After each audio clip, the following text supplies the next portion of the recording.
Lọ́wọ́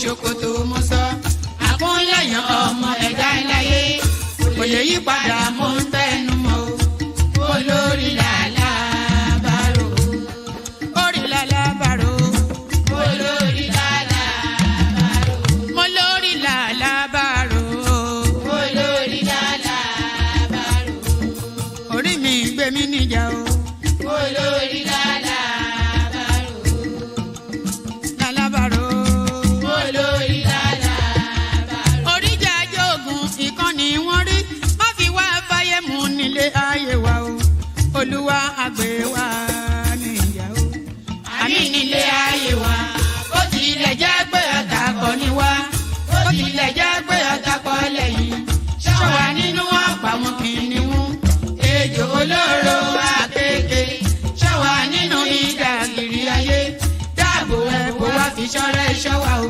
mọ́sádì ọba bá lókè mọ́sádì ọba bá lókè o mọ́sádì ọba bá lókè mo máa sádì ọba bá lókè o mọ́sádì ọba bá lókè o olúwa gbé wa níjà o mọ́sádì ọba bá lókè o kó má fi wá sílẹ̀ o mọ́sádì ọba bá lókè o olúwa má fi wá sílẹ̀ o mọ́sádì ọba bá lókè o àwọn ọ̀tá tí wọ́n rè rajọ ìbànújẹ́ ti bá àwọn ọ̀tá nílé àwọn ọ̀tá tí wọ́n rè rajọ ìbànújẹ́ ti bá àwọn ọ̀tá nílé àwọn ọ̀tá tí wọ́n rè rajọ ìbànújẹ́ ti bá àwọn ọ̀tá nílé àwọn ọ̀tá tí wọ́n rè rajọ ìbànújẹ́ ti bá àwọn ọ̀tá nílé bí wọ́n ti ro ti wá sí nínú ilé bẹ́ẹ̀ ni kó jẹ́ tiwọn lọ ijọ́ gbogbo àwọn ọ̀tá tí wọ́n rè rajọ ìbànújẹ́ ti bá àwọn ọ̀tá nílé àwọn ọ̀tá tí wọ́n rè. And there it is right there. So there it is right there. Something making sound here. Let me. All right. So there it is right there. Absolutely, there it is right there. You know, the Yoruba people are wicked people. You know, they're just so wicked, and the wickedness is indicated in their language. Shokoto ti olokun odakitiyan. I mean, is there ever truer words ever uttered in any language possibly known? Tell me, are there ever truer words? Let me say it slowly so that it doesn't confuse you what I'm saying. Are there ever truer words in any language known to mankind that has ever been uttered? Has there ever been truer words that has ever been uttered in any known language? Shokoto ti olokun odakitiyan. Do you understand what that even means? It's a metaphor. Because it's a metaphor, because like I said, I've said it endlessly here.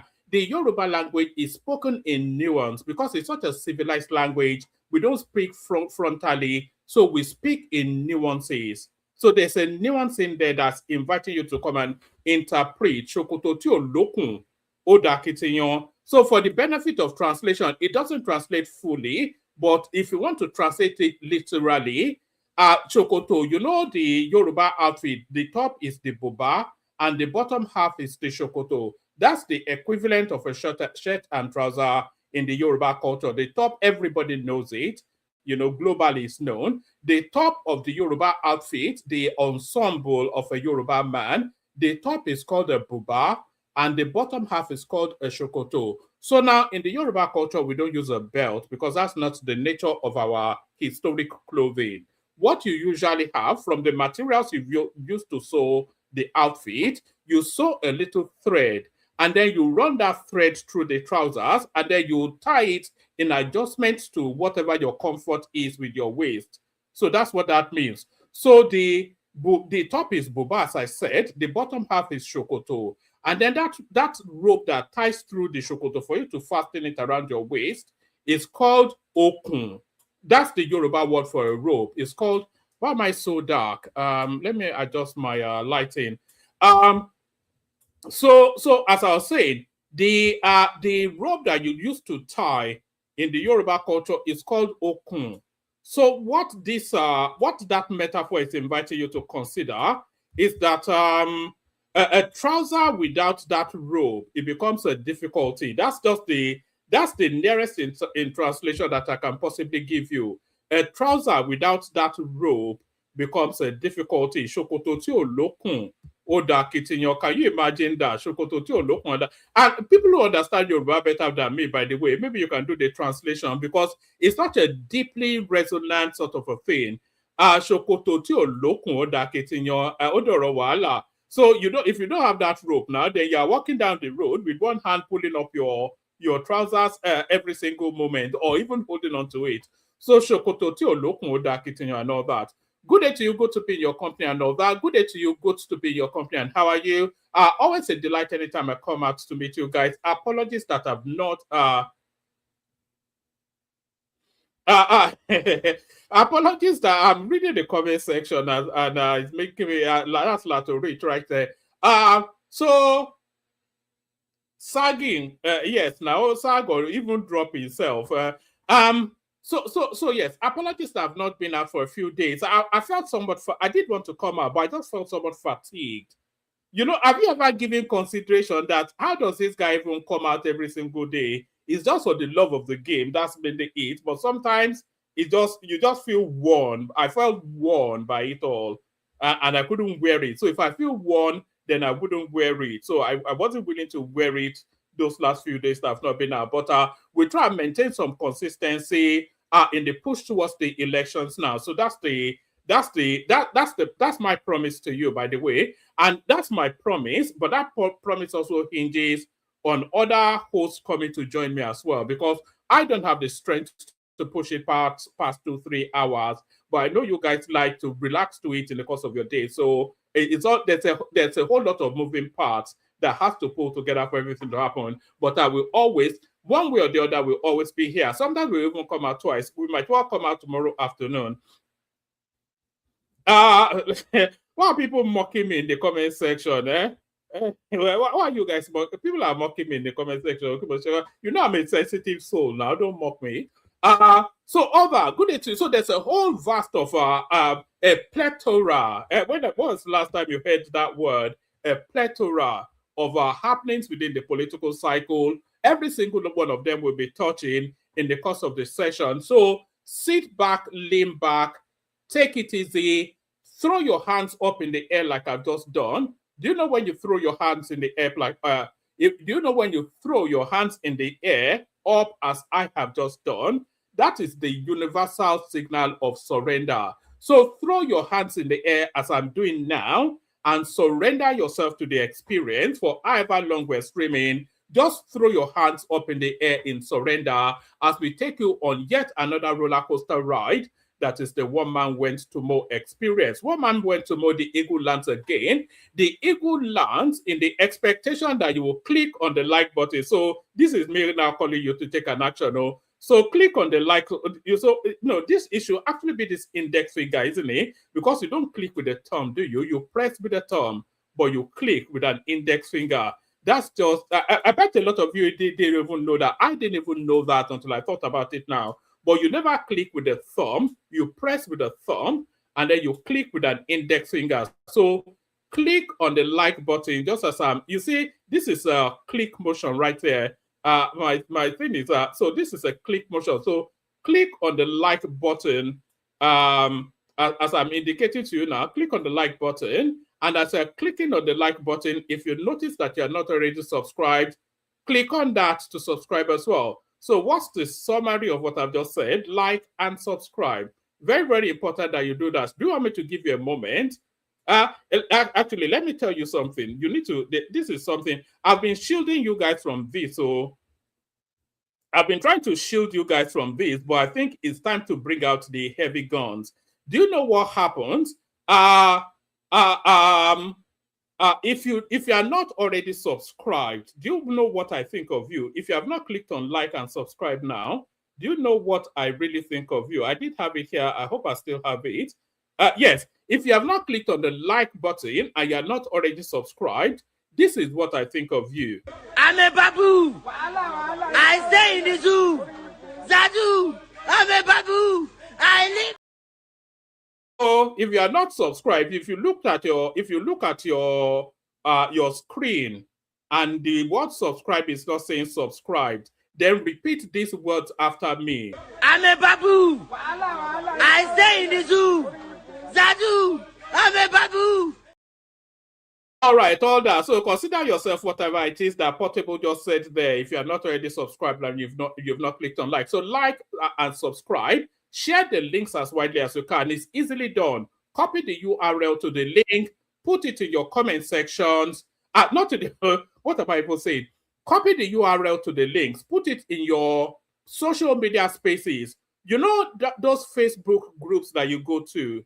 You all go to those Facebook groups. So your community Facebook, your old school guard, whatever it is, copy the link and let them come and listen to this American wonder voice that nobody else talks like this. What sort of even weird accent is this guy? Let them come and have all those thoughts that you are having as you enjoy the experience. So like, subscribe, share the link, say hello to me in the comment section. You know I have no friends. So be my friend by saying hello. Tell me where you're joining us from as well. So say hello in the comment section. Tell us all actually, because everybody else sees it as well. Say hello in the comment section. Tell us all where you're joining us from. Hi, one man from Florida, from Ouagadougou, from wherever.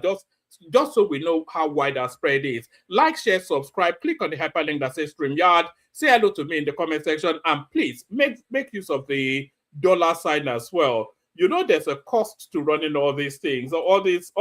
Anyway, just do it if you want to do it. I'm not pushing you so hard. Of course, I'm encouraging you to super chat, but I'm not pushing you so hard. But I am pushing you on the likes and the subscribe, because that's just important, and that's at no cost to you. So very important and at no cost to you. So now let me invite my editors. Clip this part that I'm about to say now, because this one is very, very important. We're going to start on not on the Nigerian space, but on the international space. So a lot of you now, you're seeing what is going on internationally with Israel and America. You see, they are embarked on a particular thing, but a lot of people have been actually, let me acknowledge the people saying hello in the comment section first. Let me acknowledge people saying hello in the comment section first. Who did we have first? We have Jegede in the house. I remember Jegede from Village Headmaster, but certainly not this one. No, Uncle Jegede, they used to call him right there. So that's Ayo, of course. Always Ayo. Always a delight anytime Ayo is here. You know, that's one of the things that assures me that the session goes well. Anytime I see Ayo in the comment section. That's Saraja right there telling us he's joining us from Dublin. Good day to you, my guy. That's Lato Rich right there, trying to tease me. I'm not quite sure what is. Yeah, it's joining us from Abbeywood. That's not far from me actually. Lato Rich is no more than 15 minutes from where I'm streaming from here. There is Bola right there, just delighting in the start of session. That's Ayo right there. Good to see you, my guy. Always a delight. I think we mentioned Ayo already. That's HEKO right there. The big man himself. They call people big men. I've never seen what this guy looks like. But I think it's sort of hyping people up, isn't it? That you say, big man. Yeah. Even when the content or their stature is nowhere near big, you still call them a big man. That's Bolagun right there. That's an elegant but not often used Yoruba name, Bolagun. That's Pros Povik right there. Good to see you, Pros. Is it Niet that I should be saying to you? Because that sounds like a Russian name, but you're joining us from Atlanta, Georgia. So good to see you, my guy. So everybody keeps saying hello in the comment section. Anytime I pause for breath, acknowledge your presence, say hello back. So I was telling you that there's only one thing going on in the world at the moment, and those are the activities going on in the Middle East.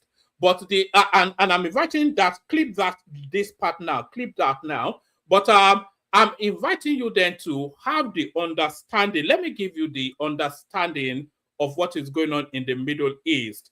America is not having a war with Iran, by the way. So forget all that. So just remove that completely out of your mind. The United States Israel is having a war with Iran, but the United States are not having a war with Iran. The United States, they are having a war with China, But Iran, the territory of Iran, is the theater of that war. It's the theater that war is going on.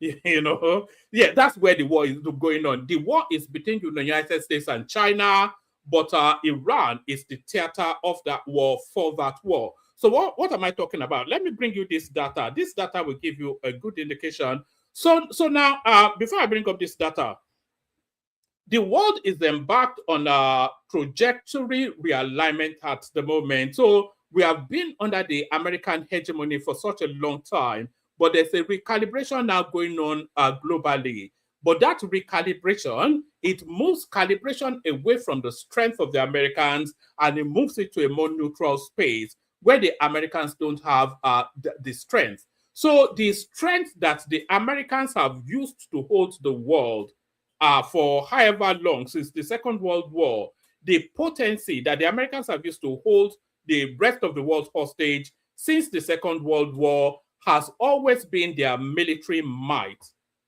They call it gunboat diplomacy. The one and above all else, everything that underpins the American petrodollar, which is the driver of the world, any and everything, the hegemonic might of the Americans rests at the barrel of the gun. So it's that threat of violence that the Americans, similar to how the Fulani sold on to Nigeria actually, is that threat of violence. That's the one thing that the Americans used to hold the world, and they have used it since the Second World War. So hold that as a thought. So now, China now imagine now as the new global entity, but China is not using any military might. They're using economics. You chop, I chop. I chop as you, but you chop, I chop. So they're using economy to rebalance the global structures. That's what China is doing. And that model is proving so successful that it's looking like it's going to overtake the American might. So the Americans now revert back to what they have always known, which is the American muscle. So let me bring up this data. You see, if you look at this, data here, these are countries with the largest proven oil reserves. This is as of 2024. So countries with the largest proven oil reserves. So now, listen to this. Venezuela, by far and a clear distance, has the largest oil reserves in the world. That's number one. Followed by Saudi Arabia, which is number two, Iran, which is number three, Iraq, which is number four, Canada, UAE, Kuwait, etc., etc. Nigeria is number 11. So now look at this top 10, and the number one, the most coveted resource that drives global commerce is crude oil. Forget whatever psychedelic, rare earth mineral, whatever. The one resource that drives the whole world is crude oil. That's the number one most sought after resource in the world. So now, if you look at where the resources are based now, so if you look at Venezuela, that's under American control. Saudi Arabia is under American control. Iraq is under American control. Canada, of course, under American control. UAE under American control. Kuwait under American control. Russia, though, not under American control. Libya under American control, and Nigeria now, over the last, certainly the last 6 months, the Americans have seized charge of that country. Fall in line with us, go into our basket as a product, or we'll destroy you. Nigeria went into their basket as a product. So now Iran is now an interesting place. So Iran has been under sanction for a very long time. And a good 90-something% of the Iranian oil actually goes to China.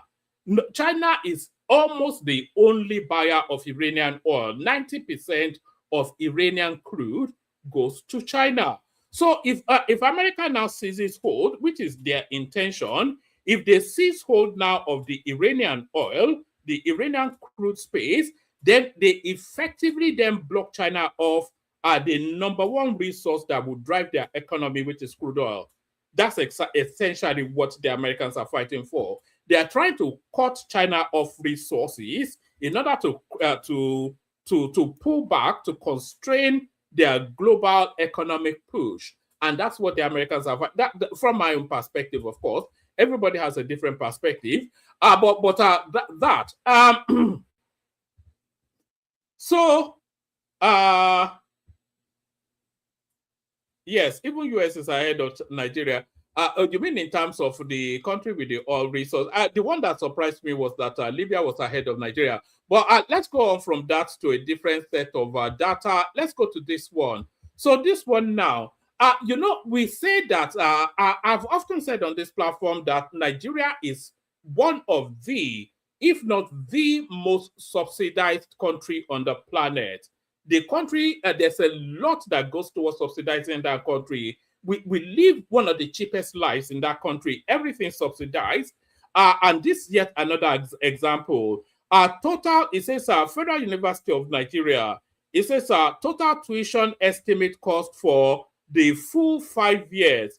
So this is 5 years of medical, law, accounting, whatever education, 5 years. So do you know what it costs at federal universities in Nigeria? The federal universities are UNILAG, UNN, ABU, all these sort of UI. These are federal universities. So do you know how much it costs for a 5-year course, which will be, I think medicine is 5 years, to go through university for 5 years in Nigeria? 561,000 naira. Do you know how much that is in dollars? $406.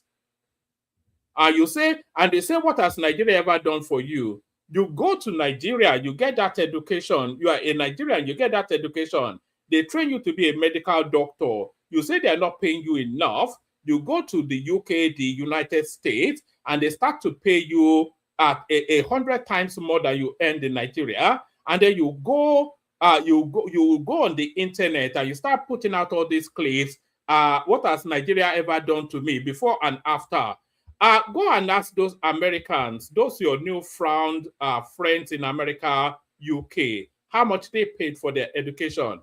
To become a medical doctor in Nigeria is less than 600,000. It's less than 400. It's less than $500 for the 5 years of becoming a medical doctor in Nigeria. So, if we contrast that against what obtains even in our neighboring Ghana, close to us, first year of tuition, just 1 year of tuition in Ghana is $200. The cheapest accommodation is about $450. To go through university in Ghana, contrast to Nigeria for 5 years, is $3,250, which is still cheap. But then that essentially tells us that education remains free in Nigeria. You get one of the best educations in the world for $400, and your immediate neighboring country, $3,250. And you say, what has Nigeria ever done for you? This is just the thing now. Okay, let's go from there to something a bit more lighthearted. These are the top 10 most expensive neighborhoods in Nigeria. Top 10 most expensive neighborhoods in Nigeria. So you don't get any prices for guessing that they are all in Lagos and Abuja, by the way. But the most expensive neighborhood in Nigeria is Banana Island. Banana Island, followed by Ikoyi, so which is number 2. Maitama, which is in Abuja, that's number 3. Asokoro in Abuja, number 4. Victoria Island, number 5. Eko Atlantic City, number 6. Lekki Phase 1. This is where new money starts to come in. You see all this one, this Banana Island, Ikoyi, Maitama, Asokoro, Victoria Island, even Eko Atlantic.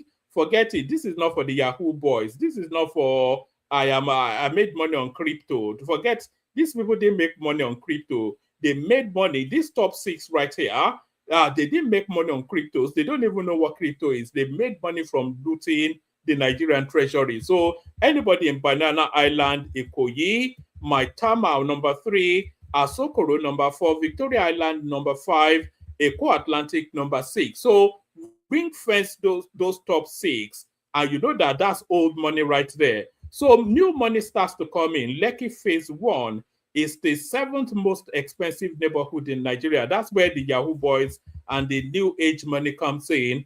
And then Parkview Estate. This is in Ikoyi. So that's expensive as well. A place called Jabi in Abuja, also expensive. And Ikeja GRA, which somewhat surprises me. That's quite expensive as well. So those are the top 10 most expensive neighborhoods to live. If you are living in any of those areas, then you are loaded. Essentially, is what that tells us.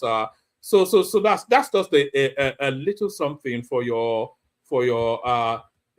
unnecessary information, just for your titillation, I guess.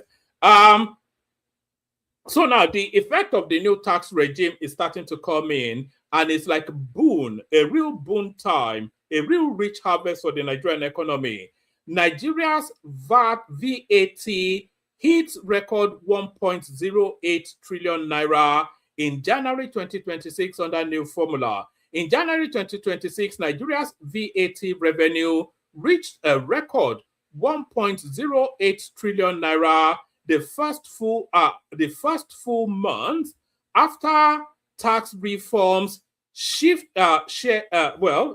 me forget the reading, but that's just what it's telling us right there. I think I'm convoluting it somewhat. Let me give it a go again. In January 2026, Nigeria's VAT revenue reached a record 1.08 trillion naira, the first full month after tax reforms shift shares to 10% federal, 55% states, and 35% local governments. Lagos led with 533 billion naira generated, but received 111 billion naira, while Oyo overtook Rivers for second place with 60. What economy is going on in Oyo State that is able to generate 67 billion naira in tax in VAT, thanks to its commercial growth, which took place in Ibadan? States like Imo got back 19 times their contribution, sparking debates on fairness, productivity, and the need for fiscal federalism reforms to reward high performers. So this is this right here. They've broken it into geospaces, geopolitical spaces. What the 6 geopolitical zones contributed to the VAT pool and received in January 2026. So that's as early as 2 months ago. The Southwest contributed 618 billion naira approximately, and they received 178 billion naira. So a lot of people will actually make the attribution to Lagos State, that Lagos State is the underpinning of that figure, which it is. Lagos State contributed 533 billion naira to that. So if you took 533 away from 618, then well, you can't really take Lagos out of the Southwest. It's part of Yoruba land. The South contributed 130 billion naira. They took away, they received 85 billion naira. And you have to bear in mind also that the South is where the oil comes from. The Northwest contributed 53 billion naira, took away 90 billion naira. So they got 160% more than they contributed. Northeast contributed 33 billion naira. They got 65 billion naira. These are VAT receipts, so not the totality of taxation, but the VAT receipts. So they got 100. They contributed 33 billion naira, got 65 billion naira, which is 198% or more than they contributed. The Southeast is the least contributing part of the country, with a VAT receipt of 14 billion naira, but received from the sharing formula 52 billion naira instead. They got 376% more than they contributed. When they keep on telling us that there's enterprise in the Southeast, all of the data tell us that there's nothing. It's not an economy that can sustain itself, the Southeastern space. That is what, it's not me even being tribalist or anything. That's just what the data tells us. Let me show you this different set of statistics. Top 100 country with the most spoken languages. So I'm bringing you this one really because it applies to the Nigerian situation. You know, often we talk about the Nigerian situation and we talk about our diversity, which should have been a strength, but it's not.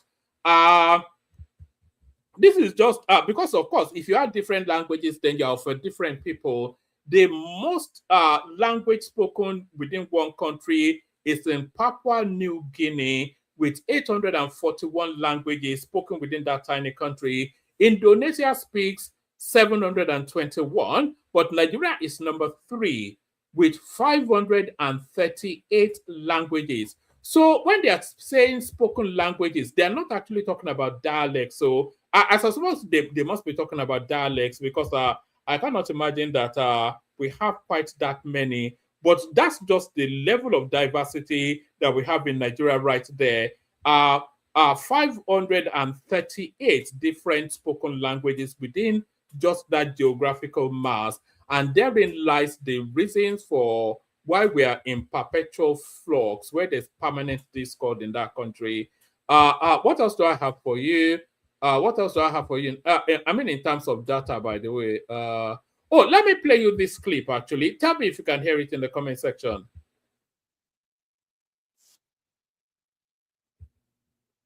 Tell me in the comment section if you can hear this. You know, we've been having problems with some of these clips recently. So, wait, I'm just refreshing it so it starts from the beginning.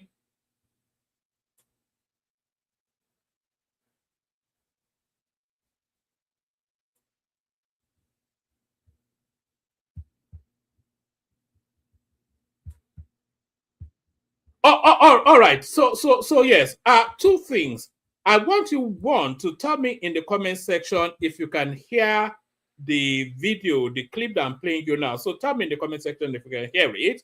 And then the second thing is pay keen attention to what is a jingle that I'm about to play you. It's a campaign jingle, but I want you to pay keen attention to what this campaign jingle is telling you. So pay keen attention to this.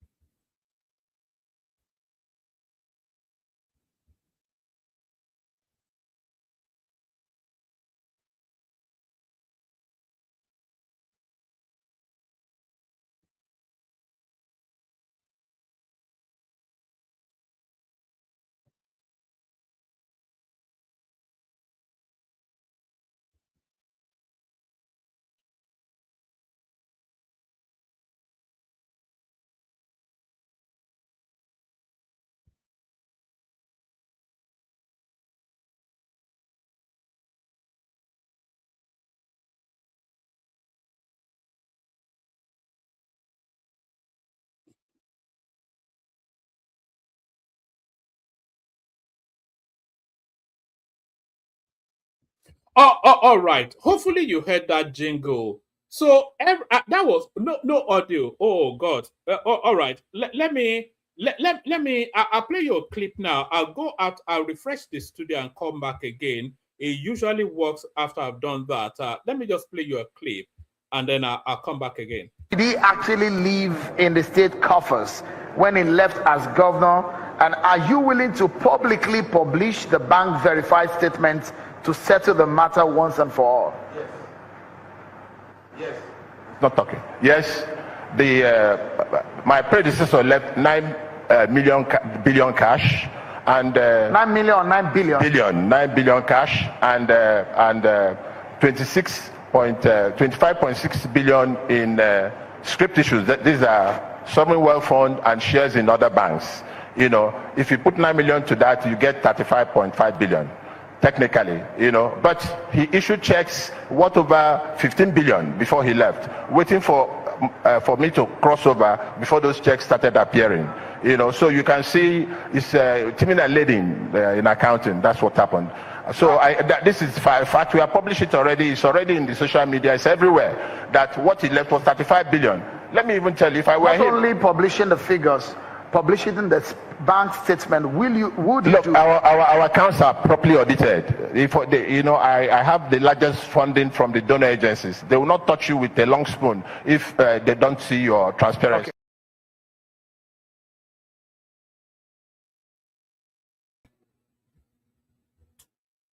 Oh, all right, let's give it another go. Let's see if you can hear it now. It didn't say no audio due to copyright. So just tell me if you can hear it now. Now why for this life, oh, now so palava.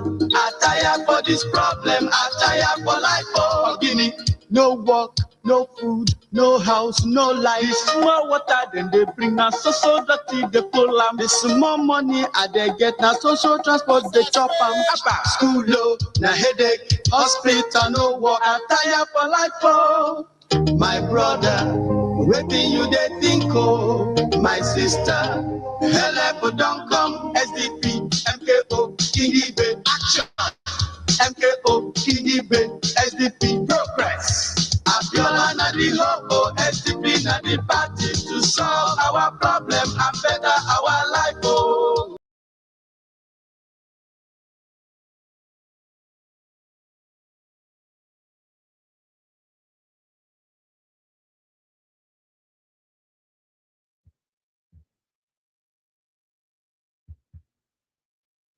All right, all right. So that was the you know that clip you just heard there. That was let me see how long ago that was. That was the Abiola campaign by the Abiola Kengigbe.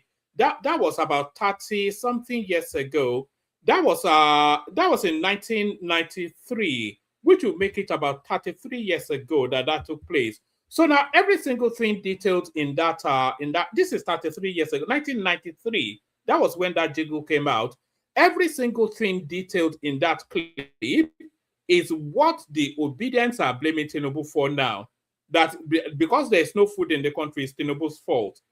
Everything that Tinubu is trying to fix now is what people were complaining about as far back as 1993. No food, no light, no this, know that. All of those things being listed is like we're stuck in a time warp. All of those things that they were listing then are still things now that we're still contending with even now.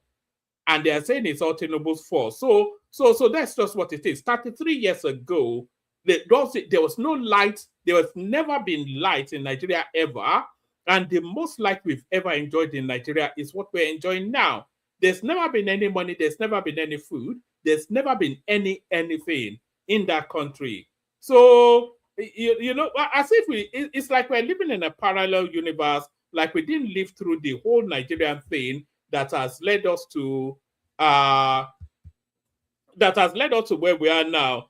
You know, when did we ever have anything in Nigeria that they're telling us that the country is going backward? Oh, when I was younger, this, that, and the other, you know, they call it rose-tinted glasses. When I was younger, when were you younger?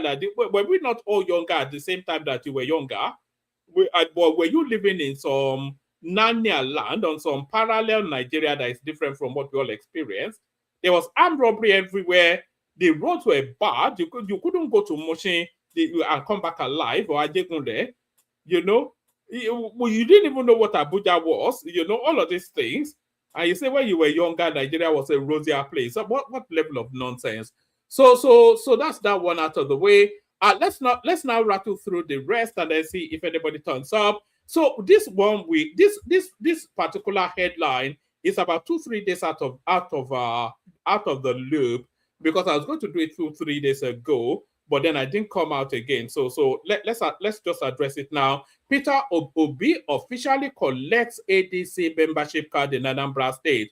So now, fully ensconced now within the ADC, no going back. All his chips on red on that particular roulette. Peter Obi officially collects ADC membership card in Anambra State. Just take a few paragraphs. I think the headline already tells us all we need to know. Our former Labour Party presidential candidate and ex-Anambra State Governor Peter Obi has formally obtained his membership card of the African Democratic Congress ADC in his home state of Anambra. The event took place on March the 6th, 2026 at his hometown ward in Agulu, following the flag off of the ADC membership mobilization, registration, revalidation, and inauguration of the Anambra State Committee at the Hollywood Event Center in Awka. Obi, who defected to the ADC late last year, officially declaring on December the 31st, 2025 in Enugu amidst the broader opposition coalition move, participated in the party's grassroots efforts. The registration exercise was part of a wider push to strengthen the ADC ahead of the 2027 general elections, with Obi personally receiving his party card after the state level launch. So that's Obi essentially crossing over to the ADC. And this right here is essentially, you see this as a registration of somebody joining a political party. But what I'm actually looking at, the way I'm seeing this thing, is like a funeral rites. This is somebody essentially attending his own funeral. So this is a funeral service for the Peter Obi political ambitions, because it is on this particular day that his journey in politics became dead and buried. So there is a Peter Obi subordinating himself to Atiku right there. Of course, he's not getting that ADC ticket. We all know that. Of course, he's not getting the vice, because Rotimi Amechi has other plans for that one. So he's neither getting the ADC ticket, nor is he getting the vice ticket. So what you are essentially seeing taking place here, right on your screen right there, is Peter Obi announcing his exit from frontline politics. So that's Peter Obi right out of our frontline politics right there. So that's that one. But now, even if Peter Obi was on the ballot, what would the journey be like for him? That's the question. Let me remove this. Even if Peter Obi was on the ballot, what would the journey be like for him? That's the question. Let me bring this up. Let me bring this one up now. Let me show you this.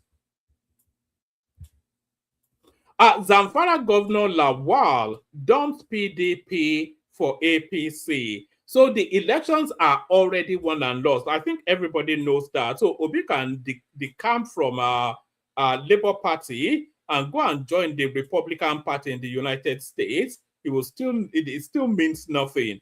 This is the election. These are just the final touches now. The sprinkles, you know, after you've done the birthday cake and then you sprinkle some icings on it. This is the icings now being sprinkled on the elections.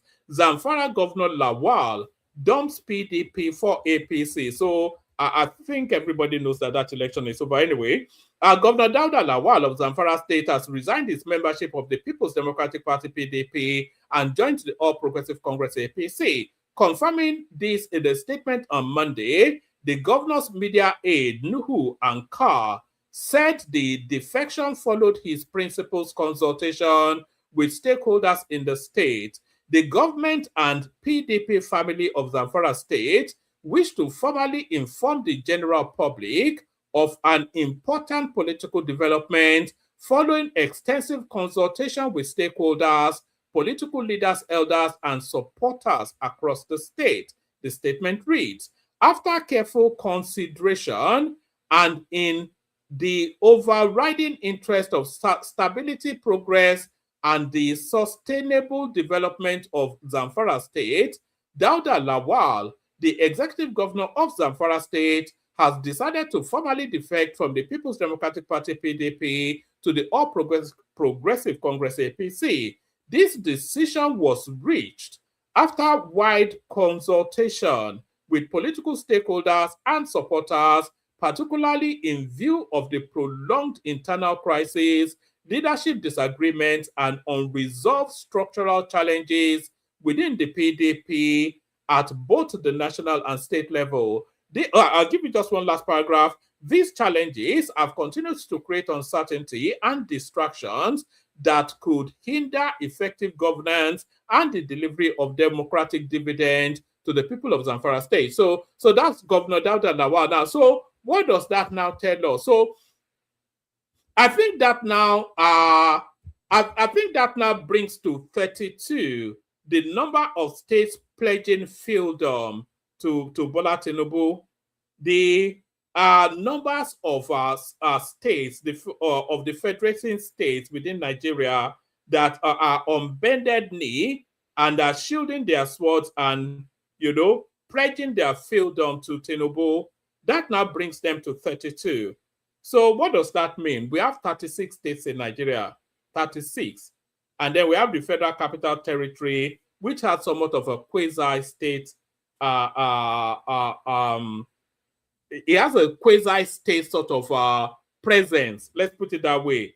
So, but we have 36 states. So out of those 36 states, 32 of them have pledged their fiefdom to Tinubu, their on bended knees, their swords pointed. Have you watched Game of Thrones? They are on bended knees. The point of their sword is buried in the ground. Their head is bowed in front of Tinubu sitting on a throne. 32 out of 36 states. So what's happened to the remaining 4? ABGA has 1. Labour Party has 1. PDP has 2. Tell me now. Yeah, you do the maths now. So out of those 36 states, 32 of them will be dedicating their popularity, their resources, their local might, everything that they can muster together for the return of Tinubu. 32 out of 36 states. So how is Peter Obi going to win now? How's Atiku going to win? Rigging or no rigging now? At least you have a brain. You went through university now, so you must have a brain. You do the maths now. Tell me. How is it going to happen? The person that controls 32 out of 36 states, controls 32 out of 36 states. He says he wants to return for a second term. And you that you cannot even win your word in your own homestead, you say no. You that your son is a functionary of the party of the guy in situation, the guy you are contending with, you say, yeah. So how is it going to happen? So what's the point? What's the argument? Nigerians are fed up. It's Nigerians versus Tinubu. It's Nigerians versus I don't have, I'm starting to use swear words now. Or maybe it's you guys. You frustrate me to the point that I use swear words. It's Nigerians versus Tinubu. So the people of those 32 states, they are not Nigerians, they are Germans.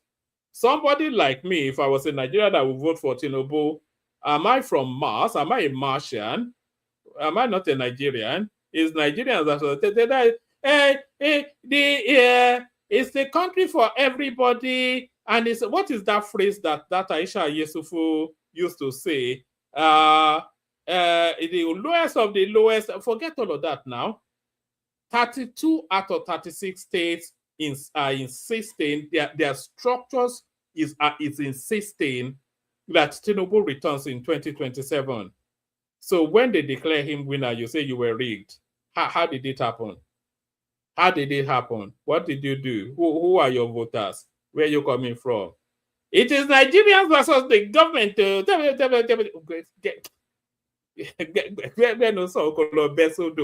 Look, that's it right there. That's the election one. And I'm not even sure. The election will be very boring. Tinubu will slaughter them. It will be a bloodbath, that election. It will be a slaughtering. But that's that. As Zamfara State joins the plethora of states already pledging their fiefdom to Tinubu. So forget all this. It is rigged. Don't worry now. ICPC traces properties allegedly linked to El Rufai in Egypt. That guy will own. A lot of them run to Dubai to go and park their stolen wealth. He's run to Egypt instead. Investigators of the Independent Corrupt Practices and Other Related Offences Commission, ICPC, have traced a number of high-value properties in Egypt allegedly linked to former Kaduna State Governor Nasir El-Rufai. According to officials familiar with the inquiry, the anti-graft agency sources said multi-billion naira properties were acquired between 2021 and 2023. Sources within the anti-corruption agency, who spoke on condition of anonymity because they were not authorized to discuss the matter publicly, said the properties are located in upscale districts of New Cairo, a rapidly developing suburb of Cairo, known for luxury estates and gated residential communities. According to the investigators, facts available to the commission indicate that several villas and apartments in the area may be linked to the former governor.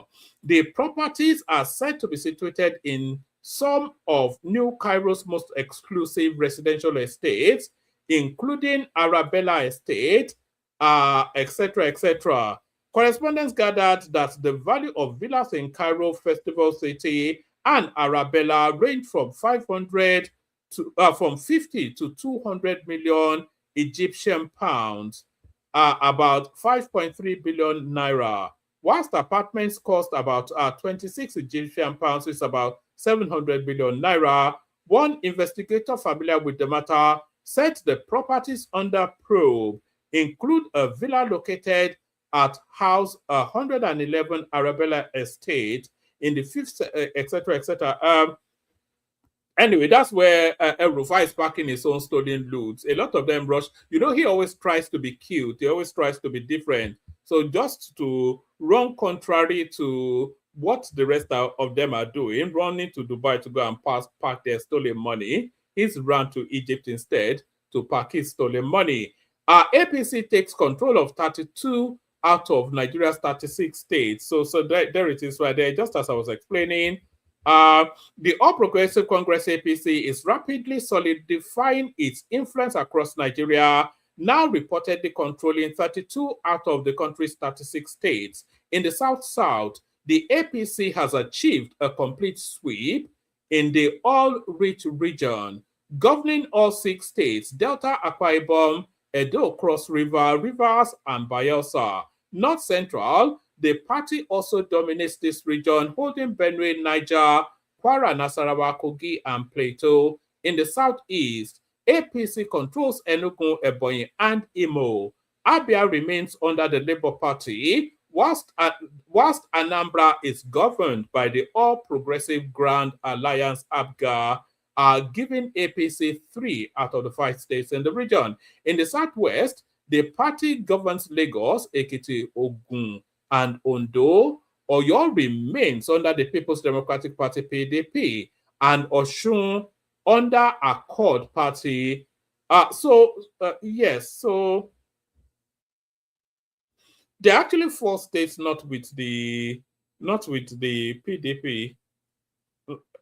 No, I didn't actually factor Accord in my analysis. It's really what's made me pause.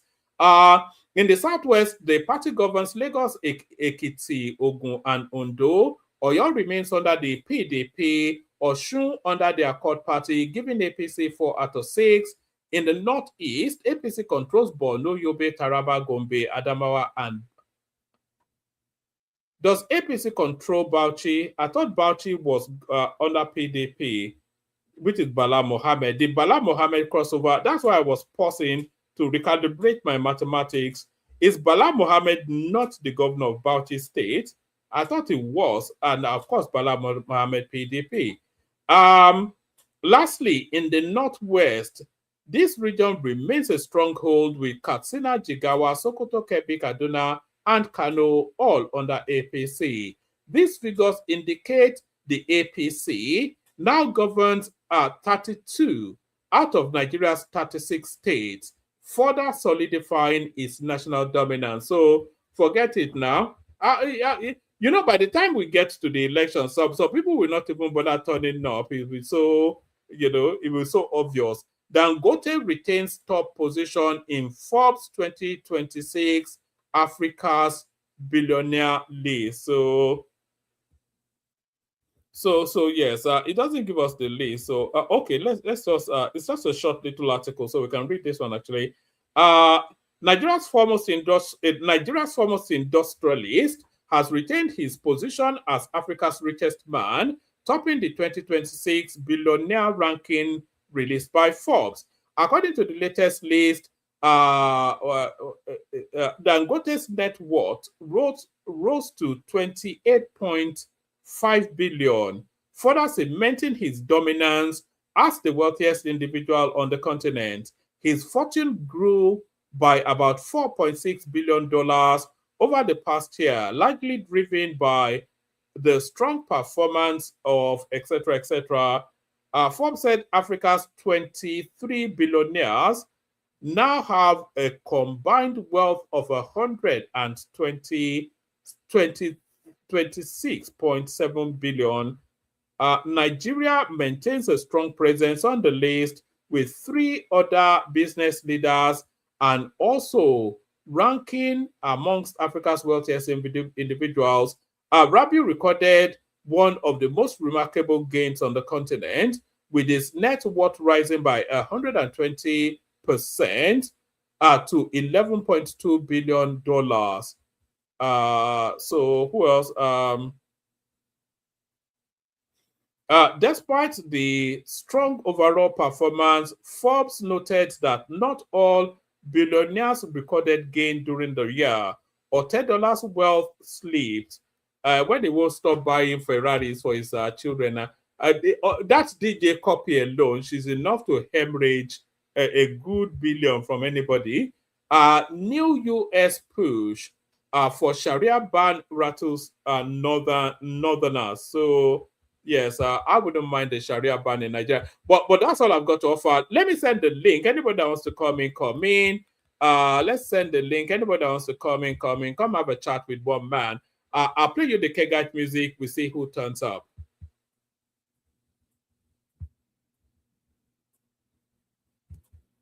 Water, only water.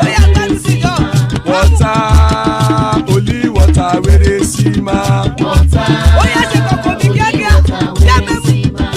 water, water, water, water, water, water, water, water, water, water. Water, only water. Where they see ma. Hapa o naido. Hapa o naido. Hapa you don't come o.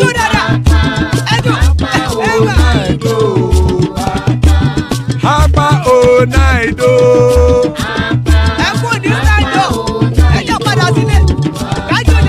Oro kẹ̀kẹ́ ẹlẹ́mù yé o.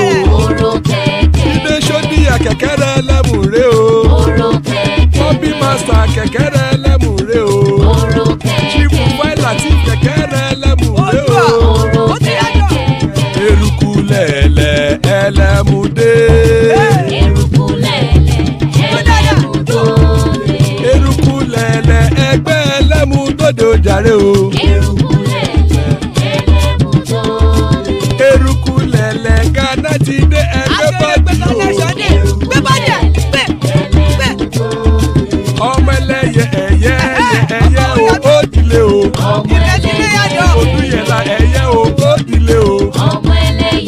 Petrosonama ẹ̀yẹ o ó dìle o. Petrosodúnkẹ́ ẹ̀yẹ rẹ̀ ó dìle o. Ẹlẹ́kọ̀ ọ̀run mú ìní o.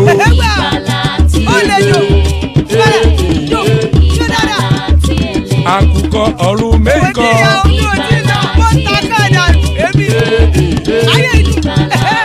Ikú kò ní ríwà gbéṣe o.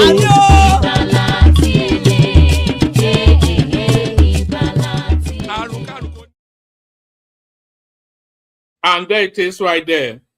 Pardon me, I was having an orange just as look, I was having an orange just as that thing was I got a pip stuck in my whatnot. But joining us, Baba, always a delight when Baba is here, and even more delightful when Zita is here as well. So we've got Baba. We did have Bishop. I think he dropped just as the music started. So Bishop, if you're still free, come back and join us. Your audience is waiting. So thank you for joining us, ladies and gentlemen. So there it is right there. We got Bishop, we got Baba, and we got Zita. So Baba, good to see you. Let's kick it off with Baba. Good to see you, Baba. It's been a moment. What have we been looking at in the news cycle today? Is this even still interesting talking about the elections? Zamfara State joins the APC, bringing the complement to 32 states. So is there even any point in having those elections anymore? Baba?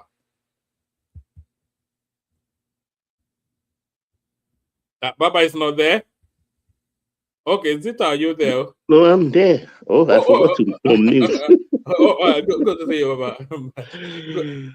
I hope you are doing well and your week is going okay. It's great. Good to have you here.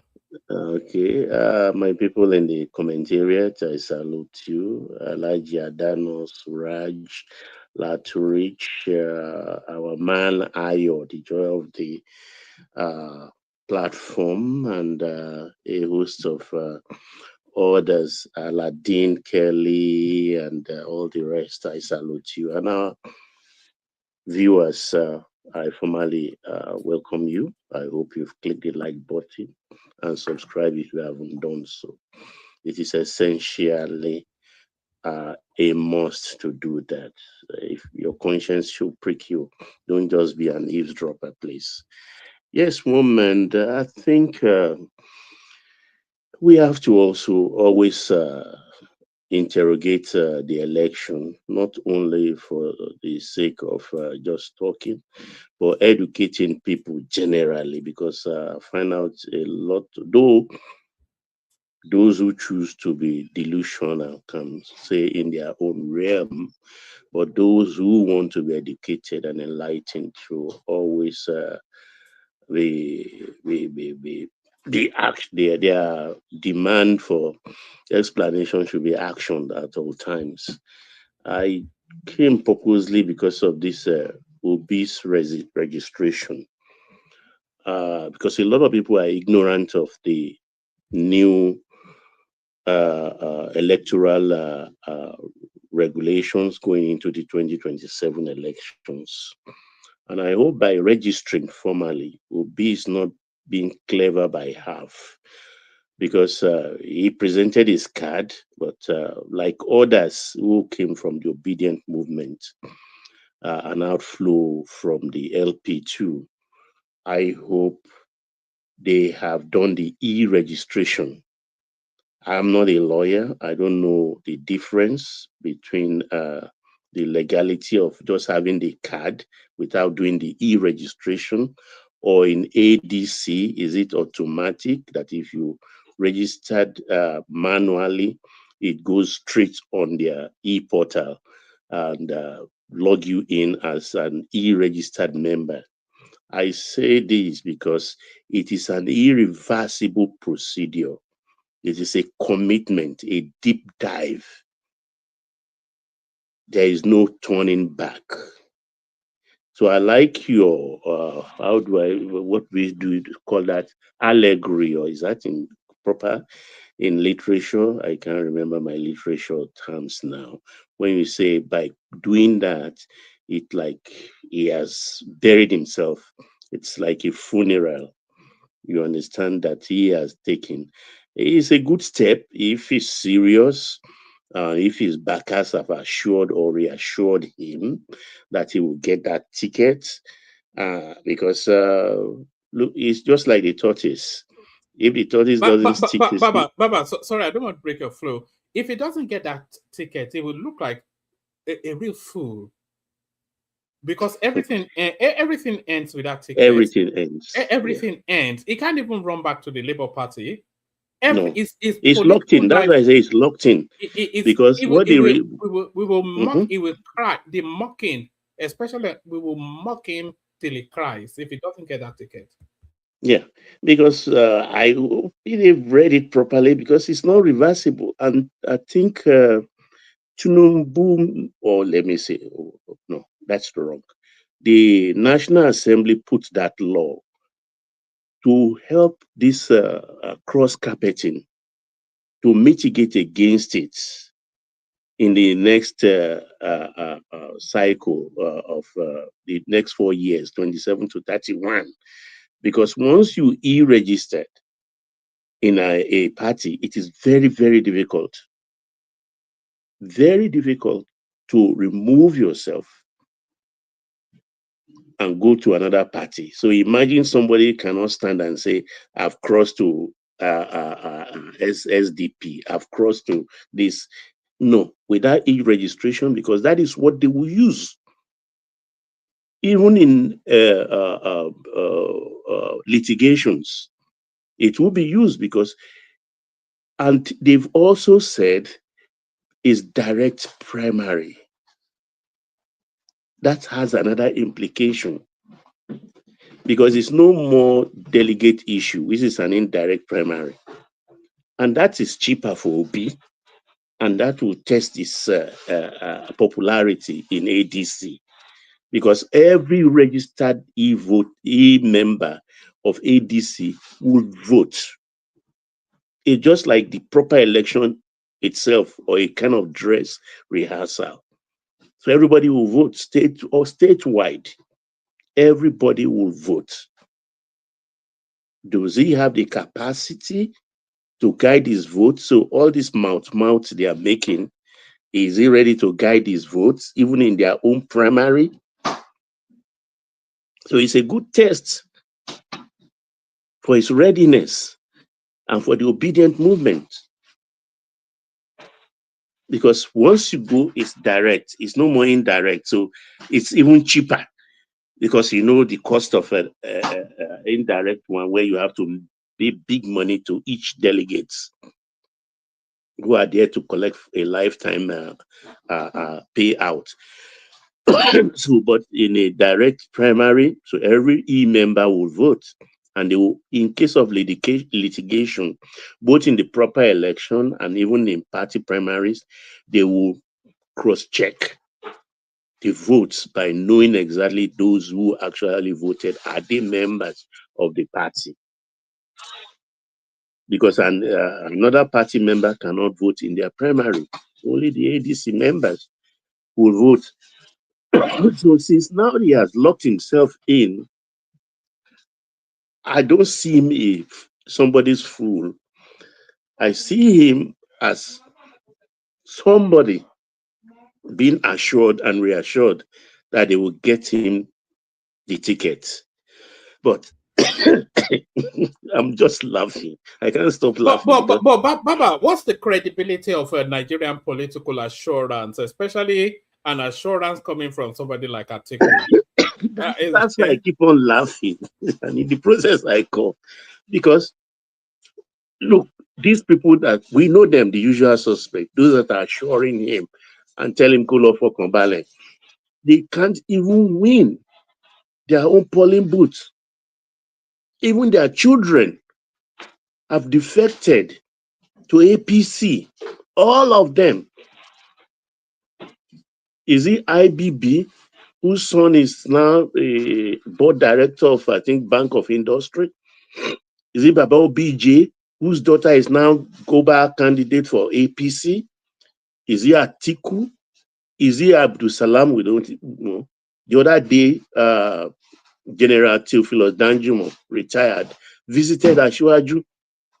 And that visit, I think, is very important because he doesn't have the legs to move. But he moved. You can see he works with aid of some medical device. So for him to go to Aso Villa must be very important.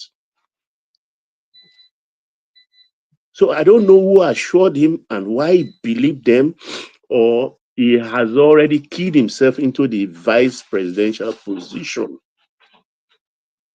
And even that, I don't see that happening, because if I were an Atiku advisor, I would tell Atiku by the attitude of his followers on whom he doesn't have any control, any scintilla of control, he doesn't have over them. Their rascality. Yeah. Baba, let me hold you to that before you go too far from it. That visit by Danjuma to go and see Tinubu, I wonder how much importance, because Danjuma is the underbelly of the northern oligarch, and if you're talking about the people that own Nigeria, you cannot mention too many names without mentioning T.Y. Danjuma. So because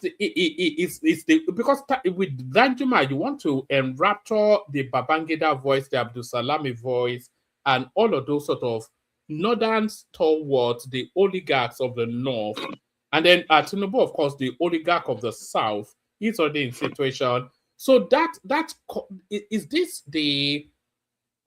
Are you reading into that some sort of tacit endorsement of the oligarchs to say that, okay, go again, and then before you hand it back, are they essentially endorsing? What are you making of that? Because I thought there was a lot to that trip by Danjuma. They could have spoken on the phone now, but for him exactly, to move, and he's not.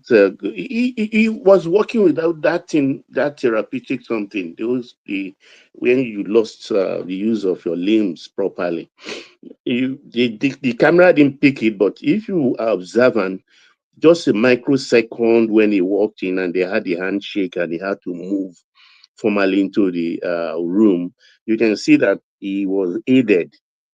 So the thing is, that visit is very important. It's just not an Akirewuloson, according to the Yorubas. Akirewuloson is very rare. He comes out. And he came out. He didn't say the president should come to him. After all, he's a man close to his 90s. He can order that. He can ask for it. He is deserving of it after all.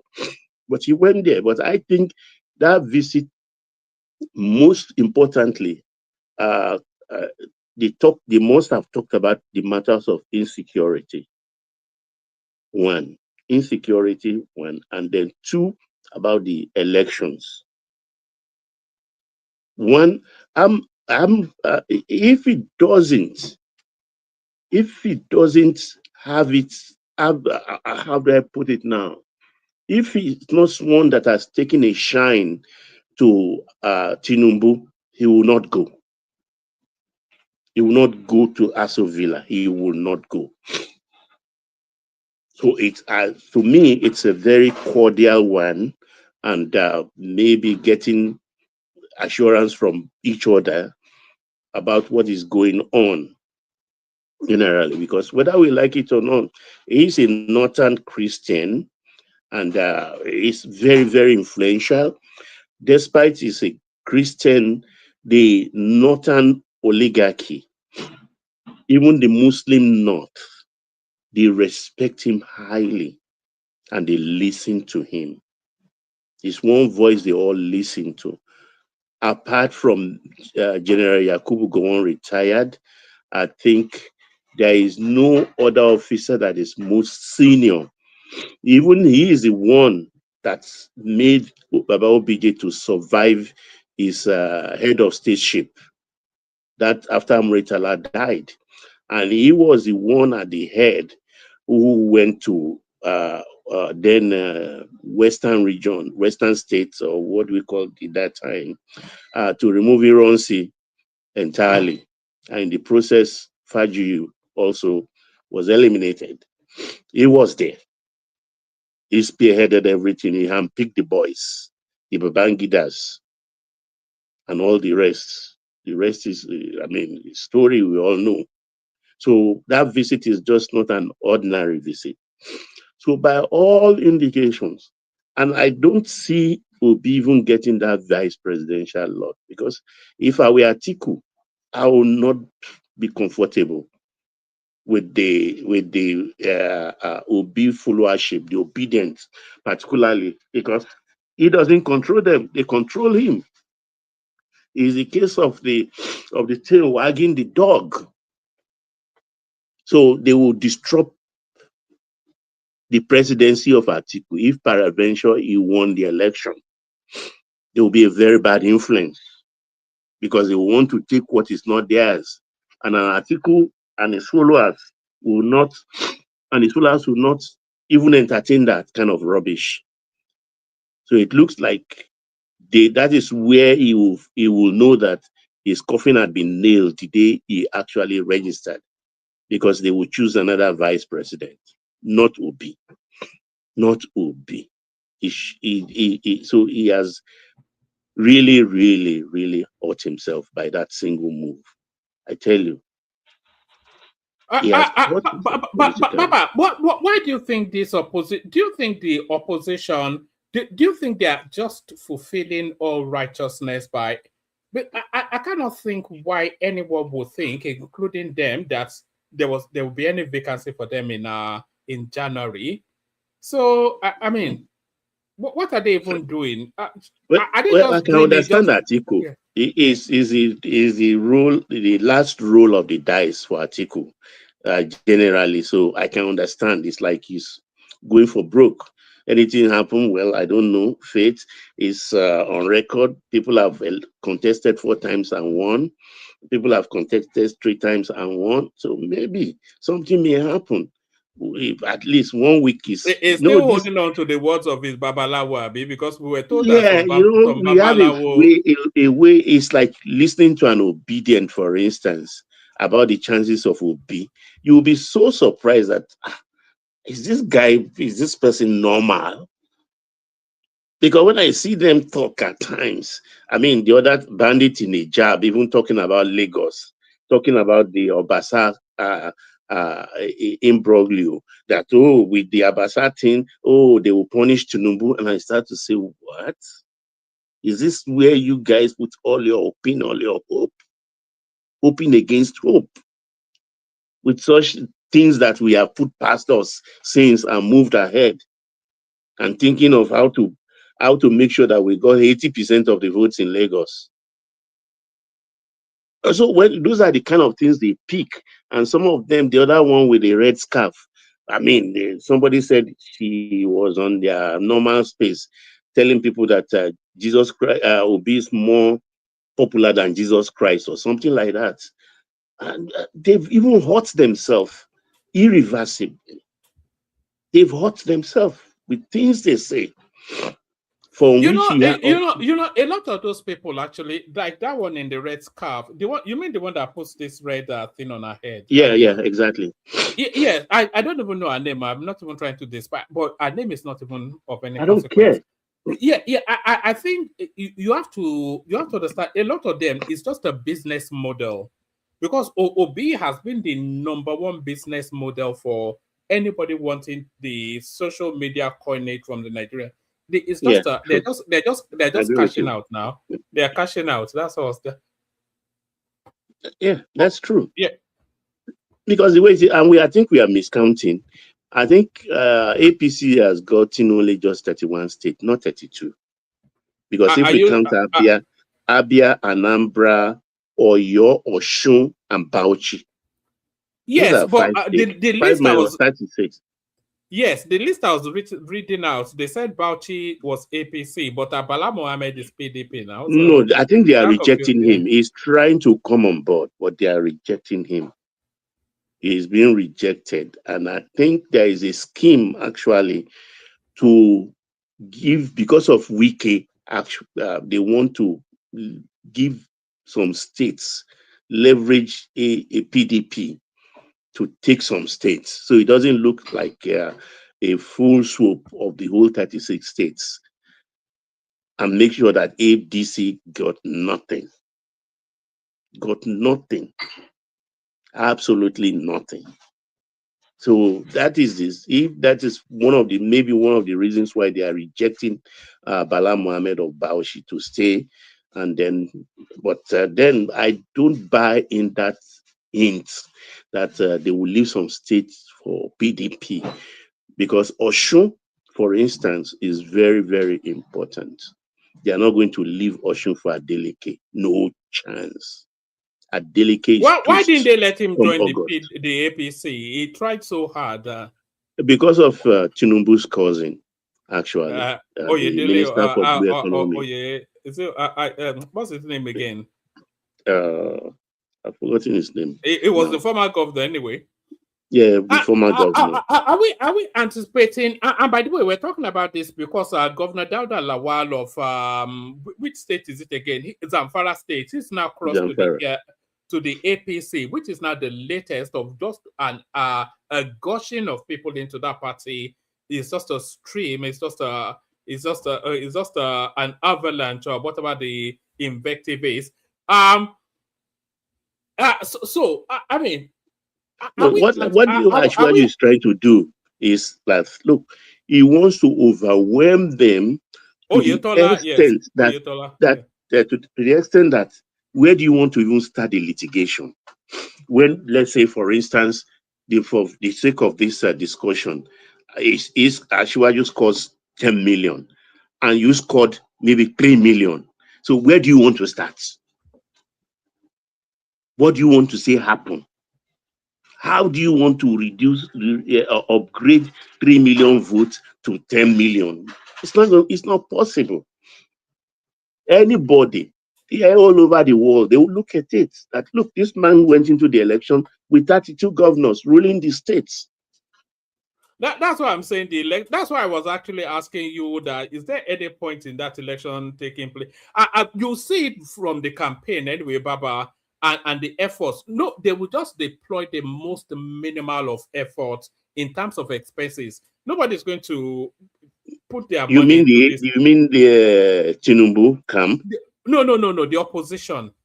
Oh, the opposition. Atiku actually, I think he will put his best foot forward. You understand? He will thinking that because of the insecurity issue in the north, or his people will back him. Because if you listen carefully now, we don't hear it being power anymore. All we hear is insecurity. Even those who are in it, who are in bed with the terrorists, also are complaining of insecurity. You can see their insincerity.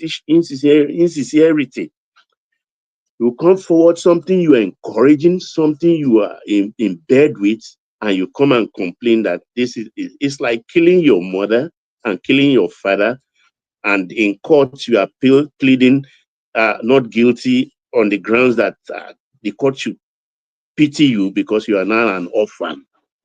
Papa, I was actually speaking. Sorry, you sound like you need some water. Yeah. I was actually speaking in terms of the expense of because our article, as wealthy as he is not a fool, so it's not going to deploy he'll probably deploy a little bit of his resources, but it's not going to deploy any significant resources towards that campaign. Those elections are usually sponsored by investors who then they then open we saw it with the governors most especially. Yes, then they open the CBN for them if they win. But those investors, nobody is going to invest in Atiku or Peter Obi in this election. So nobody will risk it. Yes, even people who are fond of hedging their bets will not risk it. It's not worth it. It's quite simple arithmetic, actually. But Atiku, being a businessman that he is, and also himself and Jagaban, they go way back. Definitely, they have a way of sorting themselves out. So if he put his effort and fail, he will find a way also to warm himself into the good graces of his old friend, which is the president, and get something as compensation. Naturally, because Atiku will have aided him also in rubbing the nose of Obi in the dust in the process. Because I see him these days, he's saying, I don't want to, I'm not desperate to be president. But in the same sentence, you are telling us, I'm going to contest. So which is which? You are contesting to do what? To be president. So why you say you are not interested or you are not desperate to be president? Then if you are not desperate, then just keep on those your one track, one sentence, slow Ghanaian you do every day.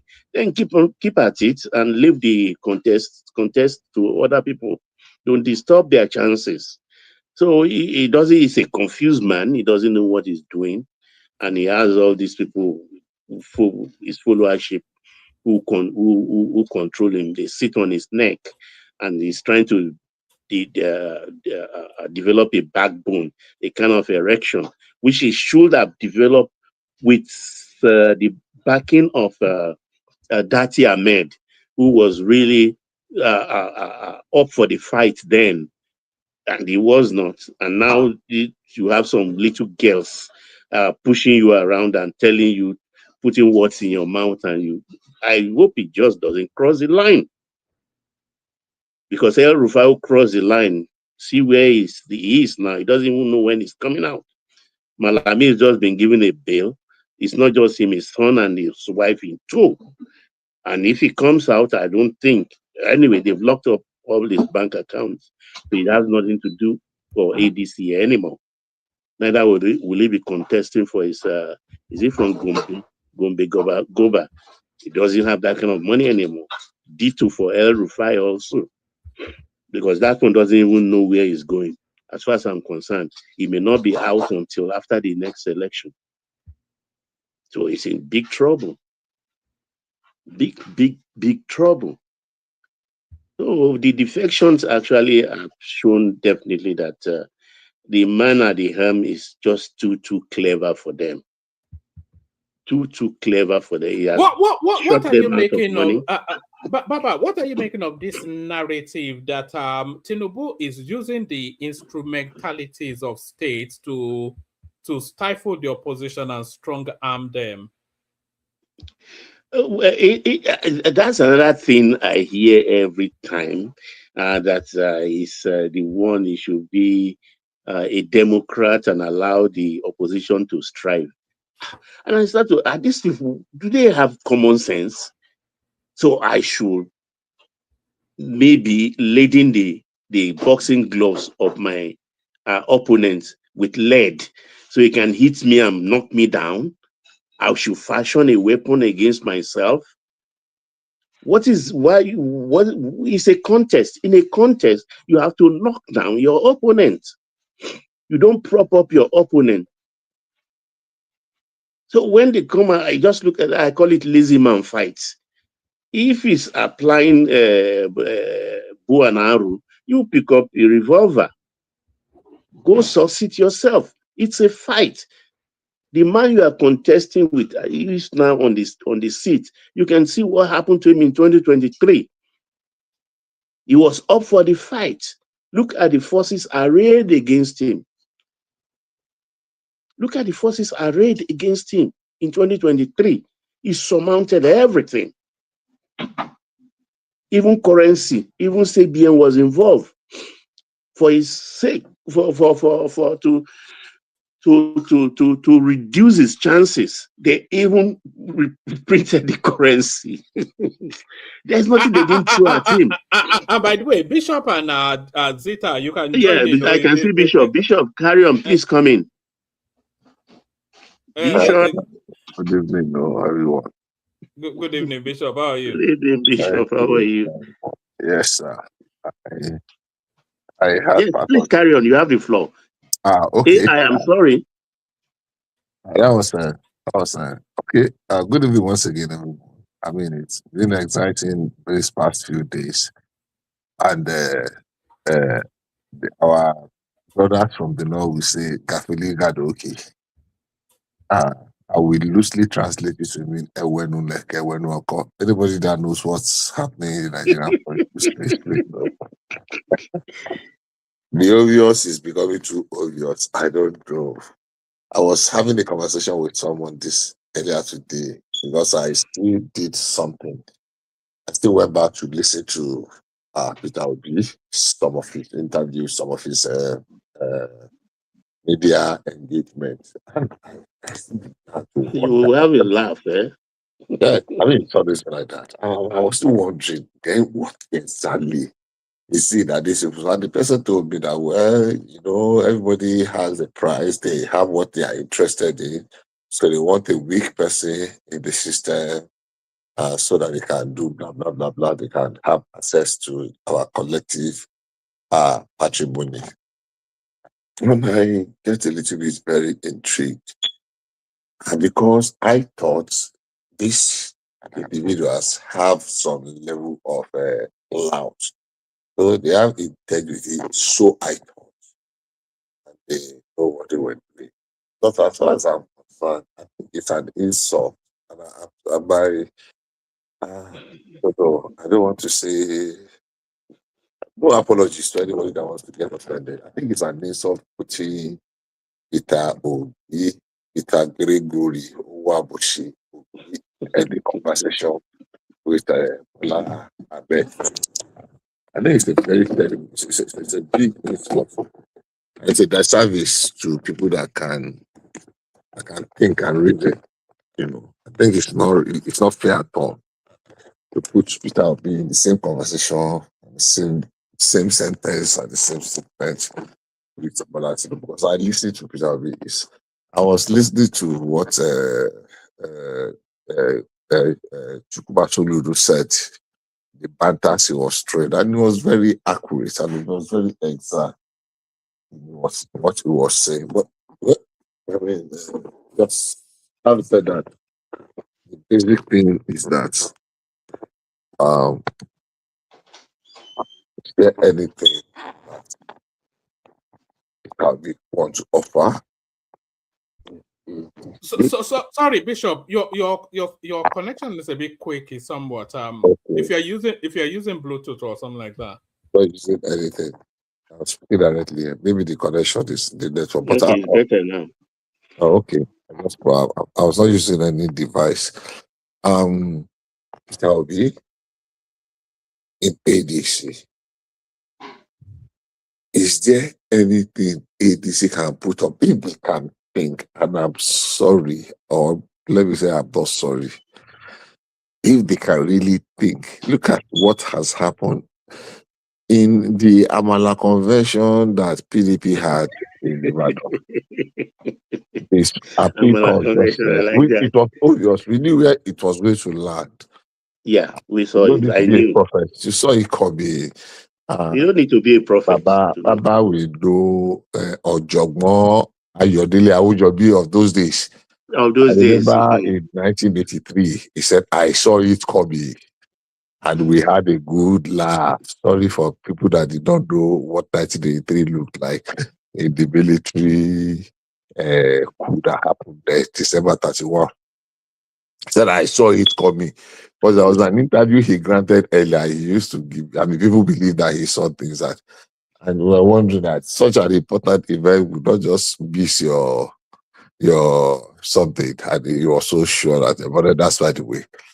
So, Peter Obi, ADC.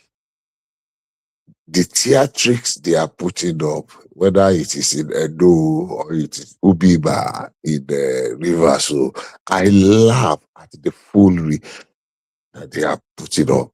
It is that one in Obima. He said that Tinubu is scared of him. I look at it. And listen, it is not just. We realize Shokpo. It is not just. It's not comedic or comic in nature. It is embarrassing. The foolery is embarrassing. Dauda Lawa, what's his name from Zamfara? Fintiri. And I heard rumor from the rumor mist that even our Bauchi man, the warmonger, that said that they were going to them, Bala Mohammed, is trying to begging. Lobby his way to come into job. When Ruben said a couple of weeks ago that the 2027 election has already been won and lost, some people were up in arms against him and they were saying or tantros. I think we should stop talking about the election. We should begin to talk about the governance, the after election. What exactly is going to happen? How can we turn Nigeria? Sorry, Bishop. The only narrative that is actually interesting now is who succeeds Tinubu, and all these defections that you're seeing now is positioning towards 2031. I don't think any serious politician. I think the most important. Sorry. Let me just say, I don't think any serious politician is actually still playing towards 2027. Except, of course, at the state level. All the major players now, they are playing towards 2031. And that's why you're seeing so many movements. Sorry, carry on. I agree with you to the extent that no serious contestant is coming against Tinubu. And somebody said something a couple of months ago, and I can remember he said, look, he said, forget all this nonsense. That was around that November they were having. He said, the only governor that will remain in PDP at the end of the day my brother, Makinde. Sheyi Makinde, and I said, "How do you be?" He said, "Kamawo." He's the only one, and he's not there because he is convinced. He's there because he just want to hold on to the remaining, the tattered ego that is remaining. That he'll be the only one. And they're just the ego, just to prove that, hey, I can, because all those theatrics they put up. So, look, there is no serious contestant. The only thing I am interested in is what exactly will Tinubu make of his second term? But that excites me, Bishop. I'm excited about that second term. Yeah, I am. Well, that's what I'm saying. That is where the challenge is. The challenge is not about the contention for that post. The challenge is what will Tinubu be able to etch his name in the book of history? Another Lee Kuan Yew? Bishop, do you remember when Babangida won his second term? There was something that he said that's quite... No, Babangida. No, sorry, Buhari rather. Do you remember when Buhari won his second term? There was something he said that was quite pungent and may well translate next year. Buhari said, "Look, I've won my second term now. I will not be contesting any elections anymore. So I can be, I have a free hand to do what I want." So I think that free hand comes to Tinubu in 2031. But what are the big event areas that you expect him to tackle? Now he knows there's no elections anymore. He doesn't care about Peter Obi or any nonsense anymore. Or Atiku. So what are the big events that you expect him to tackle? I said something without being immodest. I said something on this platform. Just by that 2023 election, I don't know how many people remembered that Buhari was the price we had to pay for a Tinubu to come. I don't know if there's anyone that remembers. Yeah, you are famous for that. You said it. Yes, I remember that. I did. I mean, I supported Buhari with everything. I contributed money. I mean, my 100,000 is. I'm sorry for if was in Tinubu's campaign. Buhari's campaign fund in 2015, and that was in 2015. That was not a chicken change. That was some little money, and I still made financial contribution to Tinubu, and I have not benefited anything directly. But second term of Buhari, if you people remember, I said that because of his state of health, I wish Buhari would just win that election and resign. Because no matter how much you love Buhari, even if you love Buhari more than Aisha, Buhari's second term coming was a disaster. In fact, I withdraw that word. Was a disastrous disaster. It was an anathema. That was. It was his second time. It was. I sometimes I sit down and I want to be very objective to myself. I mean, there's this saying I said, "To thyself be truthful." I want to say, okay, talk truth to yourself, Shegun. How will you assess everything for his people to run? How would you? He was just completely lame duck. It was worse than the days when we had what's his name? Ades Shonekan under the breeding nose of Abacha and Co. Buhari was terrible in the second term. Towards the dying days, he was just in a hurry to leave. And there was he surrendered governance. He was like in a trap, a cage. He was in a cage. He surrendered governance to. And my conclusion was that we needed a Tinubu, but it would be immoral for Tinubu to want to come immediately after Obasanjo. So we sacrificed those years. Look, I was thinking about it a few days ago. Now, who are those people that advised Buhari on these forward sales? Oil crude went to $114 today. How are we going to have a review of the forward sales that we have already collected the money? Oh, but they kill. They kill. Maybe they embedded a price clause in that forward sale. No, there's not going to be negotiation. It's a binding contract. We sold at $60 until we finished our obligation. It's $60. How can you be carrying money for review? We have collected their money. It's just like, look, we are not paying interest on it. So the deals, I mean, that was an anathema. It was a primitive pastime. It was something unthinkable. So I was just imagining, who are those people that sold those ideas? We printed ways and means, and we ended up doing forward sales. How? Anyhow, let's leave that. For me, one of the borrowing to pay salary. So that money was for salary. I mean, the woman says so. I said they borrow 800 and something billion to pay 1 month salary. Anyhow, in conclusion, those were the locust years. Those were the things we suffered. So when I look at it and I say, what will Tinubu have? I said, the dark days Tinubu had been able to courageously weathered it. And that was taking those very tough decisions in this first year. We can mention 5 decisions, but we can mention 3 prominent ones. That even the dumb, the lame, the blind, the moronic, we see. Don't forget, Bishop, he printed 7 trillion too. Yeah, but it was that was a necessity at that time. But they have been able to. I'm saying because there was nothing on the ground.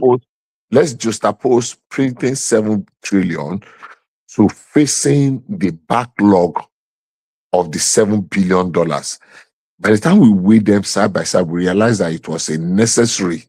It was necessary, of course. Without that, they couldn't have taken off at all. So we are losing now on the oil windfall because it will eventually crash. We cannot maintain oil at that rate.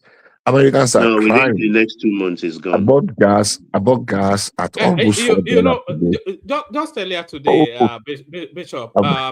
Earlier today. Within Jabba, go ahead. Oh, say it's a connection, Abi. No. When we say Jabba, I just said I bought gas at almost $4 today.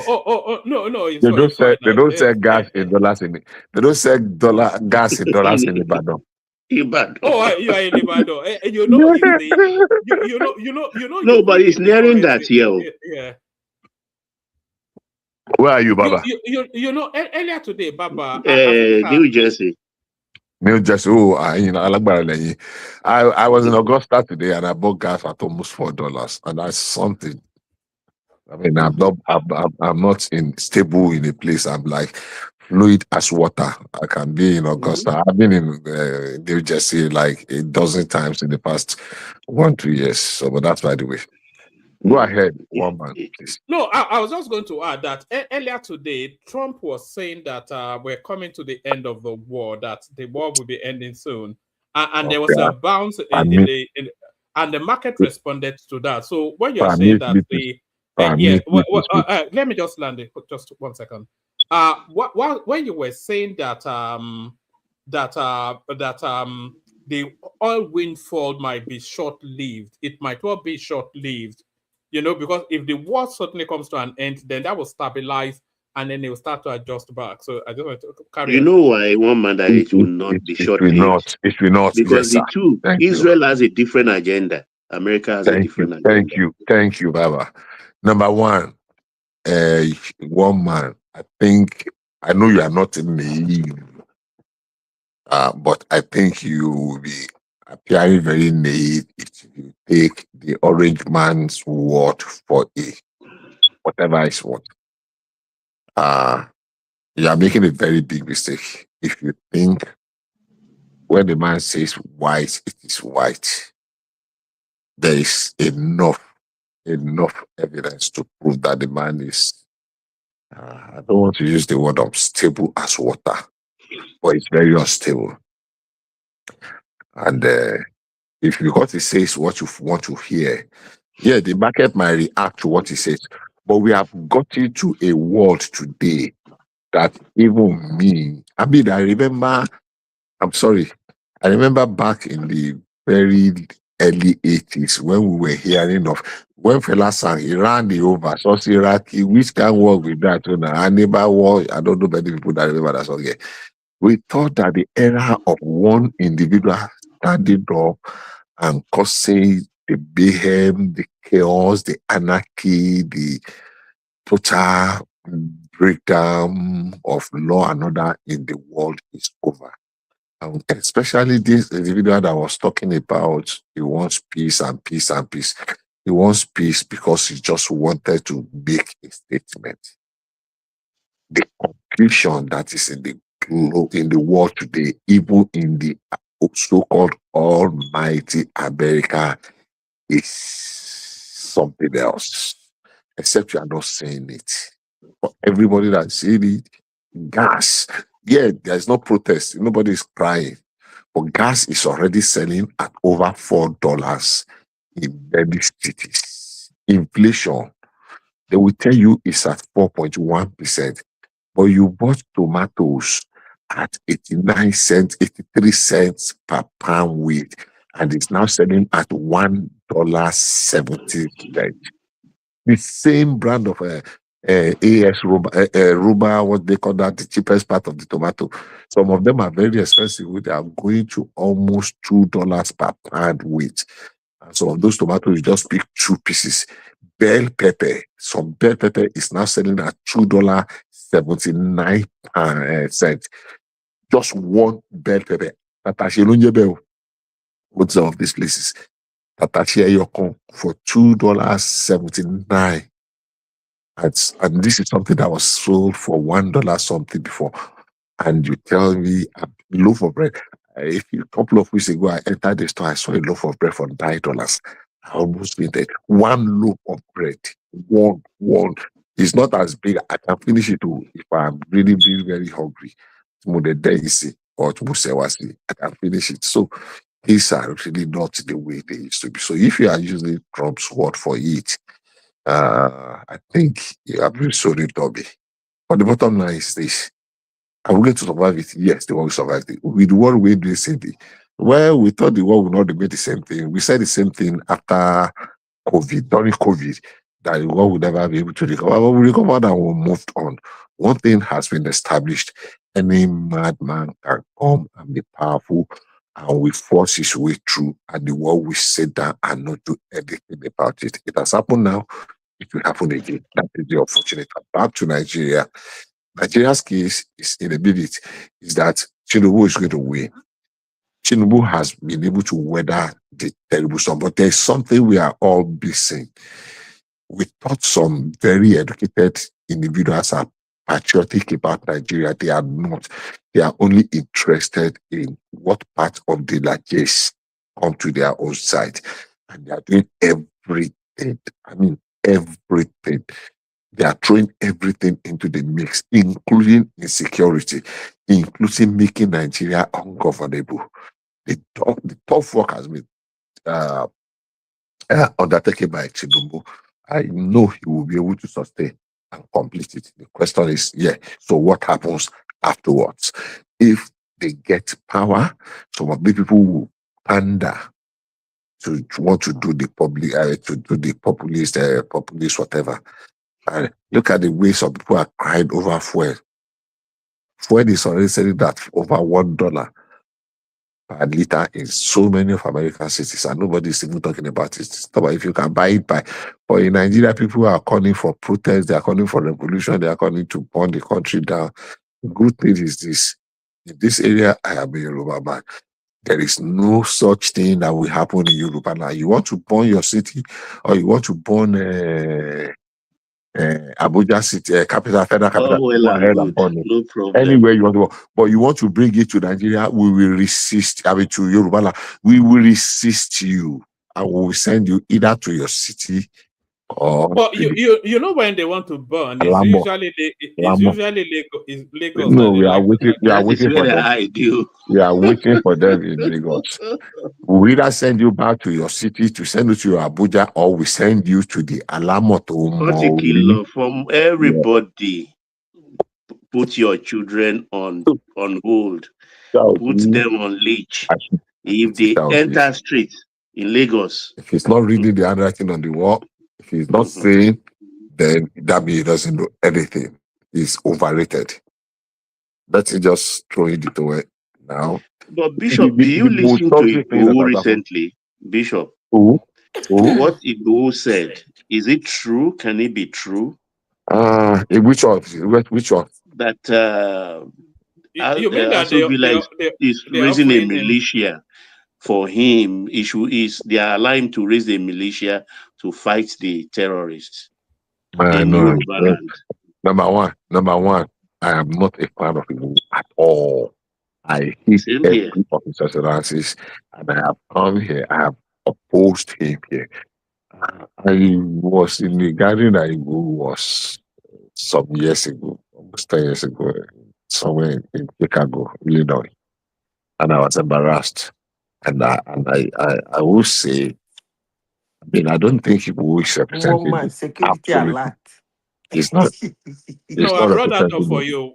When Bishop lands, then you. Igboho was not representing me. I am a Yoruba man. Yeah, exactly. I will always say that. He has never represented me, and the I appreciate footprints what he are there. did in Igogon, but He did not do representing anything me, in Igogo, Baba. no, at least He did for not. scaring the people out No, away. he did not do. Igboho, I'm sorry, Mamba, a woman, please grant me just another 120 seconds. Carry on. Igboho did not do anything in the Igogo. It was part of it was just that the way that the Yorubas managed that situation, Igboho could have thrown us into another quagmire, like his brother from the where the sun rises, Nnamdi Kanu. Look, he was not patient enough to understand what happened in Igogo. In Igogo, there was not. I'm not holding brief for the Fulani. There are criminal Fulani, whatever, that are rampaging everywhere. But that incident in Igogo was nothing about Fulani. And listen, one of my sons here called me that day. I remember very well, vividly. And he was crying. I was doing everything to calm it down. Have you gotten your facts? Have you gotten your facts? The first news that came, if you remember, was that the man was killed, the doctor, that they ate his cows, ate his farm, and they went to complain. And when they took him, when they were torturing him, that he insulted the Robert Fulani, the Sediki, they killed him, and they are now asking for 2 million to collect his corpse to go and bury, and they're blah blah blah. And I said, does it make sense to you that in Yoruba land, a man went to Sediki, they killed him in the process, and they are saying that the Sediki are saying that demand. I say, how many are they in that place? Say, does he? Eventually, I listened to Sheyi's interview. I mean, Sheyi Makinde's interview, Excellency Governor, where it came out that it was a political whatever, that the man was contested to be chairman of PDP. So it was an internal something. I asked people, and I called that my son. I said, did you hear this? Sometimes let us take it easy. Let us calm down. So, Igboho, and the second one that happened in Shasha, I still had, was it Shasha or Moniana? I still had eyewitnesses to what happened there. Igboho almost threw us into the kind of, I don't know how I can put it. So he added no value. All this the only good thing is that if you remember the statement of Igboho against Tinubu, the statement of Igboho against Oni, the statement of Igboho against Pastor Adeboye when he lost his son, and look at people. Even against Alaafin, is that one a recent one against Tinubu? He said that Tinubu should watch his back. That they will shoot him from the back. Those were his words against Adeboye when he lost his son and he was mocking him in Yoruba land. And they sat there against Ooni of Ife, and I listened to some of them. So me, I have issues with Igboho's ties, and I tell people, as many that care to listen, and look, Igboho is not the one that will come and liberate us in Yoruba land. It is not the one kind of individual that will kill behind. We are not our Arabi I cannot queue behind Nnamdi Kanu. I listened to Nnamdi Kanu a whole lot. I lived in the Southeast for decades. I'm not talking of 10 years. I'm not talking of 20 years. I'm talking of 30 years plus in the Southeast. So for Igboho, honestly, Igago, whatever, I think we should just thank God that it has gone. Now, Enuti Igbefi Buorisha, He has apologized May always God on bless. daily basis. Yes, He's sorry. apologizing. May God bless Nigeria. But we are on the move. 33 governors are still counting. Those that are saying that the governors have only one vote, we are waiting for them. And those that are saying that they are hungry, they're just finding excuses for their inadequacies. the only I mean, option they have now who is to boycott the who election. funds the election? The only option they have is to boycott the election so that they can make it to discredit it, kind of say, okay, it lacks legitimacy, but all of them will not. We have more than 20 parties. If 5 boycott the election and the remaining one contest, then it's more than enough. That is the way. And PDP, maybe, how do they call this thing? What is the word I want to use now? This one they need to use for that when the person don't die finish. There's this poem for it now. No, not postmortem. When the poetic part of it, when somebody don't die. And allergy was. I think all right. Thinking of that word, let's bring Zita into the conversation. So Zita, I actually thought about you when I saw this. Good evening, Madam Zita. So that's Bishop saying hello to you there, Zita. So Zita, you sleeping? Yeah, it is a eulogy. She just woke up now and then she's falling asleep again. I actually thought about Zita when I saw this headline. So what you're looking at on your screen here is not from a newspaper. It's from the American consulate in Nigeria. And the front line tells us of a security alert, threats to U.S. facilities and schools. So that's what they're telling us there. So and then when I saw it, it made me think somewhat, because Nigeria is somewhat in the broader theater space of what is going on there. We have a very strong complement of Shia Muslims, which is the El Zakzaki branch, and they are nothing if not a violent bunch who enjoy that sort of martyrdom sort of a thing. So do you think there's any prospect of a reaction to the Iranian war taking place in Nigeria as they look for soft targets in Nigeria to attack? And then if they do that, how would that play out with Trump and his far-right movement? Two of them are, one is far left, and the other one is far what? No, Trump is far right now. Which is the other one? But is that even controversial? Everybody knows that Trump is a far right extremist now. But what's the business of Nigeria with Iran?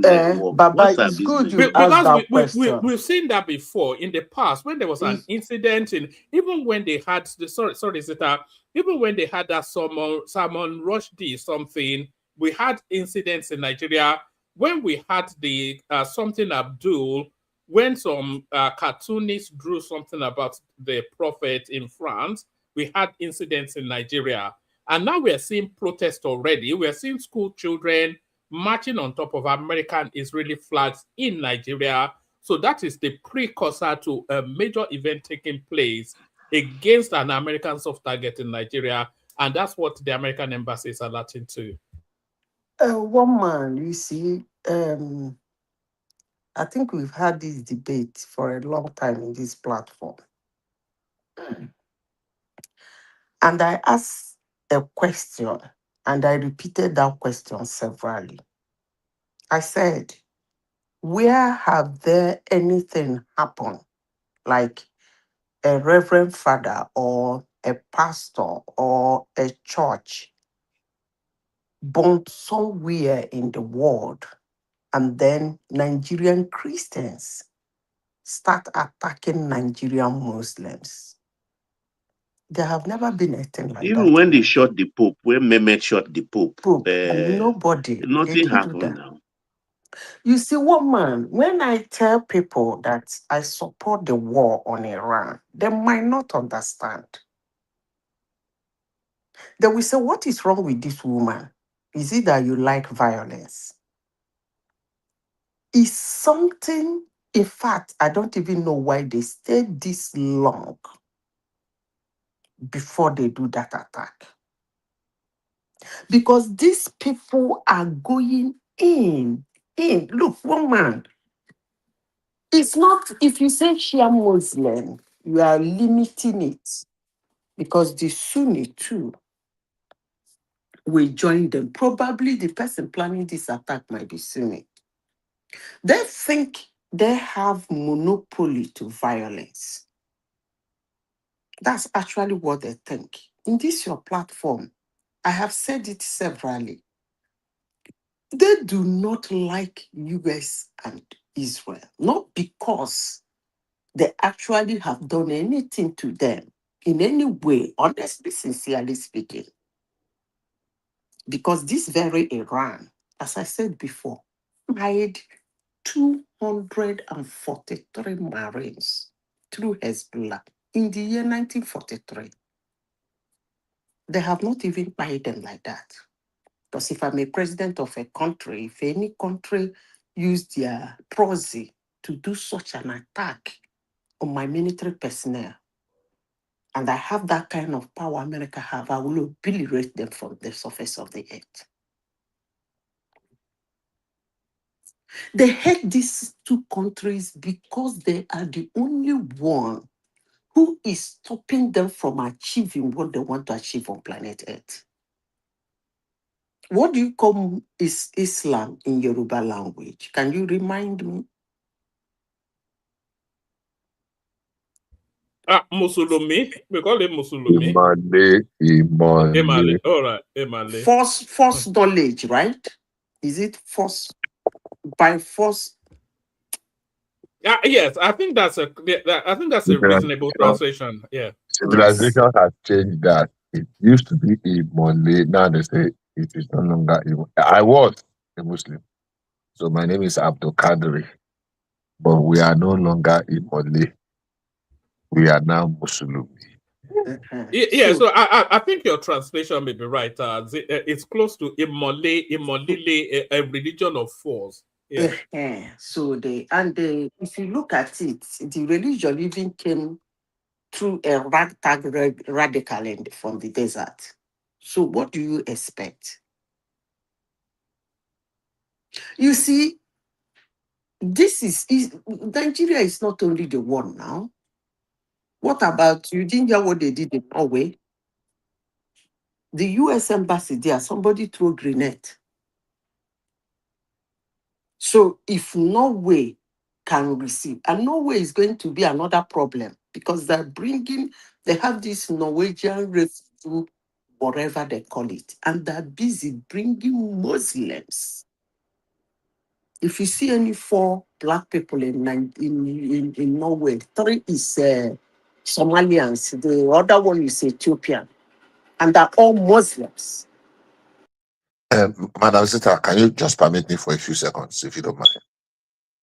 I mean, you are very spot on. Do I have your permission? Huh? Yeah, you are very spot on. I think we have come to a realization, or we should come to a realization, we need to address this issue. We have to address it. It doesn't matter. You see, when this thing started, one man told me things are going to go up. I said, it doesn't really matter. I have preached the religious tolerance, I have preached liberalism and religious tolerance for decades. I remember a conversation I was involved in way back in 1993. It was an open, it was what they call this organization. And I made a statement and I said that, look, if we cannot be religiously tolerant, let us be religiously blind, because I don't understand the idea or the ideology where people are pushing the narrative and you have to fight to defend a God that is supposed to be defending you. If you have to, Self, yes. put other You people, see, they are succeeding. They are succeeding because if you look at history over the years, you look at nations that were totally Christian nations. Today, they are totally Muslim nations. Iran, Turkey was one of them now. Turkey was a Christian country now. Iran. This Iran we're talking about, go and look at Iran 50 years ago. Even Lebanon, even Turkey. Iran, yes, Beirut. I'm even talking of Iran now. Go and look at Iran, completely Christian, completely Libra. Turkey, Constantinople, or what they call it. So what I'm saying is that if you cannot be tolerant, then why can't we be religiously blind? And we cannot. We can't be religiously blind. Sorry, Zita, give me 1 minute and then you take the floor back. We cannot be religiously blind. I think the mistake we make is that, I make this mistake. Everybody makes this mistake. We always look at life through our prism. It's an asymmetrical sort of a space. These people are pushing an expansionist agenda. And they want a one world caliphate. That's what they want, and they believe they do it by conquest. That's how I would say. They've never really preached that religion through persuasion. They've always propagated that religion through conquest. Okay. So have you ever seen a Muslim in a square inviting people to come and join? Like you see Christians everywhere. Everywhere you go, they are with their megaphone saying "Come to." You never see a Muslim do that now. They believe in conquest. They conquer you and then subjugate you. Yeah. You are an umpire. You are a moderator. Let us have it open, and not that this platform or this section is just for a Christian forum to bash Islam. Let other people that have different opinion, let them come up. I was born a Muslim. My father was a Muslim. I said earlier on, my name was Abdul Qadri. I have made, and I'm saying this in a public space now, I made, and I was active enough in the church, and I grew within there are few things I can say in private to certain people, but God helping me. It's not by accident that people, my name is Bishop, but somewhere along the line, I have come to the realization, and listen to me very carefully, please. Maybe I will not have the opportunity to say this again, that the Abrahamic religions with the emphasis, plural, has done more harm to us in Africa than any other thing. The Abrahamic religion, including the Mohammedans and the Christians. And I have looked and I have said severally, if I have the opportunity, I will embrace Iseshe. There is nothing apart from teaching us the culture of the West and the culture of the Middle East, the Abrahamic, the Islamists, and the Judaists and the Christians. They are teaching us a morals that Iseshe has not taught us before. Ifao or Batalao, at least from the weird perspective I'm looking at, there is nothing they are adding to us. We're just so dummies because of the so-called civilization. And meanwhile, those civilizations did not even come from them. Unfortunately, we have relegated our own way of worshipping Olodumare. I know someday some people will regain it. And that is why it is very important for as many people that can document what is necessary. I repeat, the Abrahamic religion is a scam. Thank you. All right. All right. Back to you, Zita. Like I said, it's an expansionist something. One man, you see, saying things somebody is doing is not actually trying to talk down on that person. It's when you start maybe over bloating it or saying things the person is not doing, then you are like demeaning or disrespecting who that person is. What I say about Muslim religion is who they are and what they do and what I have seen them do. Sorry, Zita. This one of the central pillars even is jihad now, which is force. You know, so yes.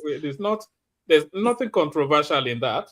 The annoying part of it is that the Christian religion, which came from the West, all of a sudden started tolerating them.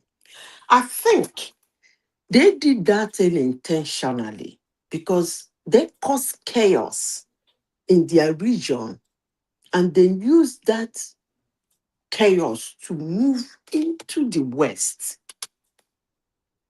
And now they are in the West, they want to take over. But let me say this, I want to document my voice on this. They are actually succeeding. They want to get Israel down. When they get Israel down, then they will have a long contention with the United States. And that time, it will be only, United States will be the only one man standing. Because when you look at what is happening, you are fighting a war with somebody. And then automatically they turn it to a religious war. If you go to Iran, they have at least 20 or 30% Jewish population as we speak today. They even have Jews in their parliament. And then their militia are busy targeting Christian embassies. Well, United States is a Christian nation, targeting the other people, their embassies. What if Christians start targeting Muslim embassies in the world or Iranian embassies in the world? How would they feel? Now, the question I ask people who talk about this thing and make it sound as if somebody is minding their business. I don't think that's a fair comment to say. They're not targeting Christian embassies. They are targeting their adversaries, which is the United States and Israel. Iran is targeting the people he wants to target. I'm talking about their religious jihadists. The people who is coming to attack the US facility and school in Nigeria is not going to be Iran. It's going to be their jihadists in Nigeria. The one that threw sniper in US embassy in Norway is not Iranian missile that hit that embassy. It's one of their jihadists. That's what I am saying. So what if a Christian somewhere... Yeah, but but they are not attacking the American embassies, the American facilities on the basis of religion. They are attacking them on the basis that they are adversaries in war. Okay, let me finish. So what if a Christian, hold on, what if a Christian somewhere in the world goes to Iran embassy and attack it in the name that Iran is not an adversary? How would it be? Yeah, but Iran is not fighting Christianity now. No, Iran is fighting you are not Israel. Understanding. Let me clarify myself. No, I'm not. Yes. Let me clarify I'm not myself. understanding you. No. Yes. Iran is fighting a war with an adversary. Yes, which is Israel and the United States. Okay, fine. The people who is inclined with the religion of Iran, because there is no Iranian living in Nigeria, so much so to perpetuate an attack. As long as we know, there is no Iranian community in Nigeria. But there is a red alert for Nigeria. So who is going to carry that thing? Just as you said, Shia Muslim or Sunni Muslim. But Azita, let me help you. Go ahead. Good, thank you. Number one, let's get something very clear. Except we are missing it. It is a global, what do you call this one now? It's not about religion. To the ordinary mind. But to the discerning, it is part of the expansionism. Before I go ahead, let me correct something. Jihad is not part of the 5 pillars of Islam. One man made that assumption. No, I never said that. I said it's one of the pillars of. No, I know they have 5 pillars, but it's one of the central points of Islam. Yeah. If you say it's not a religious war, yeah. No. It a Christian? Let me. Maybe I'm not putting my submission clearer. Is it a Christian, or in quote, are we expecting Christians in Nigeria to attack the United States Embassy? So let me answer you. You see, politics have mixed with religion, and people choose whichever one is convenient, comfortable for them to propagate, so that they can move with it. Now, none of them is fighting in the name of religion. Actually represents God. So if Islamists are expanding, we think they are expanding because they want to propagate Islam. No, it's expanding because they are expanding it because they want to push to dominate and extend their political convictions on other people. It is not because of one God somewhere or one Allah somewhere. It is difficult for people to believe it because they have been completely brainwashed and hypnotized. Nobody is fighting for a God. One of my saying is that if I have to fight to defend my God, then that God is not even deserving to be my God. God bless you. I've said this several times, and they called me all manner of names in this platform. I have digital footprint of saying this, not yesterday, way back in 1990. But I'm saying this 1993, 1994. If I have to fight to defend my God, then that God is a lame God. It's not worthy to be my God. I wish that Twitter had not banned my old handle. It's there. It's not something that is in it. And I advocated then, and it was a Rotary gathering then many years ago, 1993 to 1992 to be precise. And look, as far as I'm concerned, though, if we cannot be religiously tolerant, then let us be religiously blind. Because I don't know how to state it more to romanticize it. All this religious something have not added any value to us. I just live in a lie. They have told us story, whether it is the any of the Abrahamic religion, whether it's the Islamist or the Judaist, Christo-Judaist religion. But we are not ready to address those now. Some people are so carried away by this Christianity something, and they are ready to do anything. Some people are so carried away by this Islamic something, they are ready to kill even their own direct blood sibling. The only thing is that one is more of fundamentalist than the other, and it's the Islamists, because they are very, very intolerant. You can hate me. I have lived in the North. I have practiced the same religion. I have not hiding it. If anybody wants to kill me today, this year is supposed to be my golden year. So if anybody kills me, I'm not dying in vain. I'll be my time. But the truth of the matter is that we know the truth. There are some moderates that are doing everything. But you cannot convince me because of your own moderation. Can you explain what you mean by if we cannot tolerate, we can, what's the word you use, Seth? we can. Like I go back to what I said earlier on.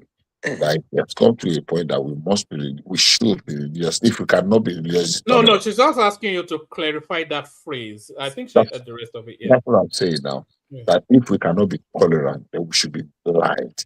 Now, by being tolerant is that irrespective of what you look. I lost a friend a few days ago. No. Let her carry on. I think she just wanted you to. Sorry. No, that's the question I'm asking now. Let me answer her question now. Oh, okay. Go on. Madam Zita, you want me to answer her question? Yes, go ahead. Go on. Yeah. Good. So I lost a friend a couple of days ago in the UK. They call him Pope. That's my younger friend, Yobi. He was in the UK, was pastoring the church. I remember his background when he was young. There was a time he told his dad he wanted to be a Muslim. And the brother said, I don't have any problem with you becoming a Muslim. The only problem I have with you is that any day I wake you up at 5 a.m. to pray, and you are beginning to stretch and giving me excuses and this, that's where we have problem. When we were growing up, no father is concerned whether you choose to be a Christian or a Muslim. Nobody will disown you, especially from a Christian family. Nobody will disown you. But later they did not. That you are ostracized. Immediately you are beginning to associate with some Christian friends. I don't know if you understand what I'm saying. Bishop, what you explaining? Yeah. All right. So Baba, what did you say, sir? I didn't want Zita to lose too far her stream of consciousness. Okay. Baba, keep your question, please. No, let Baba ask the question, but let's not stray. No, it's not question, actually. I just want to put some credence into what Bishop is saying about question of Islam, Christian religion in Nigeria. Because as we're talking now, just laughing because looking into my own house, I mean, raised in a Catholic home where my grandmother was a staunch Muslim.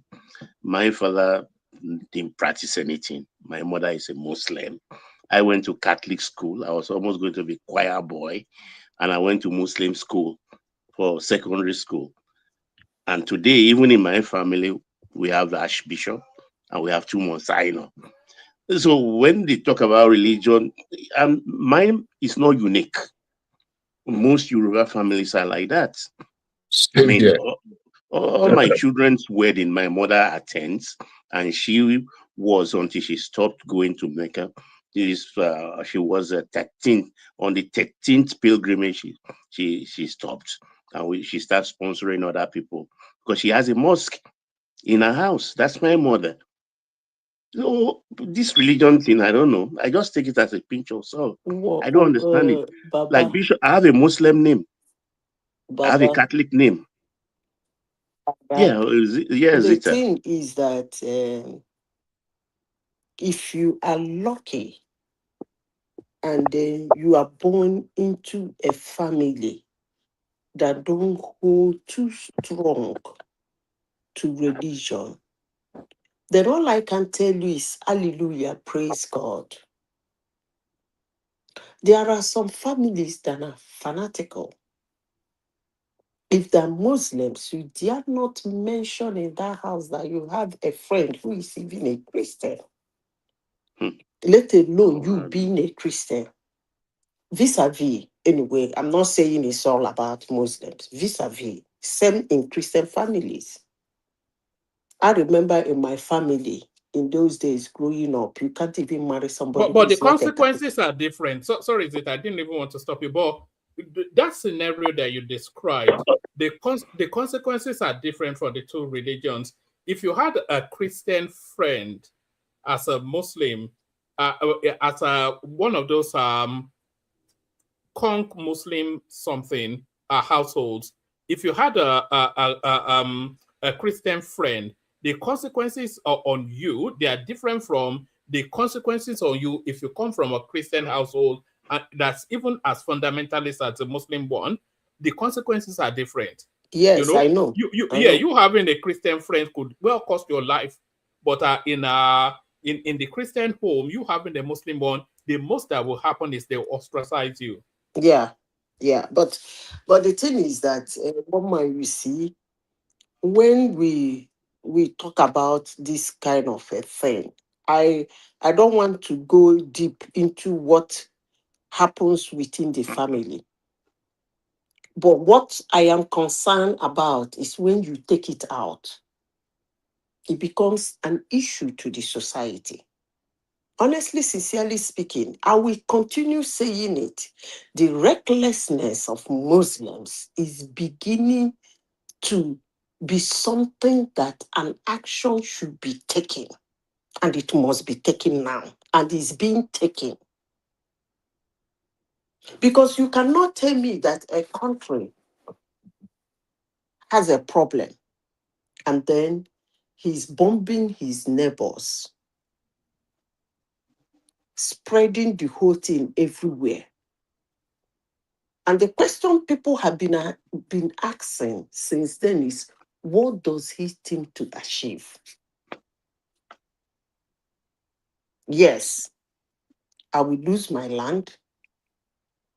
I'll get the beating. They But just want to burn the you house will pay down. the That's all. cost. I get the beating, you lose the money. That's exactly what they're doing.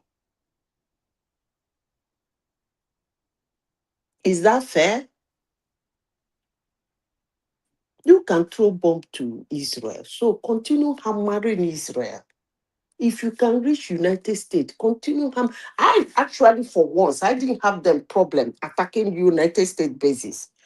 But trying to bury all those edifices that their fellow Arab nations forget that they need to start preparing to build nuclear weapons, they decided to beautify their nation so that people, even Saudi Arabia over the years, has to remove some certain things, subpedal a little so that people can come in. But this same Iran, they are the one. A woman was killed because she didn't cover her hair very well. What kind of human beings are these? And people are still talking. People are still supporting them. It's still scary. It's actually scary that some people are supporting them. But wait, for the life of me, Zita, why should somebody force me to, be, how do I put it, to submit myself to a religion I don't believe in, or I can't No, wrap the it around thing, my if you head. look I at don't their understand. history, that thing is from What's 1979. your No. business, whether I'm a Christian or a This Muslim or madness in Iran, they said it started in 1979. It wasn't like that before. No, it was when the Shah fell through his own stupidity too. Is it And what wasn't it in 1979? yeah, I think so. I think 79. And Ayatollah, look, at times the West too, what they encourage at times always put them in trouble.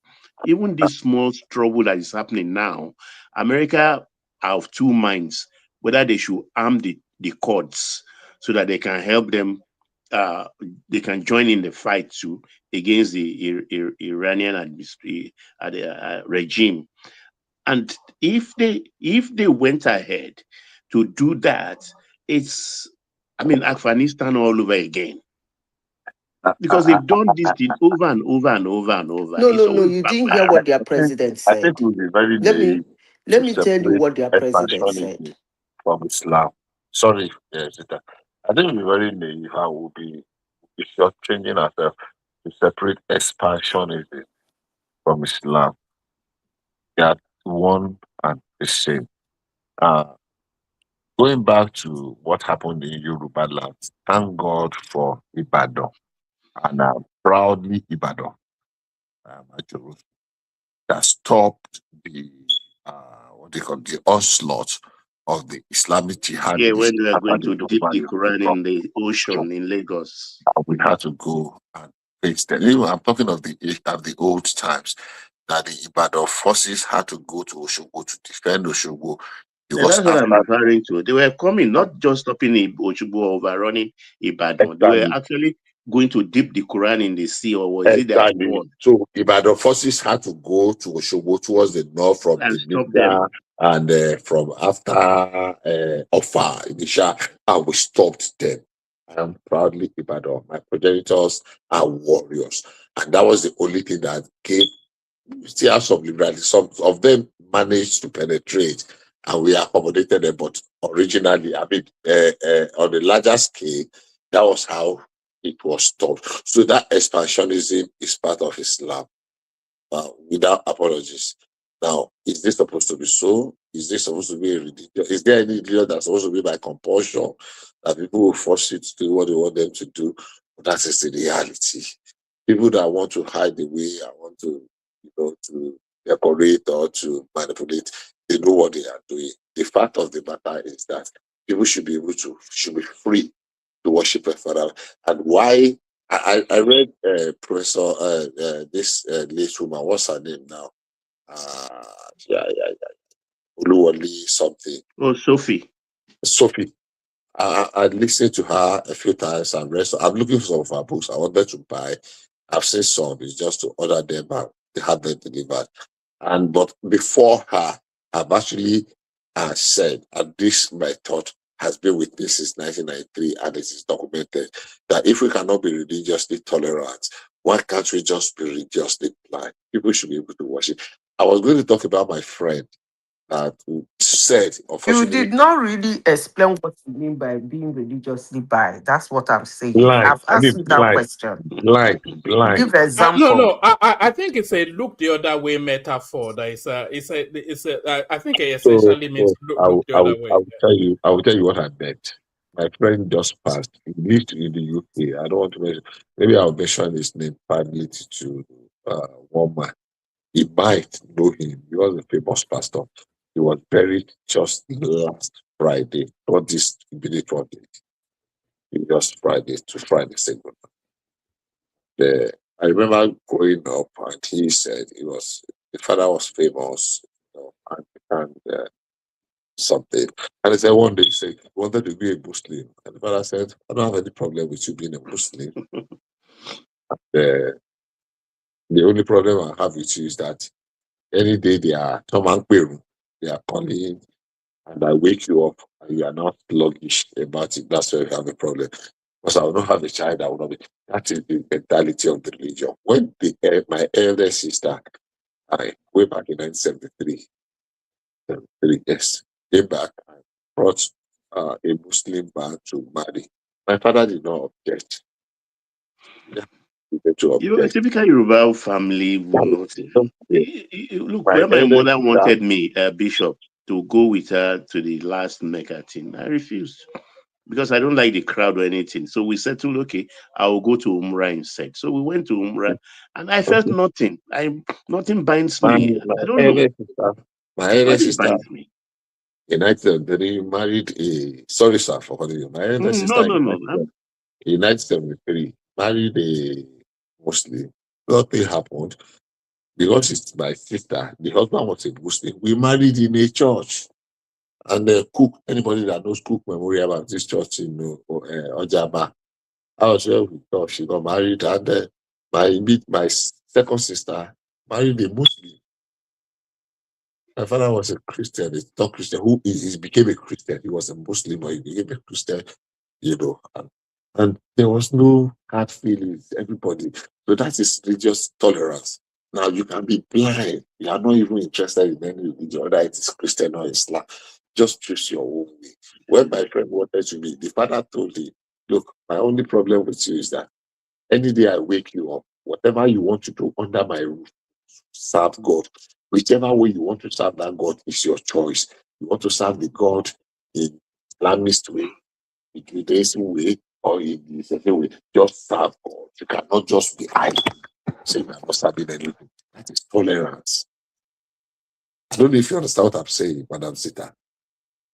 That is way. Look, Bishop, let me even tell you a funny story. You are not. I was going. Rita, let me just give this anecdote, please. I was going with some Omonile to inspect some places in one of those Lagos State deep suburb, to inspect some land and things like that I was interested in. And we got to the village, and I saw Ojubo Ogun, where they worship Ogun under a very big tree and things like that. And I said, wait. I went there, I chanted Ogun's praise and took the Ogogoro bottle, put it in my mouth, and go with it and give them some money that they should continue with their ritual. The Aworis that went with your money, they were so impressed that you would think they will look like up and down, like in awe that how do you know about all of this? And I said, sit there. Because I don't know. I don't have any feeling for anything. It's just I can't understand why a human being will be tied to religion to the extent that you want to kill for it. I can't understand. I can't really understand. If I've worked hard now, I see where they're doing all these You things. I see, will pay obedience. what I will say, Papa, is that we should stop tolerating them. I agree with you. That is my stand. Like, Christian nations should limit the number of Muslims they bring in, no matter whatever crisis they want to lay hands on. They should go. I don't even understand Somalians when they have problem in Somalia. Instead of them going to Qatar, Saudi, UAE, even Iran, somebody like Ola Omar has no business coming to United States as I said. She should have gone to Iran. Are you getting the point? These things need to be handled. I just have to say it. Because we cannot continue wasting human beings just because somebody wants us to believe in what he believes in. What Iran is doing is actually laughable to me. Because I don't know, they said that they can fight for 1 year. Then after 1 year, what? And then what? You can cause chaos for 1 year. You can imagine if Iran has nuclear weapon. Come on now. So now saying for the dash and out. Zita, they did a survey in the UK just over the course of what's going on now. And the young people in the UK, do you know what the result came out after of that survey? About 54 to 57% of young people in the UK, they said they wish that they are happy for Israel not to exist. You see them? You see them? Can you imagine? Yeah, but that's a condemnation on Israel now. So what can be used? Which condemnation? Okay, the excesses now, the barbarism that the Israelis are. Okay, woman. You see, when people who are very young take a very, I won't say definite, let me use the word ridiculous, a ridiculous stand on something, the question I usually ask, what were they told? Because that is what resulted to their decision. They were not there. And they did not read further. It's what they were told. You see, these people have carried, that's why Israel is giving them what. You see this one? 2 of them will fight to finish. Honestly, sincerely speaking, because yes, they said Israel did not take Iranian land anyway, but Iran kept process. It kept Hamas, it kept Hezbollah, it kept one in Iraq, it kept one in Syria, it kept one in Yemen. It surrounded Israel with proxy. The late Nasrallah. And made Israel to be fighting war all through their lifetime. Iran. According to Israel said they don't care who is there, but they want somebody who will leave them alone. Period. That's what they're fighting for. And if anybody think that they cannot exist, let's see how that works. Because they have taken a stand to exist. I don't even understand this propaganda that Iran has pumped. Okay, Iran is supposed to be one of the wealthiest countries on earth, just like his neighbors, because they Yeah, but got the money. why are they not wealthy? Because their problem is Israel. They can never be wealthy until It's nothing to do with the 45-year sanction. okay. Your people are no. You see, people will always say, it's sanctions on Iran. You are telling a fool. And when you tell a fool that kind of a thing, the fool will believe you. The sanction on Iran did not stop Iran in arming Hezbollah. It did not stop Iran from arming the Houthis. I don't want to call the name of the one in Syria and the one in Iraq and the one in Palestine. 5 processes. I don't want even to talk about the ones they littered all over the world. And this is a country, you people are saying that they are poor because of sanctions. Wow. So if there is no sanctions, by now, all of us will be running to Mars because of one country. Because if sanctions can still make them this rich as arming Hezbollah, have you seen Hezbollah tunnels? If you are close to United States military, you won't believe what Hezbollah in Lebanon, what their tunnels look like. It's another town underneath Lebanon, armed by Iraq. Now do that. Iran. Now do that. Is it the Houthis? And you say they are poor because of the sanctions. I mean, look, the mainstream media is really doing a great job. They're really doing a great job. And for those who don't want to ask questions, who don't want to see for themselves, they believe them. They're doing a great job. Really? I don't know why you said that they are poor because of sanctions. Because that is why they are poor. If you are restricting them from being able to trade, then clearly you are going to. And where are they getting all the money?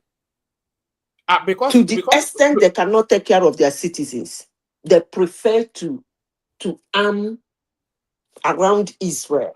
And by the way, a lot of this arming of these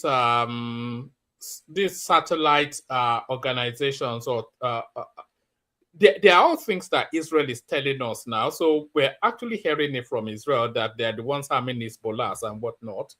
You know, who is arming? He said you are hearing it from Israel. Yes, a lot of and this Iran news, denied it. I don't know if they denied it or not, but I wouldn't take anything here coming out of Israel with the war that is happening in between Israel, United States, and Iran. Normally, a normal person will say it's not a religious war, right? Some people will say it's even a political war. So if it's not a religious war, why are the Shias in Nigeria? Let me not talk about every other place, because if I say, you people will say, where is it? Where is it written? Tell us the date, show us the picture, give us the website. Let me say the one you know that you put out in your own platform here. Why are the Shia Muslims in the Nigeria demonstrating and putting American flag and the Israeli flag? Why is it not that Nigerians are demonstrating, or people all over the world are there? Why is it a particular religion that is demonstrating? Since I'm talking rubbish, make I leave. So, all right, let's bring AKO into the conversation. AKO, we're somewhat in a relaxed, so it's not. I never talk about P2B. You know, I told you anytime I come to your platform, I talk about P2B. We will talk about P2B because it's the headline piece. I was reading his funeral rites, not his funeral as a mortal being, but the funeral rites of his political life. As I was doing that piece, because I was saying then that Peter Obi getting the membership card of the ADC, it was actually him announcing his it was a political obituary. The moment he got that card was the end of his political journey. That's what I was saying. Yeah. So do you want to talk on that briefly, and then we bring AKO in? Yeah. I don't think so. What you mean by end of political career? Are you saying that end of in the sense that he can no longer contest or he will never win an election? It depends on what you mean by that. Well, it's unlikely. I think we are all settled that he's not getting the ADC card, and there's every prospect that he will not get the. Are you sure? That's what all the probabilities tell us. So even if Atiku was not there, he will still struggle to get that card. So, sorry, Madam Zinda, before you conclude, the easiest pathway to a Tinubu, number one, easiest pathway to a Tinubu presidency is Peter Obi getting any ticket, whether it is APC or whatever. Bishop, let me tell you something. Go ahead. You see this election that is coming in next year or end of this year, I don't know, wherever they want to do it. January 6th. January 16th. I don't really think normally anybody is a challenge to Tinubu except the Yorubans. Honestly, sincerely speaking, even all these ones, the Northerners are shouting, talking, blah, blah, blah. I don't really think they're going to be the ones to give Tinubu headache in this 2027. Actually, I won't be surprised if they count the votes in 2027 and Tinubu get the lowest number of votes from his region. He's not facing any challenge. And I hope he understands that. From whose region? Not his problem. Are you talking of from the Peter Obi's region? No. So sorry. What's led you to that conclusion, Zita? What made me to that conclusion is, let's start first. I don't want to go to what happened in 2023. Let me start with what is happening now. The whole of South has turned APC. Yes. All their governors say, yes, we must do this. It's time to fight. Whether they are going to give him that vote from their state is a matter we will discuss later. But for now, the thing is that they said yes to Tinubu. Now you come to the so-called middle belt, that's central. All the governors, to everybody's surprise, even in the most difficult state like Plateau State, Obi won, the ginger, they hate Tinubu, blah, blah, blah. People say their governor can never, because they don't like Tinubu. They have all aligned. They said yes to Tinubu. Okay, come to the north that we've been complaining here that's even started this political madness early. From the time Tinubu won that election, did this, hey, they started complaining about how everything is biting them and everything is chewing them. The northeast and the northwest, the only state remaining now is Bauchi State. And that man is moving in and out of Asu Rock at will. Now let's go back to the southeast. That is believed to be the people that most they hate Tinubu with a perfect hatred. It's 5 states. 3. Even the least, nobody, Enugu is the least expected for their governor to say yes to Tinubu. 3 is APC. 1, that is ABGA. From every ramification, if you have eye to see, that ABGA is just to hold our father's name. is Anambra is almost APC. Then come to Abia State, that is Labour. If you have people on the ground, relations, friends who are in Abia State, they will tell you that maybe this guy, if he run under LP, maybe he might win. But sorry, Sister. Bishop, let me let me mute you for a second. We can hear background noise. Carry on, Zita. They say maybe if this guy win as a governor with LP, that there is every tendency APC might even get up to 30 or 40%, or probably win the presidency there because they have been making inroads. I'm not exaggerating. Then now let's move it to the Yoruba land where Tinubu came from. Makinde, I will call him a lucky politician because I know him personally. I know when he used to come to our department for all his contract and everything, a major project. He contested that, he started with Senate, he's not getting it. It's because of the former governor and the way he was talking, blah, blah, blah, got Yoruba people angry. That was how Makinde became governor. He was the least because they are the 5 mad governors in 2023. I expect the rest kept quiet. The ones that didn't want to join, like all the other ones, I even had the get whatever. Makinde, a dead party that Wike is trying to make sure he waged the PDP away from being a massive challenge, because that's the only strong party in Nigeria. Forget about all this, their ADC stuff. Trying to shave that PDP away to make sure that it doesn't pose a big, because most Nigerians, they don't want to vote APC. The only party they know is PDP. They go and put their hands in PDP, more especially in presidential election.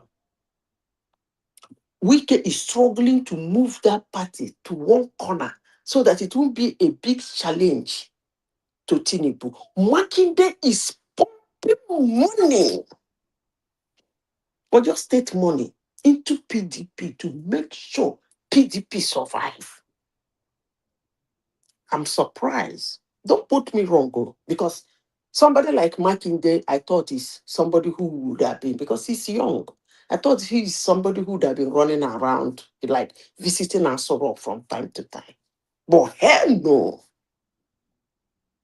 Is he the Osun dancing governor?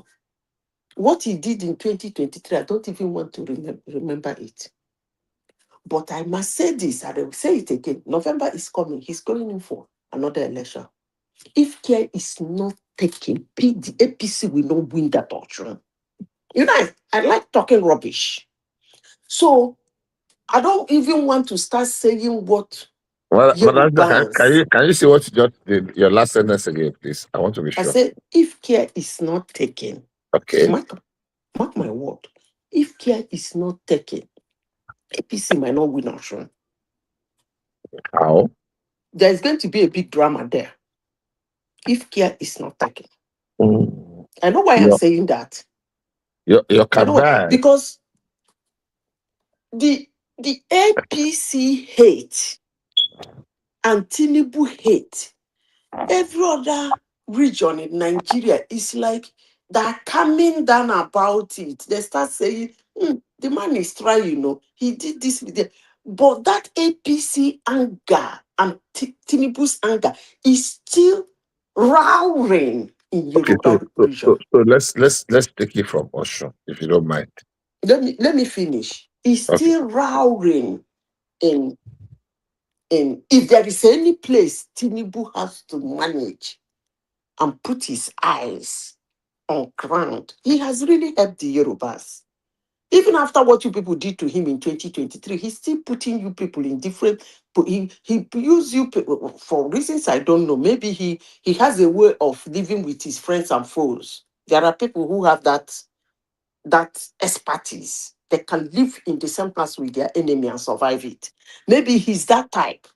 Because if I were him, God forbid, I can never be him. I wouldn't have any Yoruba person around me.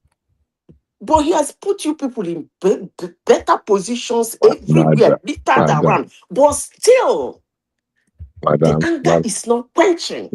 Even when most of the Yorubas get position are actually useless. They are as useless as my poo, but they're still sitting down there in that position. But that being said, the anger is not quenching. But let's see the result in 2027. Madam Zita. So let me digress, if you permit me. Many years ago, I read one of my very early Jesali case, and it was Coffee from Hong Kong. I remember very vividly now. I've not read any chase in probably 40 years. So all the chase I read were 40 years and above. So when I read Coffee from Hong Kong, and I got intrigued by Jesali Chase. What's that his real name?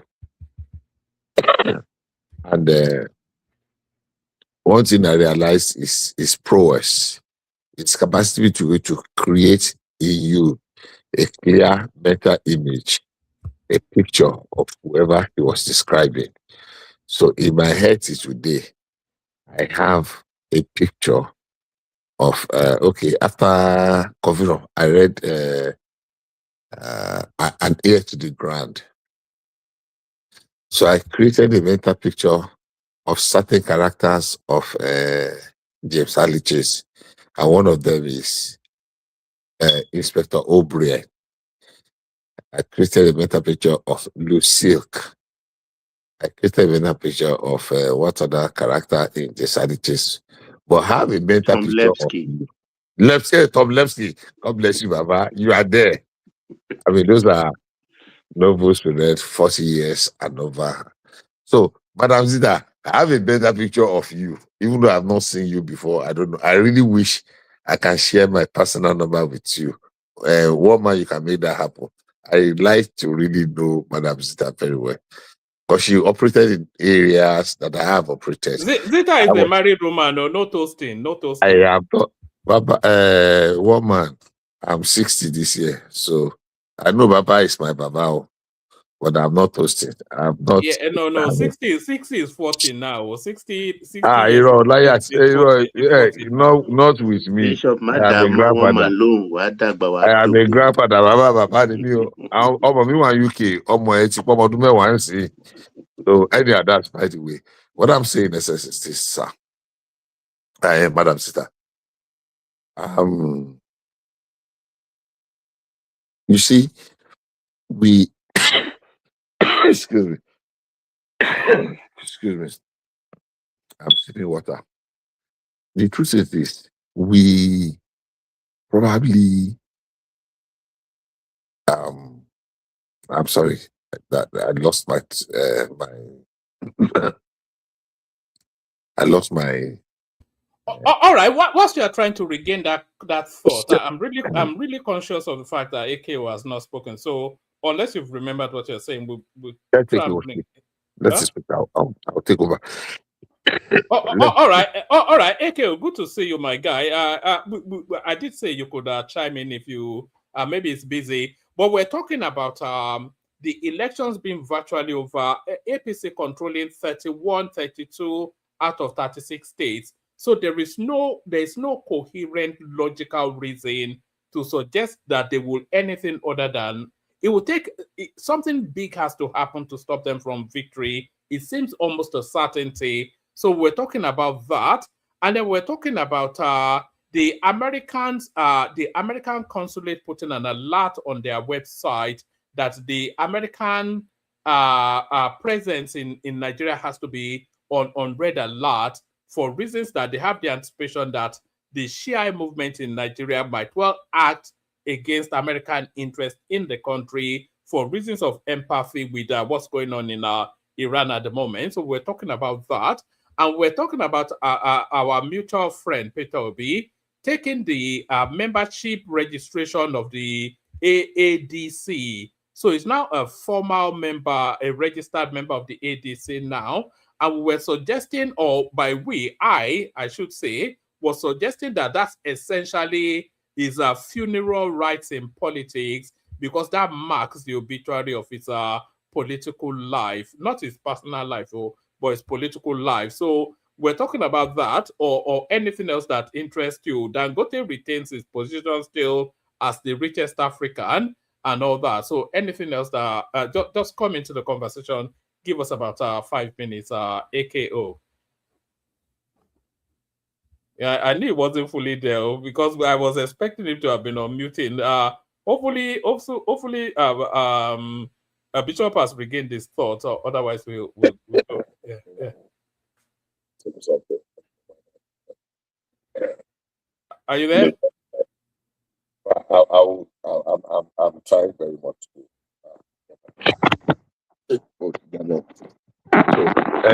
Madam Caesar, thank you very much. If I'm very correct now, everything just scatter. I'm here. I'm listening. Yeah, but can you hear him though? Because I can't hear him fully. I can hear him. Oh, all right, maybe it's my system. Carry on, Bishop. So, like I was saying, the issue, the area I wanted to respond to you is the one thing is certain. We want to be bold enough to accept the fact that religion, in quote, has failed us. Whether it is Islam or Christianity. But today, we are concentrating on the Islam. The idea of forcing other people to accept and assimilate your own ideology has not done any part of the world any good. Back to what you said,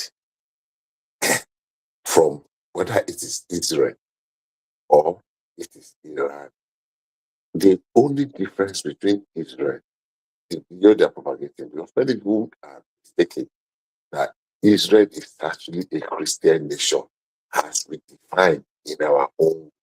It is not. It's not a Christian nation now. Who says so? Not. It is not. Christians are supporting them because they're safeguarding the support. That's all.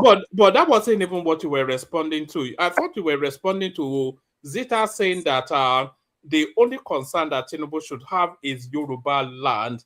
Where she feels that, I thought that was where you were coming into. I thought we were going past the. There are three things she mentioned. She started from that Islamism. Right. And that we were talking about earlier on when I finished. The Tinubu one. I wanted to use the issue of the factors that I mentioned of this platform many months ago about how it will be easy for Tinubu to win the South conveniently. And I said that, if I'm not mistaken, that Tinubu can ensure, confirm to South governor that I will complete the coastal road.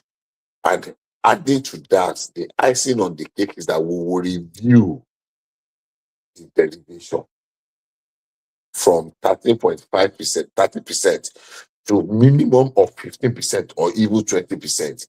And I can assure everybody that Tinubu will have a sweep stake in the South. And I'm still staying here today. If Tinubu has said, I don't know what he pulled there behind that made every South governors to queue behind him. But if Tinubu can tell them that, look, don't worry. You see this this coastal road, I will complete it. That is a major achievement. And go and ask everybody in the South, that would be the biggest thing that is coming to them since 1999. So if people can show them that I will complete that coastal road, and he's showing them what coastal road is doing, has done to all the coastal states in the world, everywhere that they have coastal, at least major one, whether it is Casablanca, whether it is California, whether it is Sacramento, just name it. Whether it is Johannesburg or Cape Town, and they show them, everyone, every reasonable person will say, really? they will queue behind it. The second in that top is that, look, you have 30% today. I can assure you, at the very minimum, we will get 50% derivation because we need to work on that derivation. So by my own thinking and reasoning, Tinubu has not just one, not just two, not just three. He has all the 4 aces to win the 2027 election. Back to the main thrust, the main issue. This issue of Islamism or whatever. I said. Sorry, Bishop. Yeah, because Remy is there as well. AKO is not yet ready for us.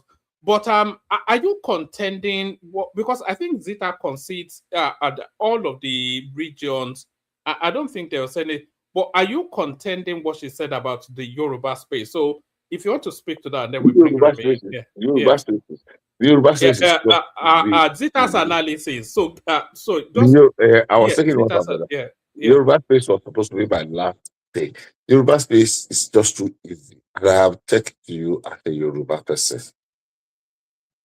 In the Southwest, even though we're not very dogmatic in quote, it's not because it's a Yoruba man. Unfortunately, that is what many people are pushing now. And when we look at it, how can you ask them that being Yoruba, I'm voting for Tinubu because it's Yoruba man, when Tinubu only got 55% of the Southwest vote and Peter Obi got 88 or 98%? Why are you abusing me that I'm voting for Tinubu because it's the Southwest? Even under Awolowo, we know how much. Then we had Southwest and Midwest together. We know how much vote we gave to him.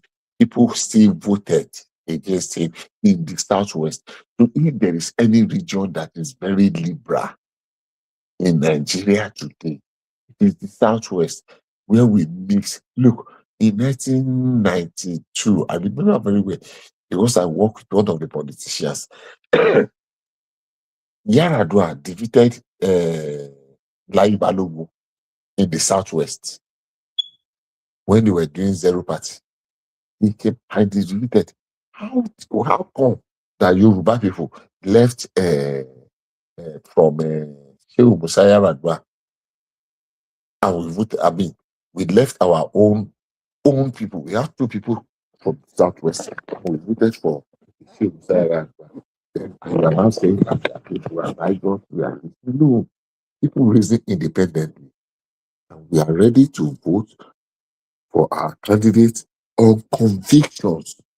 So it is not an idea, it's not a I don't think that debate to actually, I don't think there's any basis for that argument. We know the candidates we vote for. And when that time comes. So sorry, there's no basis for which argument, because I'm still trying to understand. The argument that voting is based on I don't want to use the word ethnicism, or the region a candidate comes from. That's not an argument. The argument is that that's general, broadly consistent with voting in Nigeria now. The two underpinnings of voting.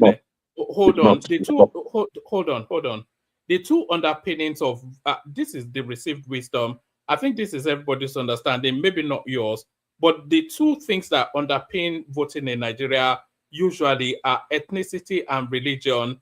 That's broadly, not universally, but broadly. That's how people vote. But you think differently. That's exactly what I'm telling you, that does not affect our voting pattern in the Southwest. That's what I'm saying. Irrespective of your religion, because we are so big. Irrespective of your tribe. Because if in 1992, we voted massively for Yaradua against our oath, then what are you talking about? In the same way, I don't know if you understand what I'm saying. So we're not being influenced by religion. We're being influenced by the competence of an individual. All right. I don't know if I'm making any sense. All right, I get that point. But Bishop, as the room continues to populate, let's move the mic around a little bit. AKO not here, so let's hear from Remy. Simba is here as well. So Remy, floor is yours. AKO, whenever you're ready, let us know. We've called you quite a few times. Remy, good to see you. Are you there? You're muted, but we can't hear you. Remy? Oh, all right. I think Remy may well. Can anybody Remy or Simba? Simba, no, they are both here, but Remy unmuted, but we can't hear a word. So let's go to Simba then. Hopefully his system is in Saudi Arabia anyway. But are you there dodging bombs, Simba? Simba the sailor. Simba. Good morning. Salam alaikum. Alaikum salam. Are you fasting? Your voice is too energized for somebody that. Are you sure you are not one of those people that will be eating bread behind the mango tree? You don't. Your voice is too energized for somebody that is fasting. Are you fasting, Simba? I'm fasting. Simba, are you ready? Oga. Hey, Oga Bishop, Ekaro. How are you doing? Baba, I greeted you. Dr. Mibawu, Carol. Ekaro, sir. Zita, good morning. Okay. Carry on. I don't know. Okay, let me briefly talk about the war that is going on in Iran. I'm very surprised that the war in Iran we now limit it to religious war. I think it will be a disservice to think that what is going on in Iran is about religion, is about Muslim, Christian, or whatever. I don't think. I think it's a disservice to what is happening. Let me start by saying, if you look at the Iranian history, even Iran was once upon a time an ally of Israel and even America themselves before the emergence of Ayatollah Khomeini. So if we are now, I think if you look at it, how the oil reserve that we have in the world, apart from Venezuela, I think Iran or Saudi Arabia came second, Iran came third. And you look at what is happening. The first thing that Trump did was to go to Venezuela, capture that one. Then the next one is to go to Iran. Sorry, Simba. What you're about to say, it's only that you didn't start listening from the beginning. I think you're about to say exactly what I was saying. And the chart that makes your point is on the screen right there. Venezuela with the largest, Saudi Arabia second, Iran third with the third largest oil deposit in the world. But carry on. I think you're about to say what reserve. I said when I start. Reserve, yes. But before you carry on, I think you are mistaken. I said emphatically, and I remember Madam Zita said the same thing. The fight in Iran or between Israel and Iran is not about religion. I think that emphatically. No. I think that's the point he was about to make. I think it's about to make. But that was what we said. No, he's mistaken. Hold on, picture. I think Simba is about to say that the fight is about reserves, it's about resources, not religion. So I think that's the point he's about to make. Oh, are you there? What I'm saying is just saying exactly what he said. That we said. Yeah, but sorry. Let him have the moment, guys. Simba. I wanted he was not responding. That was fine. Simba. Nobody says it's a religious war. It's the religion. Jihadis all over the world are trying to fight it for Iran. Nobody is saying it's a religious war. But they are the ones making it a religious war. That's what I want to tell you. But you two are supporting it by saying that they are supporting militias in Syria, in Yemen, in whatever. So what you are saying, I heard you when you are saying all these things now.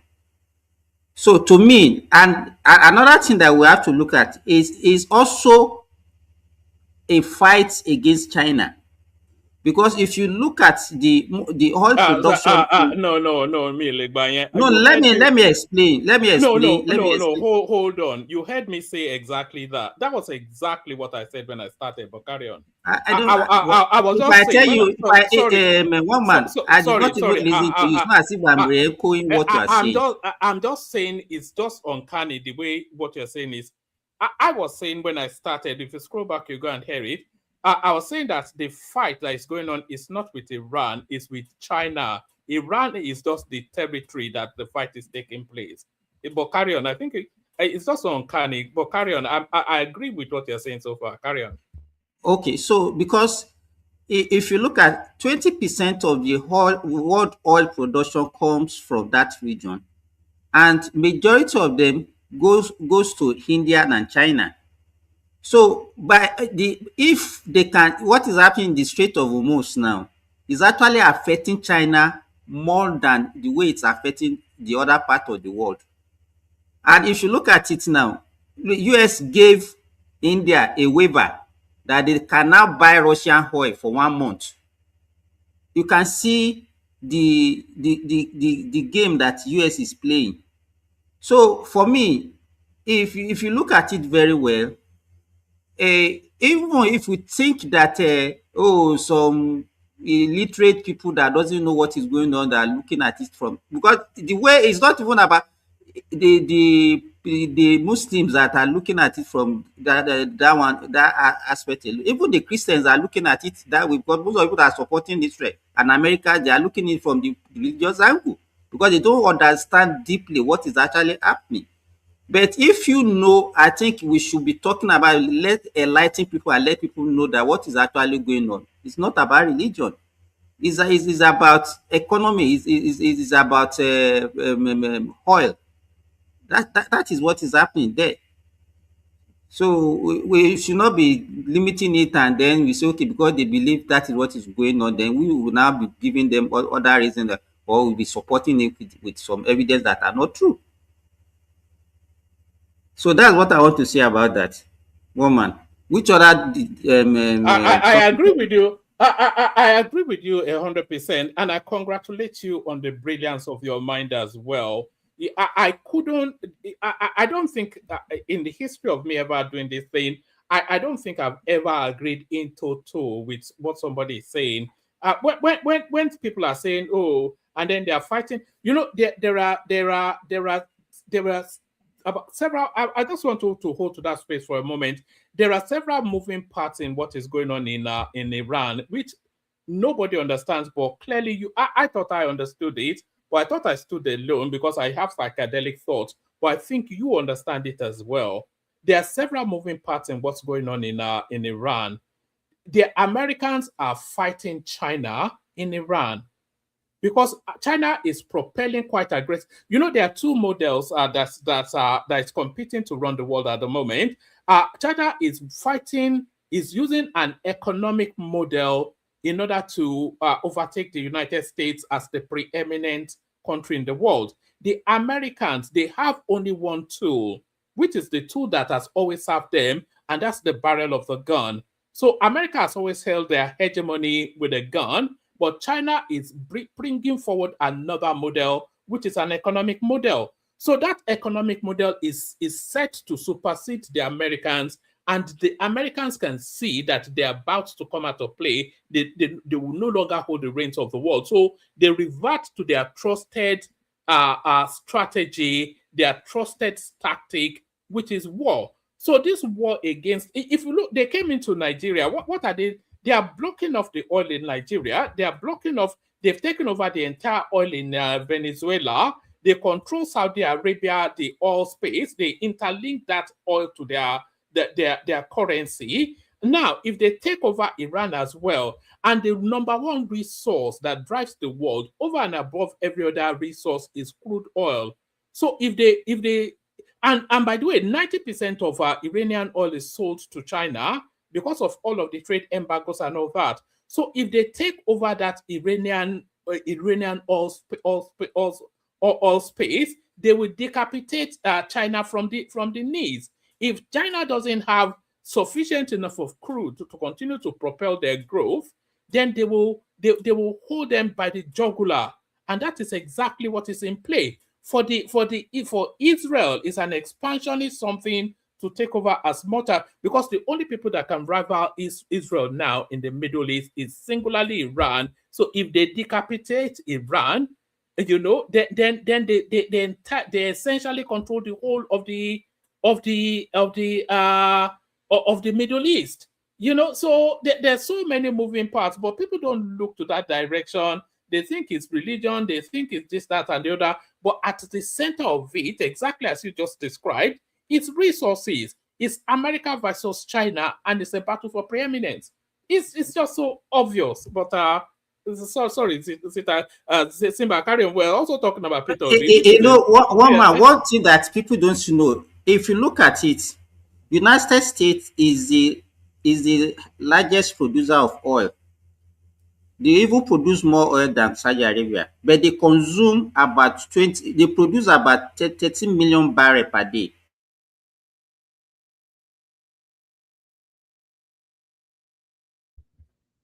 Have you lost you again? Your system is dipping somewhat. You go blank for a moment.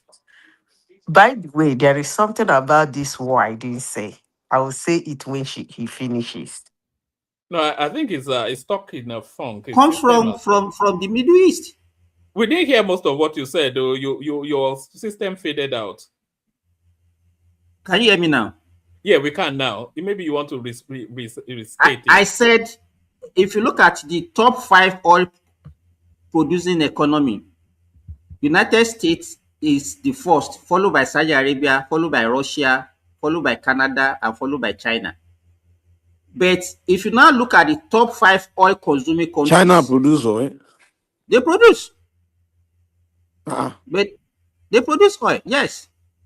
And they are the 5th largest producer. Yes, 4 million barrels per day. That's what they produce. Now, if you now look at what they consume, America consume about 20.5 million barrels per day, but they produce 13 million barrels per day. China is the 2nd largest consumer. They consume 17.5 million barrels per day. But out of that, so what it means that America produce more than 50% of what they consume, but China only produce about 20% of what they consume. So if you block that, it's going to affect China more than America. And majority of the oil that they consume comes from that place. So if you are not, so those are the issues that we are not looking at there. So for us for people to now read this is okay, it's because they want to Islamize the world. That's why they are doing this. I don't think it's not true.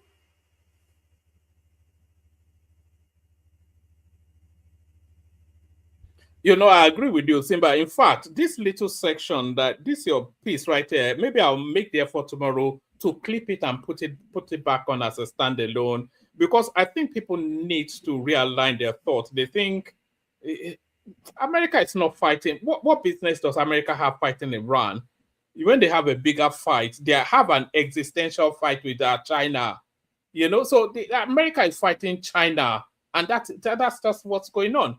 But do you want to speak about Peter Obi? Or I'm just so excited that you see it as well, you know, because not everybody sees it, you know. Yeah, I came here the other day. That's what I said too. I was like, it's about China. I think people almost jumped me here. Can you hear me, woman? We can now. Good to see you, Remy. Okay. From my first analysis, I already say it's about geopolitics. It's not about religion at all. But if you don't look between the lines, you would think, yeah, of course, they have to sell something to the general populace that, oh, we are going there because they are the one that is fomenting terror, without exonerating Iran as well. I call all of these people two evils. and I spread them into two, both from the south and the western part. I'm talking about China, Russia, and the rest. Of course, everybody knows that what do you call it? China and Russia have a big interest in Iran, and I think if you are not seeing it, then you are not seeing clearly. It clearly shows that China and Russia are the one giving them the coordinates, and they're giving them more ammunition. So if you want to go to this war, it's going to be a long haul. We are talking about months. So because everybody wants to exert their I would say more so China than Russia, because Russia is actually benefiting from this war. Because now India will have to buy from Russia, not from Iran. So it's all about this geopolitics. So if you I look know, at I'm just saying this war that's going on with Iran, Russia will be benefiting. Because now India we now have to be buying the Russian oil. Now Russia will have more money to fight But Ukraine. Mike, if Russia is now looking at this just ordinary small window that they give them and now started supporting them, it's that No. no, They won't support Russia America, what the benefit in the real sense of the way you are looking Putin at already it. came out and said that this is not a war that America should fight or something like that. You had them out of Venezuela because it's your neighbor, but now you are coming to their own terrain where they play a big role there. It's not going to be easy. And when you guys are talking about what do you call it, Iran throwing their missiles to neighboring countries, you also have to ask yourself a question: where does America get their own coordinates to bomb wherever they want to bomb in Iran too? Because they have a lot of bees around them. So it's like, okay, I cannot reach you, America, but all your children are beside me. Why not? So in war, everything is on the table. You can do whatever you want. So if that is the way the world want to play it, but unfortunately, it's not good for the rest of the world because you are not playing, you are not fighting, but you are also behind the ground. Example is the increase in price of petrol. Do you think the war is good for US? Well, I'm not here to canvass for anybody. I'm neutral, but what they are I'm just asking. No, for them, when they look at for them. Sorry, Remy. Okay, land that point. I'll come after you. Go on. Sorry. To me, it might be good for them, but I think so. It's not a well thought out war for them.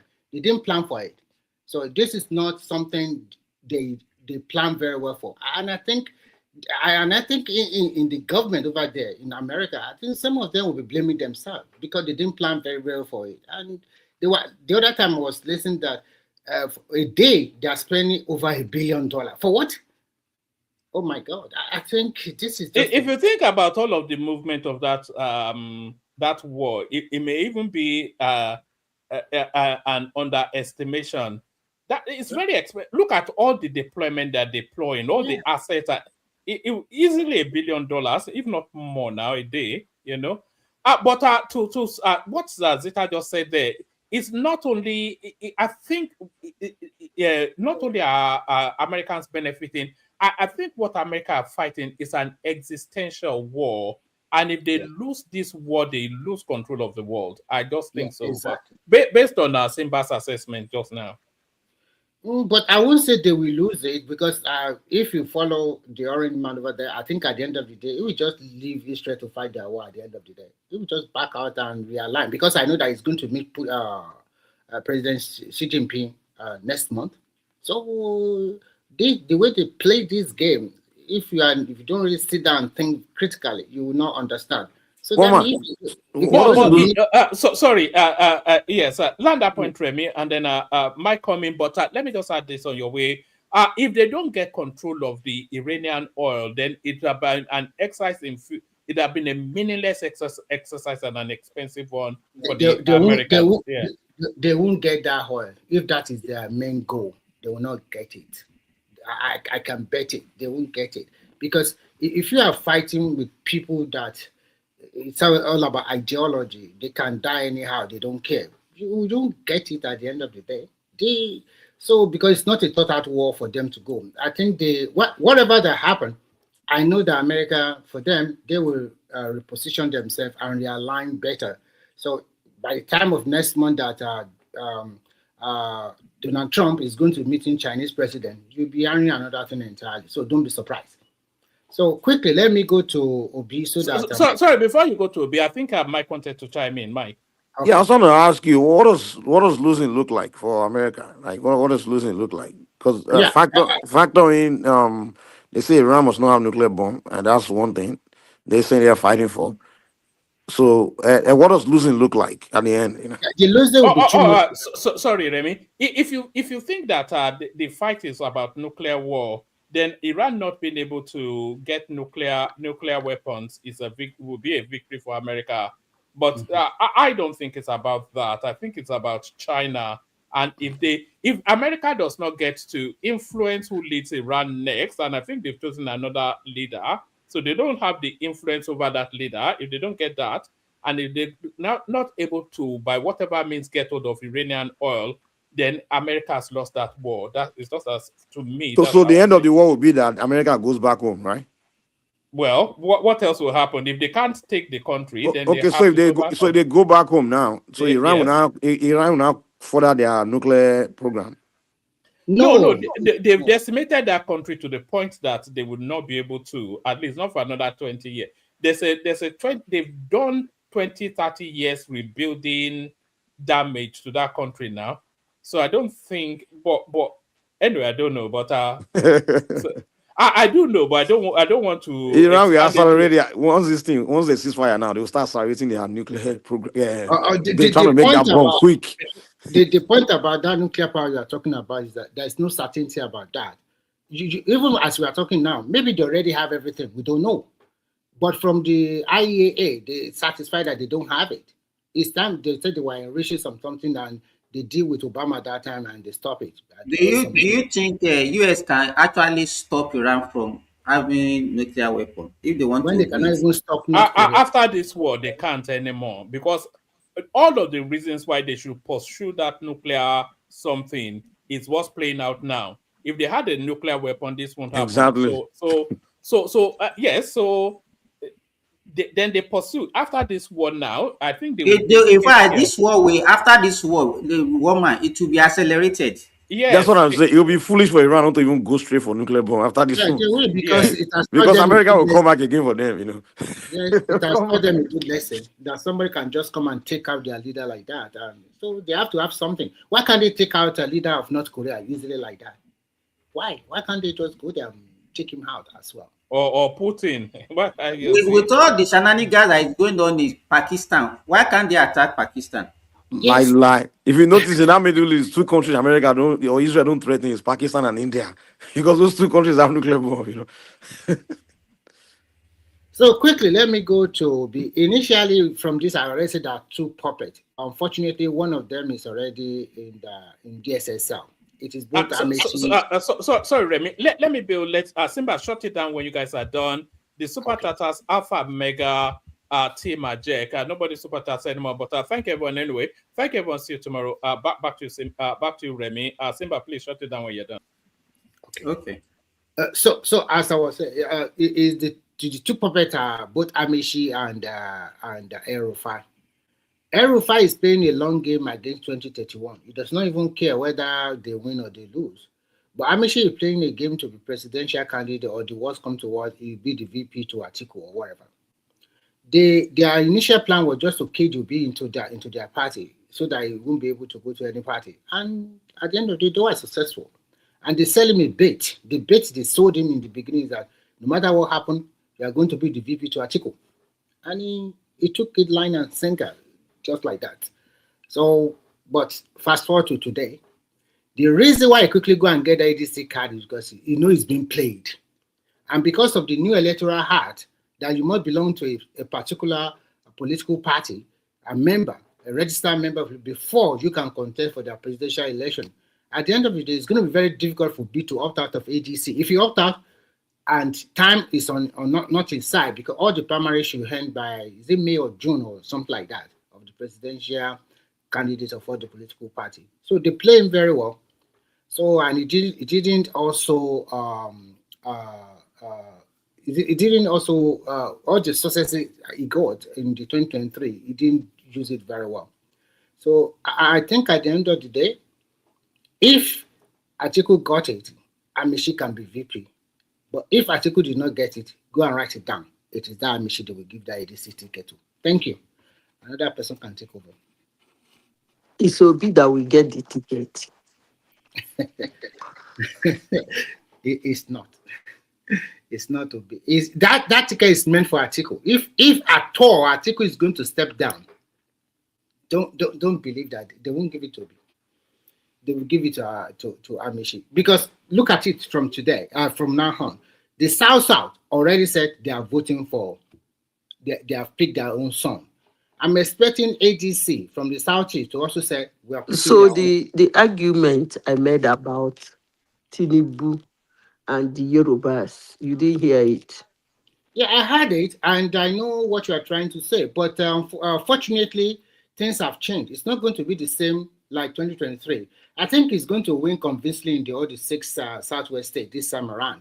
Because even in Oshun, I don't think the people of Oshun are totally satisfied with the performance of Adeleke as the governor. And I don't think Adeleke as a governor have that influence in Oshun to tell them this who are good. And unfortunately, Adeleke is no more in PDP. He's also not in ADC. He's in Accord Party.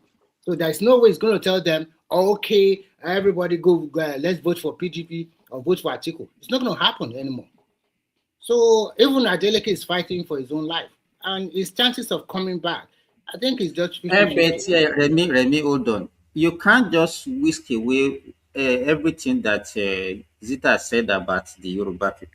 No, yeah, I totally agree with you because of the liberal mindset or whatever. But it's not liberal. That is not liberalism. That is not liberalism. It's Yoruba. The way we practice, the kind of politics that we have this politics of hatred that we normally practice, and that is what he's trying to actually open our eyes is the kind of politics that we play. That if you look at the northerners, even the south, even the southeastern, it's only Yoruba that play that kind of politics with, and it has not people been like Farouti, even Shore, all of them. You are right. And Remy also factor, Remy also factor in that also factor in this war that's going on is affecting the oil price. And Nigeria will not understand that it's a war that is causing the oil price. They will think it's just Tinubu that's messing up. So I know these Yoruba guys like Simba said they will use that against him. I'm trying to campaign against him. If you see the people that criticize Tinubu more in that country, they are Yorubas. If you look at go and watch what the recent interview granted by Adewale or what they call that man from the SDP. You understand? If you look at what Showore and the likes of what is the name of this? All of them. Deliver to me. It has been the kind of politics that we play right from time immemorial, even before independence. That is what the way we do our own politics. But it's not a good politics. Well, all of you guys, you have a very good point. You are right about people. But unfortunately for him, because of the tribal and sentiment after the 2023 election, I think the 2027 is going to be different. So I don't see people. Well, I don't know what is giving you that. There is no sign that it's going to be different. Remy, he's going to have the lowest vote from Southwest. Sima, you see that point you make about those Yoruba positions, the bitter hatred policies they play against their own fellow Yoruba. They don't play that same policies against other. If you notice Showore, for example, he doesn't play that bitter hatred policy against Atiku or Obi or other position. But we do it with Tinubu, the same with Faro TV. I'm like, guy, why is it it's time to go against your fellow Yoruba? You guys go with all weapons, all arms and everything, but when you're playing against someone else, you're trying to play fair, you're trying to be civil. That's just my own issue. I don't have a problem with them going against their fellow Yoruba, but it's just the way they go, man. They go with all arms and heavy-handed.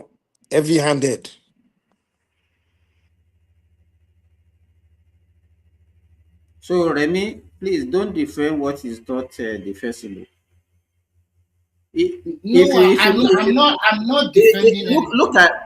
Look at it this way. If you look at even the way people are defending, how many people have you seen that are not even in APC that have now defected to APC in the Southwest? Well, I don't know. Because when you look at what do you call it, Osun State politics, a lot of people have defected to APC, and mostly from the House of Rep and the senatorial. I'm talking about. I'm not even talking. When we're talking about defection from other regions, we're not talking about even some mischief, all those small. We're talking. Okay, look at South. Look at the Northwest. In fact, if you go and look at the last election, Tinubu, out of all the candidates, he was one that scored the lowest from his own region. Yeah, you are right. You are right, because they vote according to their wherever they are voting, and you can see that Atiku won Osun State and Lagos State Obi won it, and the total vote. You are right. You are right about it, but it's a good lesson, and I think if our Tinubu, you should do your homework very well for the next election. That is why I see it. So, but I think it will do better than 2023. I can assure you of that one. That's the only thing I can say.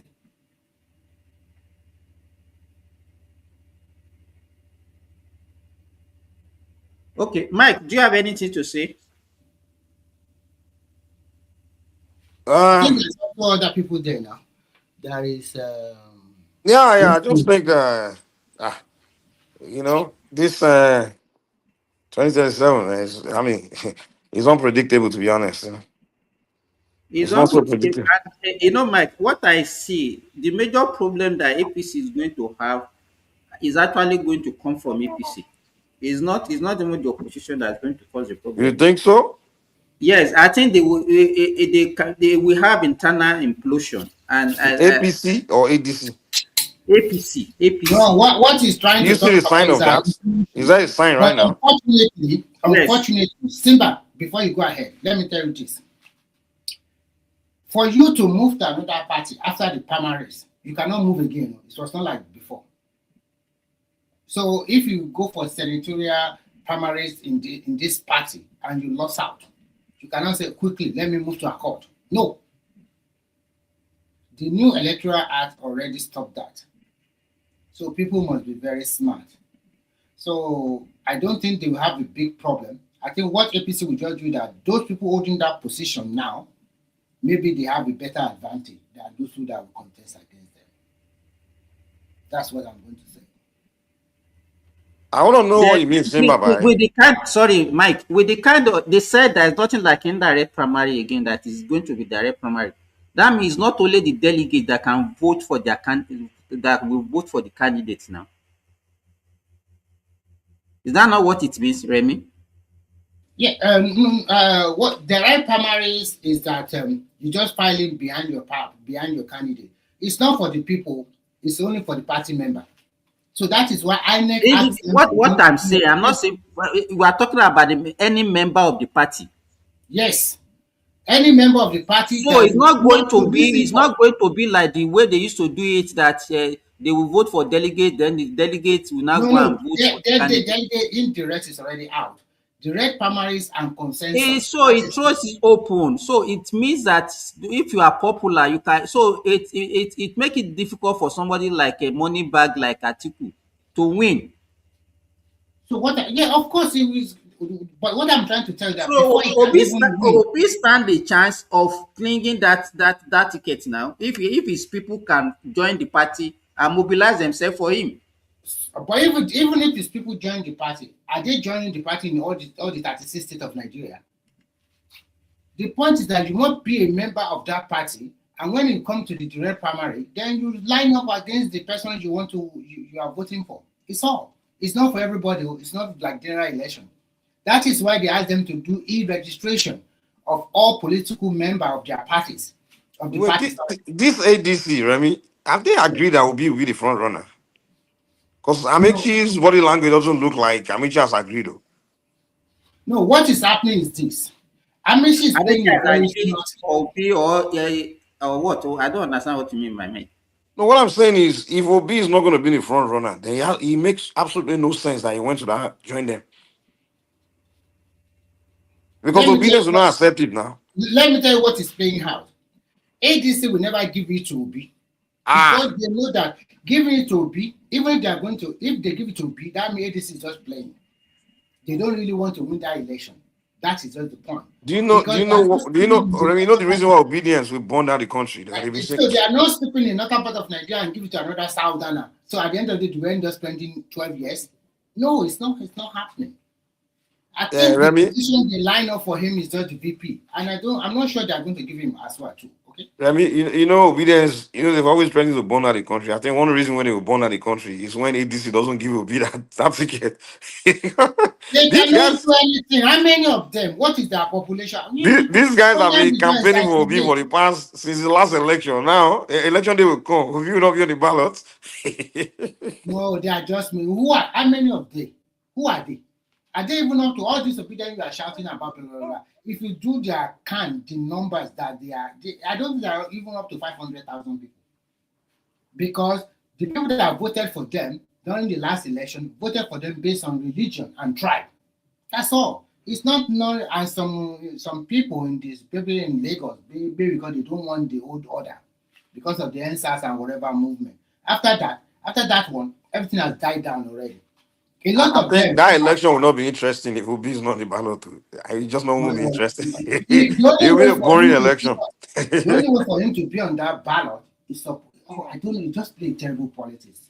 I don't know. I still can't understand. You have 6.7 million and you just fritter it away like that. What is an opportunist vote? So do whatever. I don't think it's going to be on the ballot. Why did you say that if Obi is not on ticket, it will not be interesting? Because the only campaign has been going on for the past, the only discussion has been going on is the only people that have been online terrorizing the country, waiting for 2027 is obedience now. Have you heard articulate and all this anybody else? So now, after all the noise and all the Edo, Nigeria Watch, all these people campaign, all these Rudolph Channel, I mean, everybody's been obedient, has been all over the place now, doing propaganda, doing fighting. So now 2027 will come, all their efforts. I mean, I'm just saying. You know, Mike, that is why some of them said that if it's not going to be on the ballot, they will vote for Tinubu. They are trying to push ADC so that ADC give him that ticket on platter of good, but they refuse. They said everybody must go to the field. But if you Remy, the only thing I'm looking at, do they really have the time for all these things as we are looking at it? Looking at the timetable, do they really have the time? Time for what?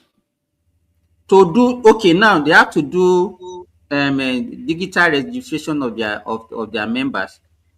Mm-hmm. You understand? Then even the primaries, this primary just like it's just the primary they want to conduct that they will now conduct is going to be like a general election. Yes. The problem they are having now is this. Let me tell you the problem. You understand? From the ward to local government to state to federal. You know what? Let me tell you something that will surprise you. From that e-registration of political party member, they could not get a lot of people to go to that party. And that is why people are mocking them online. Everybody just register on the portal, use different names, like this. People are not moving to that party. People are not convinced that this party is the party for me. Look, let's put it on the table. Atiku is 80 years old man. Why should I follow this man? He has contested several times. The other one, Obi, contested in 2023. But he frittered away everything with cho mouth from 2020 to today. Why should I? His chances is so limited. If I'm a northerner, why should I go to Obi? And then they will spend 12 years already ruling him out. So that's the same thing. So that is why you see them. The Northwest already see that if they don't play their card very well, they will lose in 2031. Remy, again, they are coming back again, very strong this time around. So I don't know what Nigeria already said that governors are not important in Nigeria. It is the people that will vote. Let's see whether governors are important or not when they have 30-something states. Okay. You know what will be funny? Mm-hmm. you know, like PDP had a structure, like lifelong followers, people that have been voting PDP for since 1999, many local areas and things like that. You know, a lot of them don't spend time on the internet. Maybe they didn't get it, they haven't got the memo that ADC, PDP, there are people from PDP have moved to ADC. Maybe on election day, they would think I'm voting for their man in PDP, sorry, in ADC, but they'll be voting for PDP. And then they will end up splitting their votes. No, half of Mike, them will go and the vote. majority of the people in the PDP, they already moved to APC since when? No, I'm not talking about the politicians. I'm talking about their voters. Like all the people that I'm talking about, those mama people where they say market women, those local people voters. You know, they work every day. They don't spend time on the internet to find out that their principals or whatever, the people that they support have moved to ADC because they've been used to voting PDP all their life for so long. PDP has been around since how long? You know, they are lifelong PDP members now. Like some people have been voting PDP since 1999. Many of them may not know about where their candidates have moved to. You know, so it kind of funny to me. I don't know. So that base, that structure might be a problem. Because if you look at the Abuja election, one that just happened. I think by this time, ADC, everybody should have known in Nigeria that everybody is rooting for Atiku for ADC. With all of them, it's a muddy water and so many uncertainty. It's not, they did not organize very well. Even to today, they are not organizing very well. For example, look at that Abuja election. When they are campaigning for their candidate, instead for Obi, Amechi, and Atiku to go together in one day and campaign for all their candidates, everybody is doing it differently. That means a house divided. First of all, I don't even think those guys like each other, man. Amechi and Atiku, they don't like those guys. Even Atiku, I don't think the guy like Obi at all. I don't think I will ever forgive Obi because he believes the last election, Obi was one of. I think he complained to his people that before he does not want to bring Obi out on board because he's the owner of that AGC. But when they brought him on board and they see the way obedient they are dragging them, he complained to his followers, what do you call it, close people that see what is happening now. We should have let him be. But Remy, to be real honest, if Obi didn't run that last election, 2023, Atiku would have been the president. Yes, so So you think Atiku has forgiven Obi for that? So that is the reason why they cage him this time around now. That's will be penny that man, man. Like, this foolish boy, man. I was so close to fulfilling my lifelong dream. And this boy, right? We cannot totally say that he will win that election. Because he will win not because the Southeast will vote for him. Mind you, you are right. He will win. He will win. He would have been the president. He lost that chance. That was his best chance. Because all the cards are for him. The ruling party, Buhari and the rest, they were supporting Atiku. All the people in the northern part of the country, they were supporting him. And I know our Yoruba people, some also voted for him. And if Obi is not in the ticket, the Southeast people, they will vote against Tinubu to start the Yoruba people. And then he would have been the president. You are right, Mike. I agree with you. But this time around, if Obi is the VP candidate to Atiku, what do you think will happen in the Southeast? Nah, they will be upset. If Obi doesn't run as a front runner, most of those followers, the expectation is already high. Like, okay, they are looking forward for him to. No, the expectation is not high like that anymore. No, in the sense that, come on now, they what they're looking forward is Obi to win election, to become president. So imagine now being a what do you call it, running as vice. A lot of them, many will still, in the name of hatred for Tinubu, they still vote, but some of them will not vote, man. Or they'll be upset. We just stay back, they won't vote. Yeah, they'll be upset. But if that happens, it favors Tinubu. Particularly South. Let me say this, Mike. I think the best pathway for Obi to become president of that country is by going as a vice to Atiku. And I will explain why I'm thinking like that. Let's say Atiku is able to steal these 4 years from Tinubu. It's just an assumption. No? Then, even if God given longevity, we'll be talking about 2035 or so, which will be in favor will be rather than waiting for 2039. So how old will Obi be in 2035? Obi is like 64 now. That will be like 74 now. Plus another 8 years now. That will be like 74. The people that are contesting, how old is Obi? How old is Atiku? How old is Tinubu? So it's not age is not the issue, but because it will favor him better. But if we think that he needs to contest now, and then Atiku contest, because the issue here is that as a candidate now, my fear for him is that if he clinch the ticket of that party, the other people in that party, would they support him? Can Atiku woo his vote for Obi if he didn't clean that ticket? So those are the questions. In all honesty, Simba, what do you think Atiku will do? Tell the truth. That's what I'm saying. That's my fear. No. They think for them to come together, then to come together and form this party, I don't think they will be so bitter against each other for not winning. Mike, you got it wrong. Obi did not join them to form the party. It is Atiku that single-handedly with Amechi working underground and El-Rufai bought that party. They paid money. But they invited Obi now. Later, when the thing is already on the table, they now invited him. It's not meant. You should understand now. It's not there in the beginning. So I have a question. How did Obi go there? Did they invite him, or did he just decide to go by himself? I think when they cook out the whole story, they now invited him that, okay, we are going to give, Atiku now trying to say, we are going to give you probably VP slot. And he agreed. But unfortunately for him, when he go back to his own people, his own people started pushing him. Okay, so it looks like this VP slot that they must have negotiated something with him for him to be convinced to go there.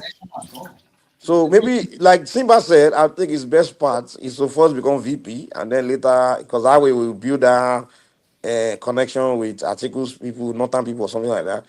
But his people are not going to say like that. They will see it as, are you crazy? Like, why would you, because they already see him as... And apart from that, the Southern people also think that, what happened? Buhari spent 8 years. And that's what I'm saying now, particularly South people, yeah. No. Because to be honest, the main reason... the main reason why a lot of South people, when I talk to them, the main reason they say they supported him was because they feel like it was a turn of the Southeast to be president. They tell me that that's the reason why they all ran to support him. So now, if you're running as VP to Northern now, that reason is no longer there now, because they're not looking to support the first. They're not looking to support you because it's turn of the Southeast to be vice president. So he will lose a lot of South votes.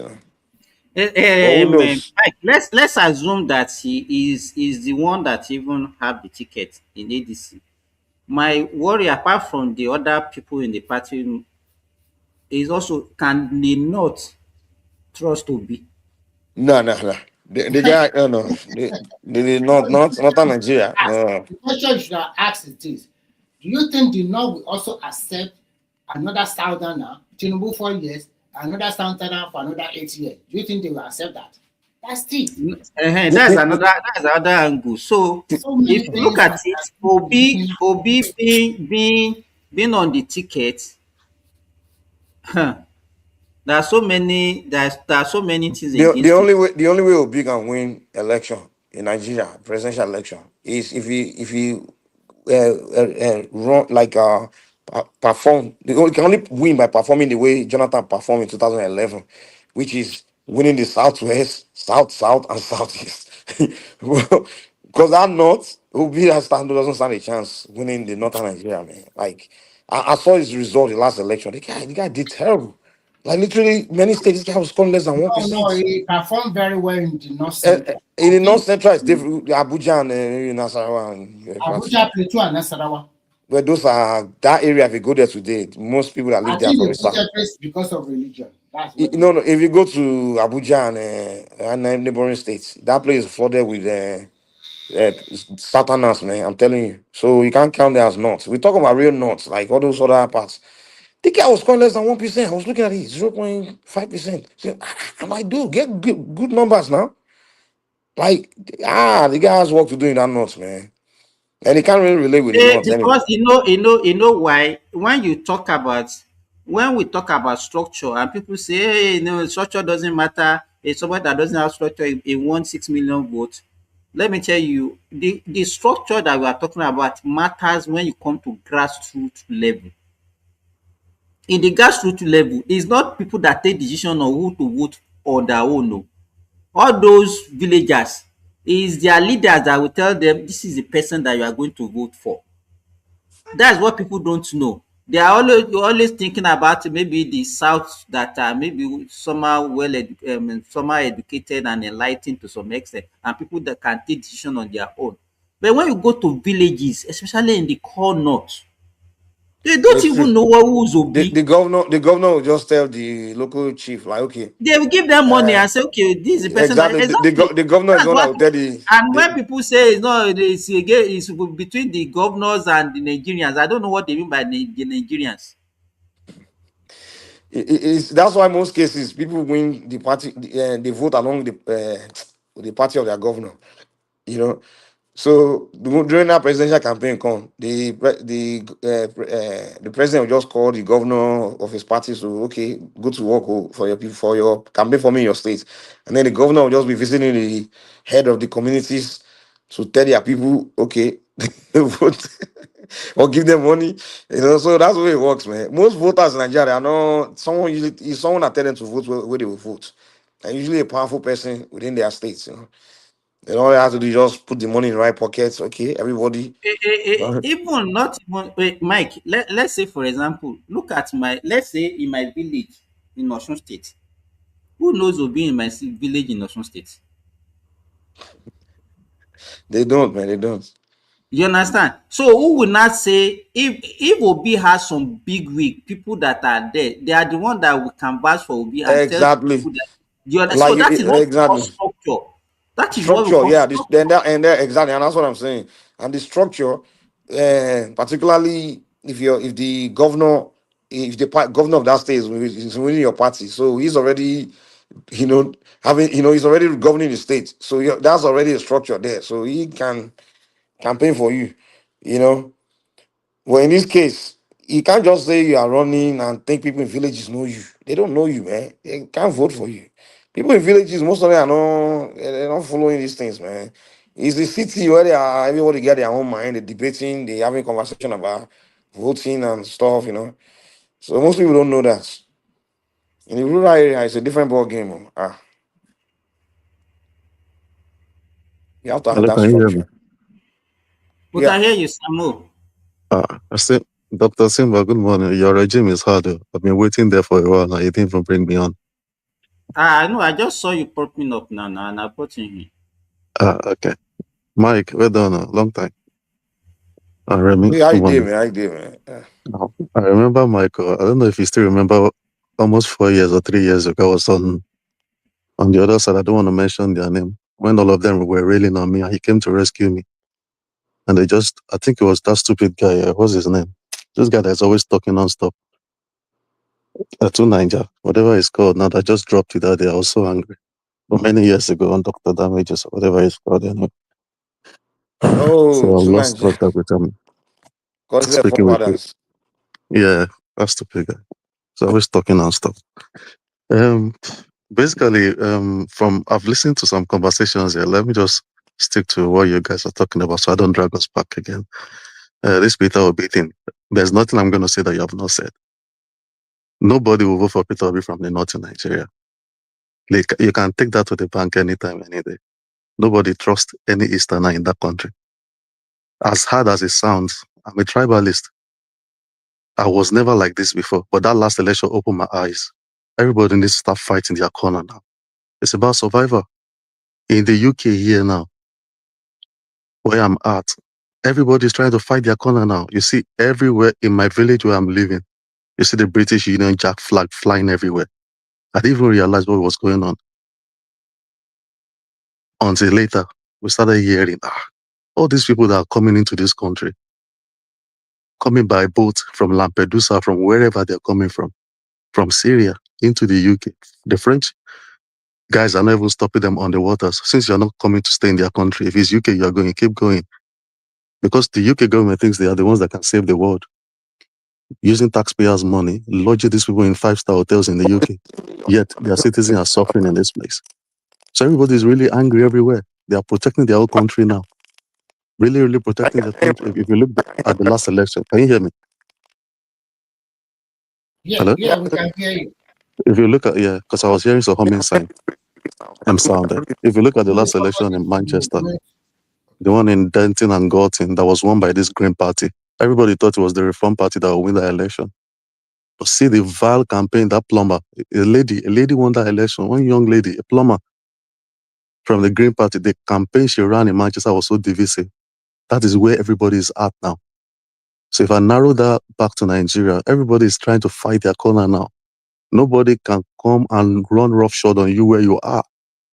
If it's not obtainable in your east, in the southeast, it should not be obtainable anywhere in Nigeria.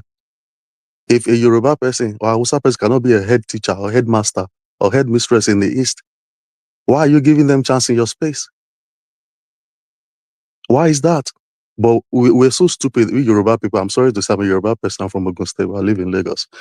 We are so liberal. We have given these people too many chances. They are riding roughshod on us, determining who becomes what in our area, and we should not be.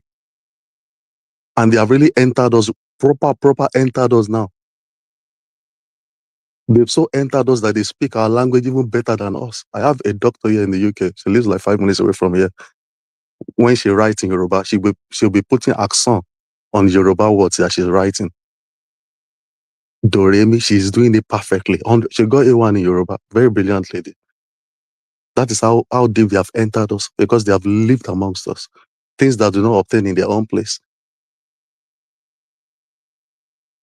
They go elsewhere and be perpetrating such things that they cannot do in the north, because those ones are mad in that place. You can't try nonsense with them. But we are so liberal, we are accommodating, we are accepting all this rubbish. See where he has led us to. It was recently, I was reading something somebody posted the other day, reading about the history from the University of Ibadan many years ago. How these Easterners were the ones that were perpetrating themselves as the vice chancellors. Can you imagine that? During those Awolowo days, those about Macaulay days, handing over to Nnamdi Azikiwe, when it's not as if there are no Yoruba people on board to be handed over to.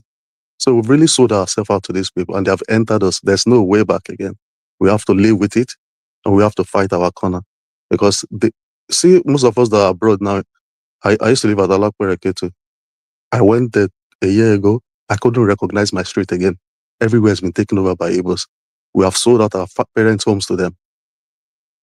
Most of our parents are elderly and they have gone, to meet their maker. People have sold their houses to these people because they are ready to buy it. Whatever it is, or whatever amount you call it, they are ready to pay double for it. And they've taken over everywhere to our own chagrin. So most of this complaint that we complain and most of the harm that we have done ourselves, we did it to ourselves because we are not protective enough. See what we have done to ourselves now.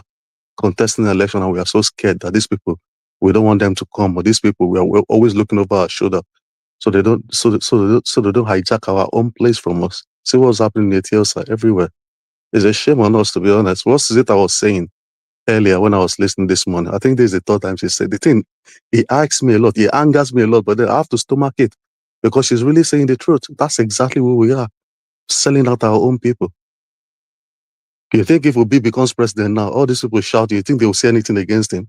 They will leave him there, whether he's doing it well or not. It's us that knows how to talk. Our own son is there now. And Tinubu is that guy is a special being that we need to study. I've never met him in my life. Samuel, if you look at it, let's us reverse back a little. When Goodluck was there, you hardly see or rarely see a South person or a Southeasterner that will criticize You Jonathan. you will never see. You will never see. You understand? And when Buhari, as terrible as Buhari regime was, Northerners, they did not say him against his regime. So I don't know why we always behave as if we are the one that can. I don't know what is the problem. We are doing ourselves a great disservice if we continue this way. We need to start opening our eyes now, start fighting our corner.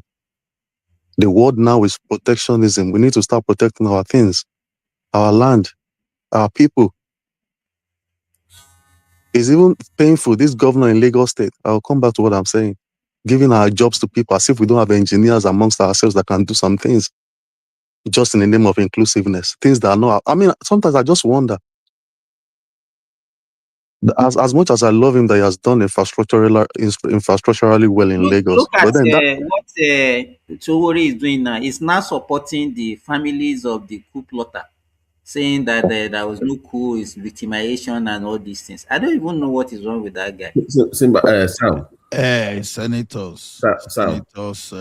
You know we are having that same issue with this incoming governor of Ogun State.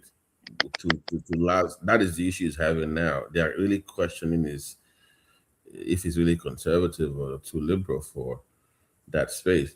So I understand where Sam is coming from. are you talking about the Olamilekan guy?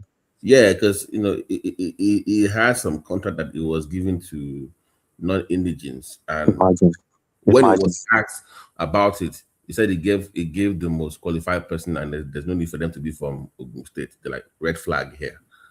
Are you sure? We don't want that. So he's having that.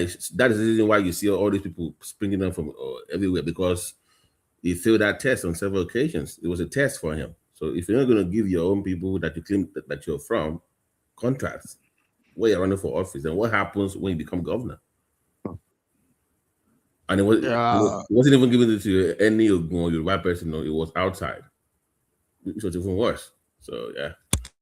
Senator BT and Senator Remy, where are we on the state police, please? Any updates? I'm not the state police. No, their deliberations about implementation, that they have a committee that they are put together, but I think it's more of they are still seeking input, because they don't want some kind of uniformity in implementation, because it will vary from state to state. The way Ogun or Lagos will implement it will be different with the way you will do it in Ekiti. So the question is, how much of legislative power does your state assembly have? Or do we still have to rely on the federal House of Representatives in developing a legal framework for it? So what they're doing now is that they're involving your own assemblies in your own states to get involved and have their own input on how they want to implement it. That's what they're going through right now. The legalities of their duties, and that's what they're doing right now at the committee stage. So, but it's not open to the public. Surprisingly, they're not involving us. It's just more the so-called stakeholders. That's what they always call them, the stakeholders. So that's where they are now. I've seen people losing hope that state police cannot solve this. At least let us have that state police and stop some people that think they have to force their way of life on people. So when we have that state police, and let us see how some people will stay in our bush, and by the time we pursue them out. Sorry, can I ask Sam, are you a Lagosian? No, I'm from Jabu Northeast, that area on one side. Okay, Mike in Beto, but the cabin in Lale is too early. I think and Ola. Yeah. Tinubu, there's no doubt Tinubu wanted that thing badly. You understand? It's too slow for me. I bet the way sometimes the way we think that things can be done as if you are running, even within a family, there are certain things that you want to do that you even see some impediment within your family. That Oh, is. they say state police can know. Don't see state police Èkó now. So it's the very. So I don't know what you mean by it's not something that I can do by bet to say, okay, no, I want to establish this thing. If Trump if Trump decided to remove Tinubu, I beg, Gola, stop that. Stop this. Hold on now. See, it's a risk. Trump is a risk factor everywhere now. If Trump decided to remove Tinubu tomorrow, so what happened to the state police if it's not done today? How will Trump remove Tinubu tomorrow? Can we Ola possible now. What kind of is Ola talking about? Didn't he remove Supreme Leader of Iran? Didn't he remove Venezuela president? So the question you need to ask yourself: what's the interest in Nigeria? How many barrels are we producing? Everything is about oil to America now, or to Donald Trump. So we are not a person of interest to them. That one's not a good question. I think it's beyond. I think it's beyond. Ola, my brother. Let's separate your Canadian paranoia with Nigerian issue. I think you are missing the Canadian side with the Nigerian side. Let's Babati if you know so do relation now. Babati, they can't sleep in Canada because they are thinking Trump is coming to remove their. I don't know. Their prime minister they want Canada and Greenland, they are shaking every day. I think Trump is coming for them. As rich as Canada, why is Canada so weak when it comes to military? Why are they so weak? The country where their population is only, how many say? If I may ask, how do you know that Canada is weak militarily? Yeah, it's very weak now. When you are talking about even the first global power, you can't mention Canada. Comparing Canada Simba, do you know that the head of state of Canada is King of England? Yeah. Let's talk. I beg you. Don't. So Canada is that's why Trump wants to make Canada the 50th. Let's go ahead with your question, Gary. So how did you arrive at that Canada is weak? Okay, in the global ranking, where will you put Canada? And now when US is beside us there, so who are we? So they are the one providing security for you, eh? No, the question is do we with Canada with the US beside us, do we really need to? So US, so you don't see even US as a threat to you? Why will US be a threat to us when we've been the best friend for how many years? Because Trump is there today. They are son of the US now. They are because China and India, they are beside themselves. They one can cover the other. Because I don't really understand. Canada is America's wife. Why should? Look at the thinking. He has given up. He has surrendered. Because they are beside you, so they are giving you protection. So that is the reason why you should not have any. So if you want to rank yourself now, you'll be hiding under America. So whatever position America is, that's where Canada is. Is that what you are saying? The question is. I thought we were discussing Nigerian politics. Ola just came in and diverted this conversation. No, Ola that is what he does. No. If Ola doesn't like the way you guys are saying, if you find a way to take one thing, put it in and just take it away from there. Hold on, Mike. I need to get to Sam because Sam, don't pick on me, please. I did not divert to Canadian politics. So talk to Mike and Babati. Don't. No, I came in to follow up from what Simba and was talking about Nigeria politics. No, did I mention Canada? Did I mention Canada? Allah is okay. Forget about Canada. No. Simba. This Sam has a very long running. The came here the other time, started attacking me. I don't have issue with you, Mr. Man. No. Of course. So. Did I mention Canada? Or was I the one I asked? It's okay. No. You can't be lying against me. I don't know why you are just. Okay, I'm sorry. No. Sam, my brother. It's from Ekiti. Unlike you must take it. No. See, you don't know how the Sam. Only God know how many times you have said no now. No. He came here attacked me the other time. Is he saying no? I think go. Oh my goodness! No. How many know you talk now? We don't hear you now. No, we don't know. I don't know why you're getting erection over Sam. I remember that day. Well, I apologize to you that day. Now let's move on. Now, what's the big No, deal? okay. When you were coming It again, is like we know again. See. right? That's okay. But I just needed to raise the observation. So it was people that was trying to. You know, another thing that mute or lie one moderator now. Mute him now. Mute him. You always Remy Ombe. I say Ombe. Remy said you shut up. Shut up. Yeah, I will keep quiet I now. was saying something before. Samuel, I want to say something. You know, sometimes when you are doing certain things, people don't also look at the implication of what they are doing. You know, when they started this Christian genocide in Nigeria, and the people, we know the people that are supporting it and the way they are talking about it. Don't you think that one will also have an impact on the election? Let's assume Obi is on the ticket. Do you course not. think that the North, with this, because they know where that thing is coming from, Of course. could that not be against him? Of course. You're stating the obvious. Let's start from the Yes Daddy tape. You think we are going to forget that very soon? When Reno Mokri now has been made an ambassador, you have energized, you have refilled that guy now to come after Obi. What I really think those handlers for Bola Tinubu, they actually brought that Reno Mokri close to keep tackling these people. It would just be so disgraceful for him to make him, or put him in a position where you put this guy that went to embarrass himself at that Mehdi Hassan's program. What's his name? Daniel Boala.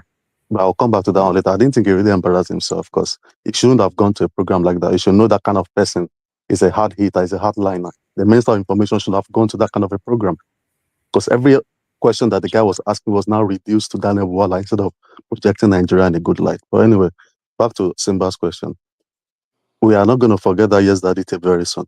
We're still going to replay it. I'm sure MTN still has further copies of those tapes that have not been played. Everything will be played out in the next election.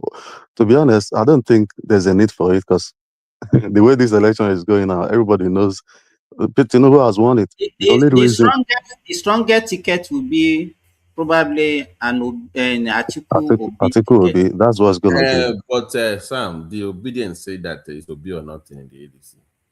That they are not. Who are they saying that to?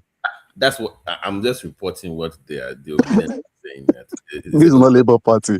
This is the party. No. The man is sitting in the ADC now. I know. And you know, with this new law now, and he said, he said, I promise you, Nigerians, I will be on the ballot as that is so. That's Obi's words. So he said that he's going to run as president, not VP, because he was asked on the space, and he said, I have been going to Singapore and China, not to become VP to run. So I'm watching to see, because I saw him in the ADC cap 2 days ago or something in the market somewhere campaigning. So he wants to be president, not vice president. So you saying that he's going to, run with Atiku, I disagree with that. I think he probably leave the party. I don't think Peter Obi is going to run as vice president to anybody. I don't think. I know you're trying to whine me. Anybody that's politically savvy. To run to another party. Tell me. According to the electoral hat. No. He has to leave. No. I'm watching for May 22nd. It's what I'm. May 22nd, because he has to leave by May 2nd. That is towards their primary.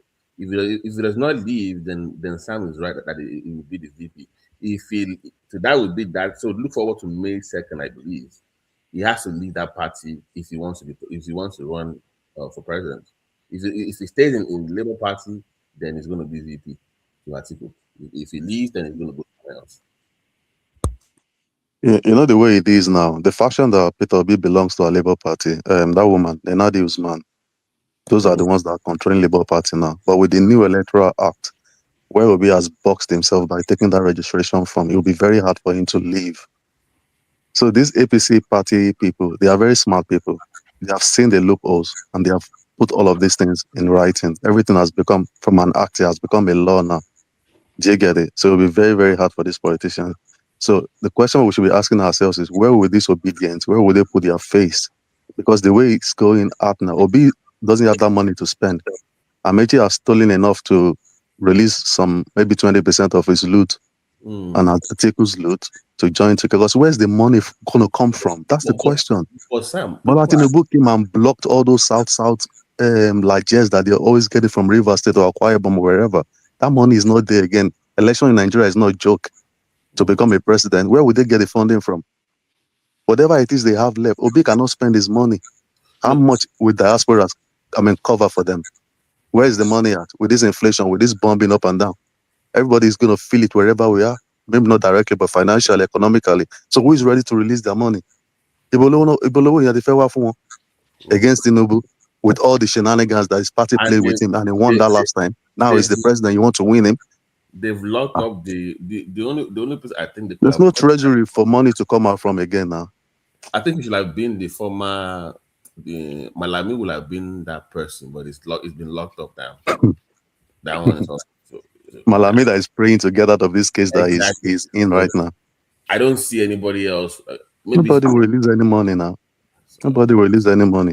Back to Simba's question. I want to ask a question. Is it really true that they got some telecommunication equipment from El-Rufai House?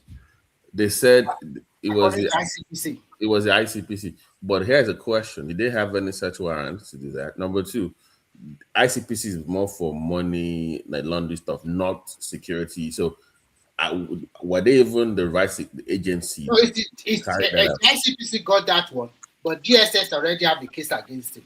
No. I think that guy, they will just kill him. No. For you to get that kind of thing in somebody's house, that kind of warrant should have gone to the DSS, not ICPC. So they might Babati, whether ICPC got it or DSS, that's not enough to bungle this case. This is treasonable felony. So whether it's police that went there or is NSPDD or whatever, NSCDC. You know your agencies in Nigeria. You know how to bungle cases now. That's what I'm saying. They're going to find a way to bungle this. You know, it has. El-Rufai really surprised me, to be honest. It really unraveled very fast. On TV, how can you say that? How can you say that? The former governor, for God's sake. Ah, man, it really surprised me. It really unraveled so fast. Because if Tinubu will be so patient for 20-something years in the background, playing his own game, he never collected any ministerial thing. He didn't become vice president because he was calculative as well. And he was calm and waited. Yet you guys cannot just wait for 3 years, 4 years. What is happening is that the way, if you know El-Rufai very well, he think that is actually even more powerful than even the president. He thinks he's untouchable. I just look at him. He thinks he's untouchable, that nobody can arrest him, nothing can happen to him, because he thinks that he carries the weight of the knot on his chest or on his. You understand that? So do you know how bad it is? They're now going ahead with the public campaign against his. So they're now showing all his houses apparently this guy has multiple houses in Egypt. Imagine. So now you will see all El-Rufai's houses, mansions in Cairo, all those. So that's the next step now. Destroy his public image. That's the next. So they know this is surgical. They're gonna gradually destroy his image before they come for him and just finish him off. So May the soul of those people that have died many times over the years when that guy was a governor, may their soul rest in peace. Who will have believed there will be peace in Southern Kaduna today? Who will have believed that? If El-Rufai went back to Kaduna today for any campaign, he's not popular in that state. He's not. He was riding on the back of Buhari. Samu, when you look at Nigerians generally, even we ourselves, do we even look? Because you cannot see people now, because El-Rufai is now in opposition. People that hated him before, passionately, they are now defending El-Rufai. Do you know, Simba, the oldest known empire or kind of history in Nigeria is the Nok tribe, right? That's part of Kaduna. And this guy they were supposed to have their own research university. And this guy blocked that thing for 8 years, man. Made their life miserable. Tinubu got there within Okay, that university that Tinubu gave them. Yeah, it's for that. It's for their not culture to study their not culture. You must have your own research university now. They have a very rich history, but they don't have enough tools in academia to even research or study their own history. This guy blocked it. Verify was very vile. Yeah, it was very, very vile. You know, the way they look at those Asian culture, they see it as anti-Islamic kind of thing. So yeah, they see it as I don't know, the people that brought this Abrahamic religion to Africa. It's like they brought it to in the way they preach it to us, and it's almost like you can't associate yourself with anything Africa. You understand? Like you have to just, it's like it's almost like the color black. They even some of the religions will draw the devil as a black man and God as a white man, kind of. So everything Africa is just demonized. Like that's why they won't allow that no culture to be taught Mike, about. I They know see it as some an of our African guys, thing. some of my teachers, even in university that are professors, they have names that start with either Ogundipe, Fayemi, and all those things. All of them change their names. So. Olu and Jesus. Because they don't want to be associated. They see all those I things as have a question, Babati. You see this obedience now. Sorry to take us back. If Obi doesn't get his ticket he will never get it. He can't get a ticket in ADC, and he's going to be stuck in that party. I wish they gave him that vice presidential ticket. I just want to see how he's going to run. Sam, let me I'm tell not you Tinubu will win. Who would the obedient vote for if he doesn't get that presidential ticket? That's my question. Let me tell you why. Because I just join, or once in a while when I'm driving, because I have to drive like 3-4 hours to work. I join all these spaces and I listen. And there are people that are in the ADC that are working for Atiku. All these PAs to governors, not just random party members. So real party members, they don't like the obedient in the ADC. And they are fighting themselves now. Don't like. Imagine Rufai working with, hanging with obedience. Imagine. They don't like them. So people that hate Rufai, they hate him more than the devil. They prefer Amechi as a vice president, those Atiku boys, than P2B. Amechi doesn't have the gravitas. He doesn't have the gravitas to be anything in Nigeria. BT, let me ask you, if you're Atiku, who will you prefer as your running mate? Man, honestly, because that 6 million vote that they keep saying is not even maybe 2 or 3 million now. I don't see it's a phantom 6 million. It's that one is not that much.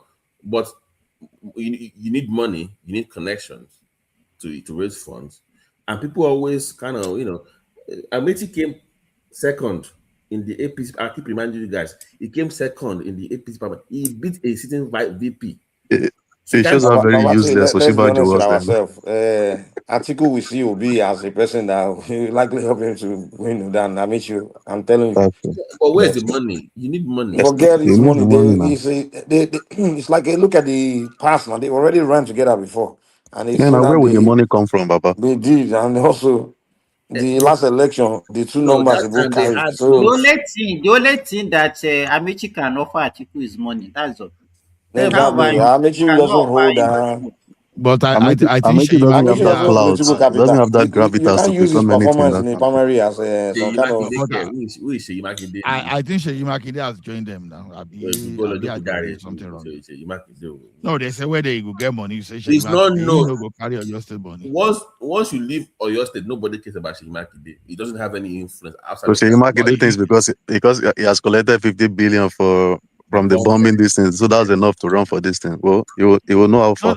No, he doesn't have to run for VP now. But what if he just carry money support? Then I had to talk. I'm not saying it. What you don't know is what.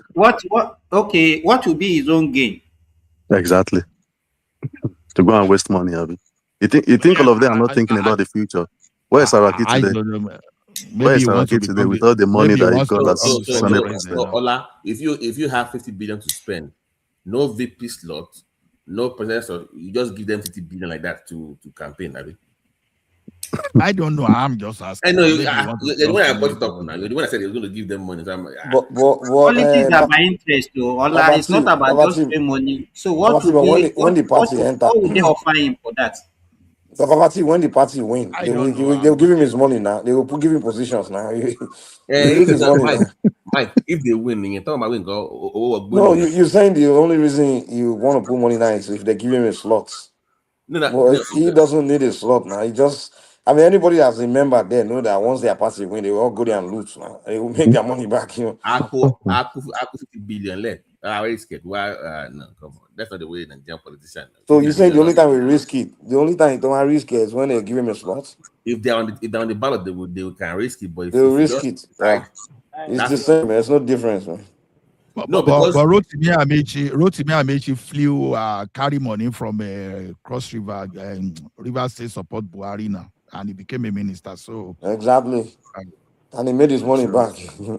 But he was a governor that time. He was a governor as well at that time. So which governor is in ADC? Give me one example. Sheyi Makinde, I've told you. Sheyi Makinde is not in ADC, Joe. He's confused, okay? It's PDP now. It's PDP. He has not left. He's confused, okay? He does not know where to go. How much? And the rest of people already started shouting, give us our 10 billion. No, don't go and play with the 10 billion. You see, Yoruba people are very mad with him. So is Sheyi Makinde, what is his plan in politics now? Did you want to go for senatorial election or no? He wanted to be VP to Atiku and he pledged about 10 billion naira. 10 billion cannot do anything now. Cannot do anything, but pledge 10 billion. But what is Obi pledging? No. Obi cannot use his money now. Obi is pledging Southeast vote now. What are you talking about? Obi has the people. He has the people. Babati, you're making me laugh. Do you know what? You see all those votes that happened in 2023? Yeah. Tinubu will contend those votes with them there. He doesn't really need them more, but they will make them know that thing that happened in 2023 was a fluke. It was just like, remember when Leicester City won the Premiership here? It will never happen again. Sam, that's just it. I made my, I said on this program, I said Tinubu would get more votes in the South than in the Southwest. Yeah, so I totally agree with you. I believe so. I believe so. Because I don't trust our people again. I don't trust our people again. Do you know, Babati, do you know why? Because the South is playing a very wonderful game. I'm telling you, after the Northern 8 years, it's going back to South again. Babati, I won't shop your money. Let us barely see $5,000. I give the money to me. I will help you hold it. I saw Remi Tinubu when she went back home. I'm like, that area is Uncle Jerry Shawama. Because the only people we should not trust in Southwest is Osun State. Simba and Co. Those are the people. Osun and Oyo State. Osun and Oyo State. No, even Oyo State will still give it to Tinubu to in my but own. that guy that is coming out under a court party, that Kokora Latega, I can't remember his name again. That guy will be a force. The radio guy. Yeah, the radio presenter guy. No. Okay. Hamzat Oriyomi. No, you can't do anything. Are you sure? That one will not go against Tinubu now. You don't know, Nigerians will show up for you in the stadium now. Doesn't mean they're going to show up during the election day now. That's true. Where they are distributing jollof rice, they will come. You think say name be Ganifa Wemi where people disappointed, Abi? And Femi Falana. Before you guys go too far, this war that's going on is making gas price go up. And gas price is going up. It's going up in Nigeria. It's going back up now. I'm saying if it gets worse, if gas price also explode in Nigeria, I'm suffering. You have to suffer. All these if you're looking at the market, if you look at the market yesterday, it rose like $117. All of a sudden, it fell to $84 or something. Because the Europeans released their reserve, they only have left for 2 weeks. Yeah. So once they are done, guess what? We are going to 150 or 200. If they don't end this war within 2 weeks. Wow. Everybody's gonna feel what is going on now. Because I think India is not ready to back down. They're not backing down. Because even the son, the Mojata, but whatever it is, it's the same ideology. Come on, Whoever they killed don't his back down wife. easily like that now. They killed his wife, they killed his children, they killed his father. What do you think is You will revenge now. You won't back down like that easy. And French is like, oh, we are coming to. You heard Macron today. Now we are coming with our warship to open up the. No, they're like, come with your ship now. We'll sink your Napoleon, you and your Napoleon, whatever. We'll sink all of you. And it's so funny, like Donald Trump feels like everything. It feels like it's a movie to him. It's just funny the way he just addressed the press. I was watching him last night. I'm like, this guy, you don't know what you're doing. Yeah, winning. Yeah, I'm like, yeah, right. Can the US win this war? No, it's like, dude, you can't even. No, you cannot win. It's not a win anything. Okay, what's the exit strategy for America now? Because they have done enough damage to that place now. The only way that they can leave this thing is they need Russia and China to reach out to Iran, and they can do this backdoor. You cannot, because Iran cannot make a deal with you. Remember, they went to Qatar to make a deal, and what did Israel do? They killed everybody in that negotiations. If you remember, so there's no way Iran is going to make a deal with you.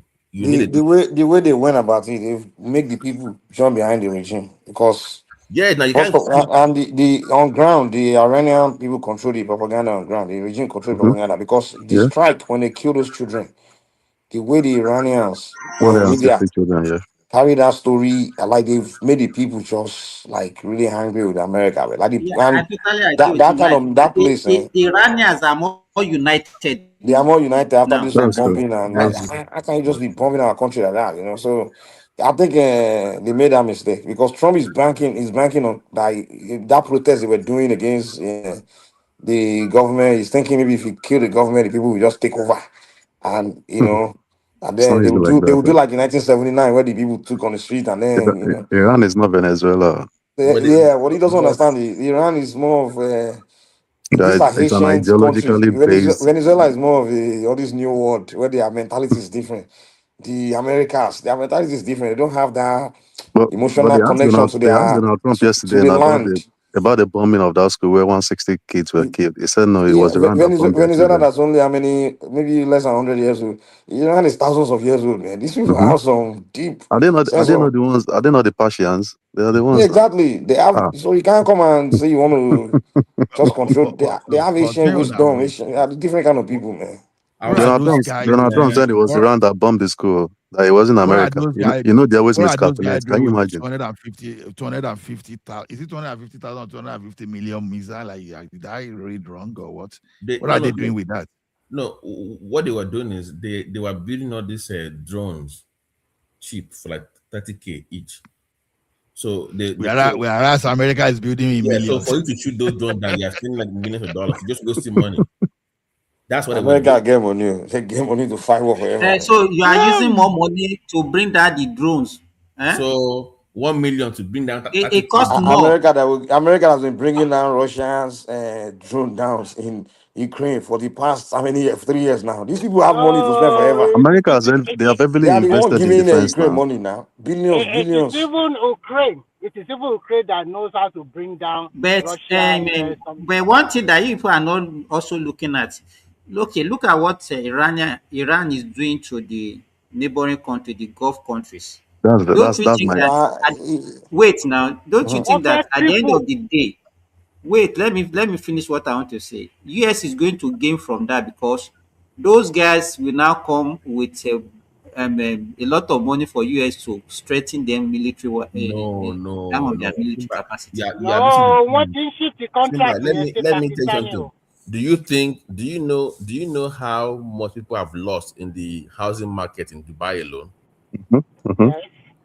What? Yeah, Dubai cannot. I've said it here before. Dubai can never remain the same again. They are done. Nobody's going to Dubai now. They can never. You know, I went there last year. To go there again after all this, I went there last year in June. 2 hotels away from where I was, Fairview or something like that. That bomb dropped on that place.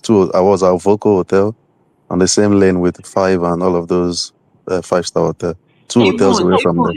Even Saudi Arabia, if you look at now this year Hajj now, don't you think that the population of people that will come for Hajj will reduce because people will It's going think to about reduce it them. twice Of before they will say course, they will come. reduce drastically. So let us I think a classmate of mine cancel is Umrat. Abi, is it not Umrat to call it? You understand? I no think it Umrah can. colors or the Hajj. The No, Hajj. Umrat, if somebody can cancel Umrah, can cancel Hajj also. No. Do you know what Because I've it's been? close. But I've what we just are been. talking about is something that is going to happen in May, just this Mm, May. I've just But been praying. Simba, my Simba, my he don't friend. say where they don't use religion colonize also. See the money people go they spend for that place. Just imagine, God they spend this money for Nigeria now. It's, it's, it's, it's tourism now.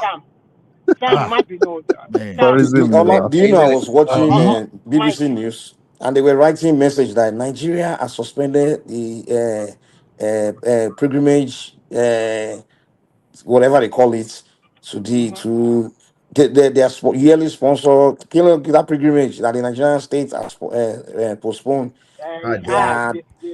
They are hard pilgrimage. Yeah, I'm like, oh my God. So these Oyinbo people even know we spend this money to do this thing. So, Mike, do you know The one money thing we that always spend for that amazes country, me? we build new cities every year if we decide to, honestly. Very world Ola, class cities. If we decide Do you to. know what actually amazed me is this? When you go to all these Arab No, not even countries, hard. It was I've been to Jerusalem. Qatar. Jerusalem. Sorry. You see, I've been to Qatar, I've been to Doha, I've been to Etihad, I've been to so many of these Middle East countries. They don't practice religion at all there. Everybody is just Mm-hmm. enjoying their life. Mm-hmm. Even at 1:30 that you see, even in Doha, you see all these Indian, black people, they go to the mosque and pray. You see the average Emirati, they don't do nothing. They just enjoy their life. Remy, Remy, So I Religion think why for we the poor want to people now. die for them? So you I are don't safer to understand. do any AO in United Arab Emirates than Kano or Sanfara. You understand? I think you are still free to do whatever you like to some extent as long as you don't really break any law in Dubai. Then just go and even if you do something that is not against the law, once the code that is against Sharia in the north, your own don't buy be that. So You guys I think realize that the poorer the country, the more radical Islamists, the more radical they practice their Islam. So I would say Like it's if you know the country in the Middle East that they are more radical with their Islam, is Afghanistan, and they are the poorest. You know, Iran the has been rich one like the sponsoring Dubai, all terrorism in those one, Nigeria. UAE, Are they you are aware of that? they don't do crazy, they you don't know act you crazy know over their religion. Mike. You know there was a But few weeks Mike, ago. it's not limited. You say religious. It's not religion generally. No, it's You not know, religion, it's the mentality of the poor now. It's a poor no, mentality because now. no. I think they just because they are hopeless. The only hope that they have is God, and that's That's why what that's I'm people are saying. they have Hopelessness sold is religion to poverty. them. I think it's poverty mentality that make them Uh-huh. behave like that. It's not the religion. When you have a poor mentality, you act very poor. You know, You like know, when you are so poor and you have resigned to faith, like let God You know, just do what God will do in my life. That's what it exactly. is. Simba. You know, in a place like Dubai, they won't stone that girl to death now. Like that they did in the north. That what's her name? That Deborah. girl, Deborah. In Dubai, everybody in Dubai, they won't. Those people are enjoying. How they want And to stone someone, kill Dubai is someone more liberal now, more liberal than because they Abu are Dhabi. rich, If because you they go have money. to, It's poverty that makes people act crazy. uh-huh. Mike, there's a video of this church in Nigeria. This LA guy. This pastor saw some women on Monday morning in the church. He said the church. The guy closed the door. Say, "Hello, go and walk." You know my poor friend. I don't. My poor friend in Nigeria. When I talk to them, you know, whenever I'm having talking to any poor person in Nigeria, when I talk about a problem, they start quoting some Bible verse or some kind of verse.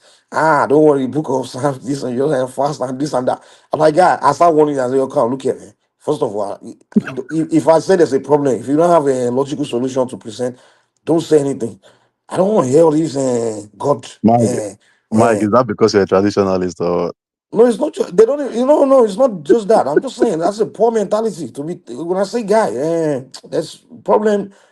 Propose solution. Don't start telling me about the book of this and that. But usually, but those ones that are doing well, even when they are religious, they don't really think about religion when I say problem because they are not poor. You know, it's the real poor people that they're so I don't, desperate. yeah, to a great extent, you're correct. But Mike, then even the rich people Mike, as well, too, they carry religion on their heads in Nigeria. Forget it. Sam, Yeah, right. No, Sam, I want to say this to Mike. Mike, I saw a video in Israel where the Jews are using a chicken over their head like this 3 times. like the Yoruba also do. And now, what is going on? So I want not to share. No, they were offering sacrifice. If you read Old Testament now, they were doing burnt offering. So we talk about Africa offer sacrifice. Our time want to so sometimes. Hey, Uncle Beno, greetings. So I greet you. You never. You are Uncle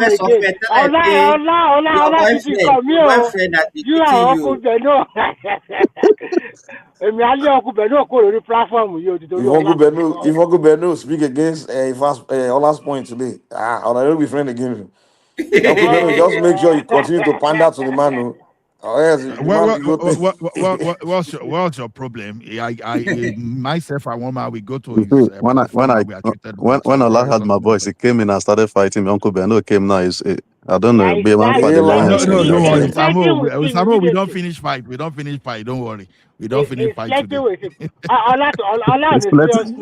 you have a soft spot for Beno? What's going on? Is he's flirting with Beno now? I told you that. Hold on, me and one man, we used to go to the platform. So, what are you talking about? He runs a platform, so he's contributing his own quota just like we have. He cannot be projecting him like that. So we have platform now. Projectors too now. I say even one man goes there. So what are we talking about? So if one man goes there, when it comes out, the way you always welcome him with that your open laugh. I'm a Jewa later. Remy, Samo má bínú. So ó fi pé Ìyábọ̀ ní chance ló má bínú. Ìyábọ̀ ní chance ló gùn ṣá. He doesn't have any chance. That was just wasting our time. Mo ní kí n bèrè ní alákòóso tó attack mi o, mo kàn ní bèrè ní o. No, he doesn't have any chance. Does not have nothing. But because that woman. Kí ló dé tí ò ní chance ẹ̀yin ọlọ̀tẹ̀ ẹgbà. Kí ló dé? Let the thing go to Ogun West now. Let them. That cannot even win on the street in Ogun State. The Obasanjo is not a Yoruba Atote. It's not Ote. It's not Ote. They don't have a good name. His father does not have a good name in Yoruba land, whether you like it or not. Whatever it is that's befalling Nigeria today is not behind Obasanjo too now. What are you talking about? Except you're not a child of a student of history. Obasanjo and Babangida and all of those, like, they brought us to our knees now, so we can't forget them easily like that. When did Obasanjo bring Nigeria to his name? I know you will support him now. You bought your first car under Obasanjo now. I know you will support him. When he was there, that's why I support him, but I just want to know. Let us talk, Ola, before you defend. When he was there, he was looking for third term. When he couldn't get that third term, now give us two puppets so that I can control. Okay. One is a Sikla, one is a Ogogoro man. At the end of the day, where are we today? Remy, I will shock you. I will shock you. He used Yaradua and Jonathan for his third-term agenda. If they that's the person you are supporting. If they put 8 years of Obasanjo down and give you 8 years of Buhari, let me see the one you will pick. Then I will know. I will pick 8 years of Buhari if that's what you want to hear. No, I'll pick 8 years of Obasanjo. Buhari messed up. Buhari messed up. Obasanjo also messed up. Obasanjo messed up big time. I know. I'm sorry. No, the thing is, Ola for me, Ola maybe for you, like you people in Nigeria, maybe you're making money on that bus or something like that. But for me, that come from the diaspora, when I enter that country, like during Obasanjo regime, the road just, oh my God, man, everything at jaga. That's from when I was in school in Ogun State. That's from describe Nigeria, man. The road, everything, Nigeria, you know when they say SO country. But when Buhari came, the guy started fixing the roads and fixing the highways. So maybe some Nigeria complain about no money, but the way she consign me, I don't do that with now. I don't know it's the money when I did. But no, I'm just looking. Samo said when he was in school, may we hear Samo. Yeah, you know, like we started talk. That's why I said. I think I play football, so we went to play some games around. We passed Obasanjo's place in Ibogun. I don't know whether it's his father's town or Ibogun. If you see how horrible, and he was the president then. I imagine. He was terrible. I was like, this is our president's. They wrote to his house. Very horrible, man. Telling me that he did very well. We have houses in Ota and Egba now, so I used to go between both. The road to his house in Ota, he never fixed it. He got to a point, Sam. He was taking a helicopter from Abuja to his Ota. He was Imagine. Same way as David Mark did in Benue State. If you rate Obasanjo in road infrastructure. Ola, I know for a fact. Come on, he did not fix it now. Hold on now. I'm not even arguing with you. I said if you use Obasanjo, if you use the road infrastructure to measure Obasanjo, you may not be wrong. But when I mentioned Tinubu, I said that trap for me because I know that how will you use insecurity? Because the primary function of any government is security. That, when a banditry, terrorism, and kidnapping increase under Buhari, and these people even imported terrorists. And you are saying during Obasanjo, there were massive killings that was going on. Where Obasanjo even had to invite foreign dignitaries to come and pray for Nigeria. Even that is Shoki. That is Shoki even sang about it. Still, Mike. That is Shoki even did a song about it. Nigerian people, this killing done there too was much. some level of insecurity under Obasanjo as well. Good. He didn't solve it. But no, hold on. But we are talking of. Do you want to cover Buhari?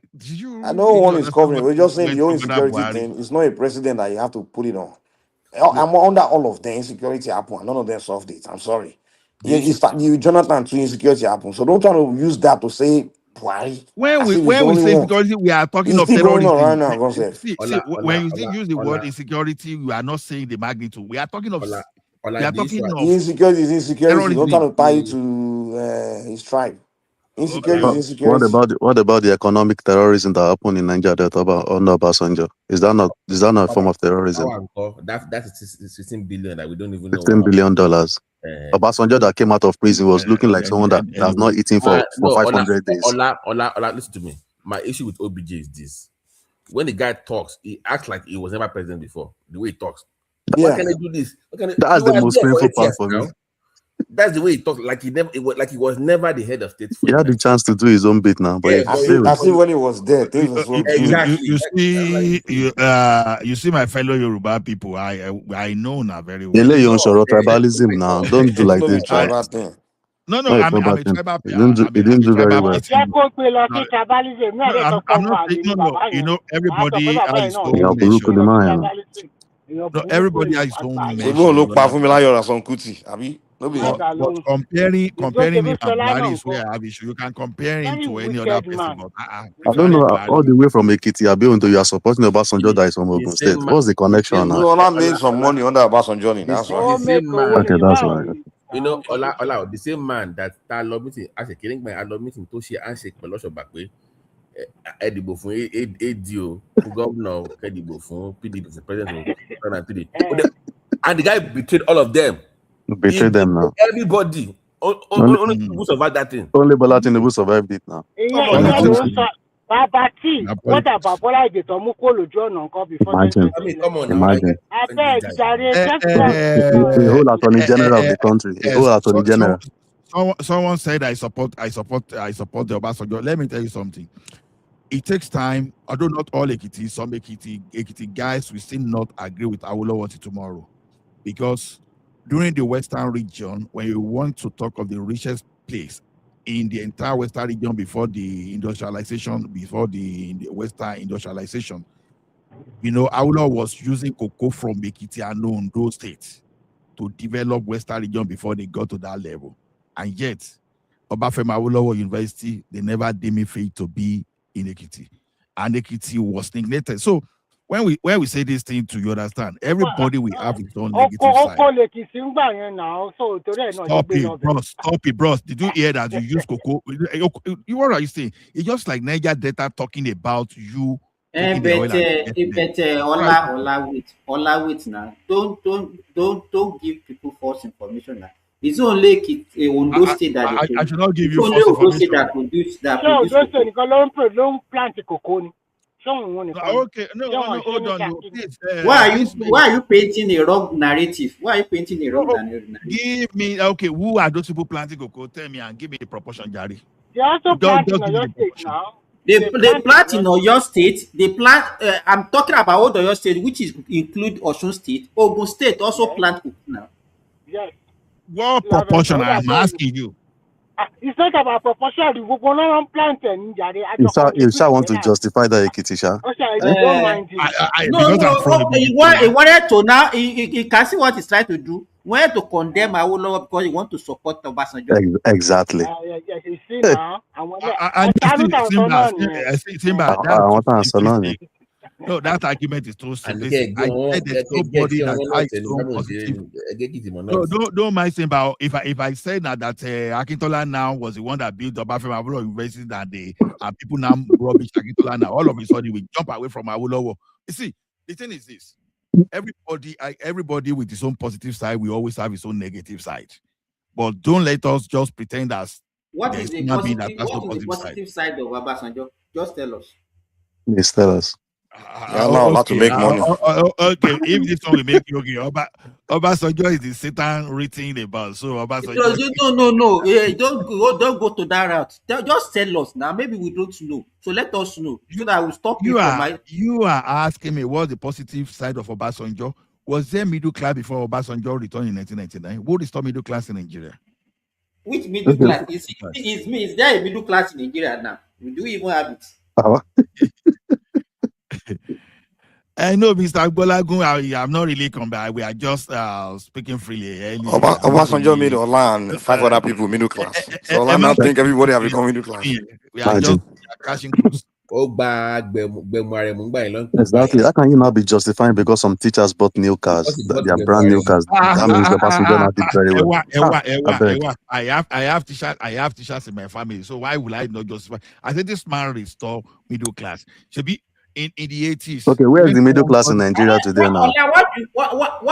Because Buhari wiped them. Because Buhari wiped them out. How? No, it was Buhari that wiped out. Simba, back then they were all buying all this golf. You know this golf Volkswagen. I know golf now. And Starlight, Toyota Starlight.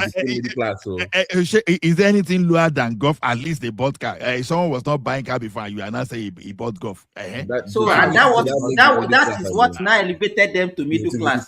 Imagine now I know how you think, Ola. No. I don't know. Obasanjo is for your people, and I don't know why you don't like Obasanjo. It's a horrible man. You see him now. What say dàgbà tó yẹ náà ló sì tún ṣe kúbẹ́kúbẹ́ káàkiri tó ń ṣe gbogbo àgàbàgebè káàkiri. The most annoying thing is the way he pontificates and be telling us this thing should have been done. But you were there before now. That thing is annoying. You were there before. All this righteous indignation that is doing. When you talk about nonsense. The luckiest Nigeria, Obasanjo rule Nigeria. I think he has the longest serving president that we have. 13 years. You know what? I actually think he doesn't want anybody to break that record. Ilara ti pọ̀jù ọ̀tẹ̀. This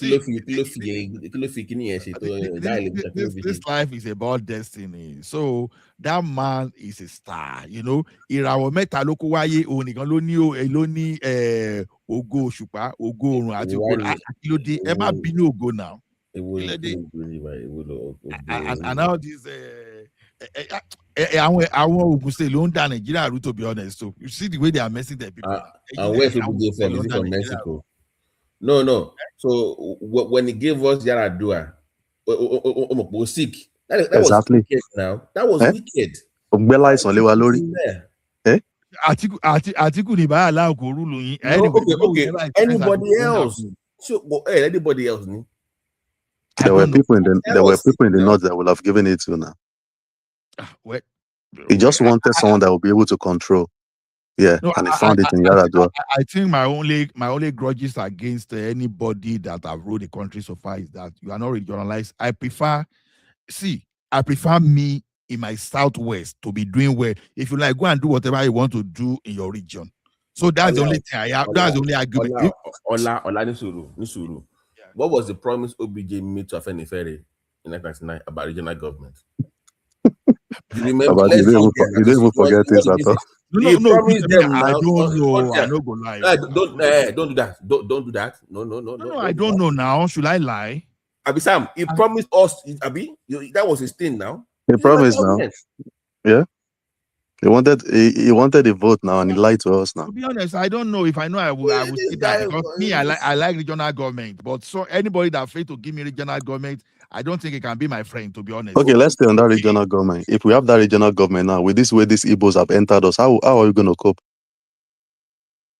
in the southwest? That regional government, the way the Igbo, I don't really have problem with Igbo like that too. The only thing is, if some people are coming and they say they want to Fulani sort of, that's what I don't like. Oh, Igbo can come, they can bring their money, just like most people in America today. Indigenous are not even up to 20% of people in the Dubai. Ola, who has the best opportunity to restore regional government among the past president that we have? Simba. Obasanjo may be brilliant, but it might not be as brilliant as Tinubu when it comes to politics. That's the question. That was not the question.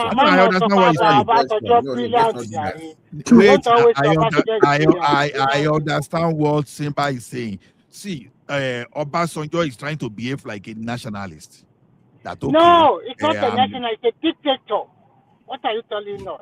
He was a dictator during his I hear you. He's trying to say I'm a perfect Nigerian. Authoritarian. I'm a perfect Nigerian. But Tinubu already has made you know that Yoruba local. He has already said, see, I'm from Yoruba region. I know send you. I was now. You don't always talk this way. No. I'm tribalistic. Hold on. Remy, see, I don't have my tribe. I've told you several times I'm tribalistic. Hear me very well. I do anything that favor my tribe because I'm a Yoruba, because Yoruba has land. I won't allow anybody to incur. See, forget about political correctness. If you try to answer Simba question now. No. Simba said normally Obasanjo has the best chance to do that. But Obasanjo thinks, or he behave like someone that he thinks that all it should be one Nigeria, and people like us. I don't say anything like opposing your own tribe does not make you nationalist. Mm-hmm. Yes, so thank you, Baba.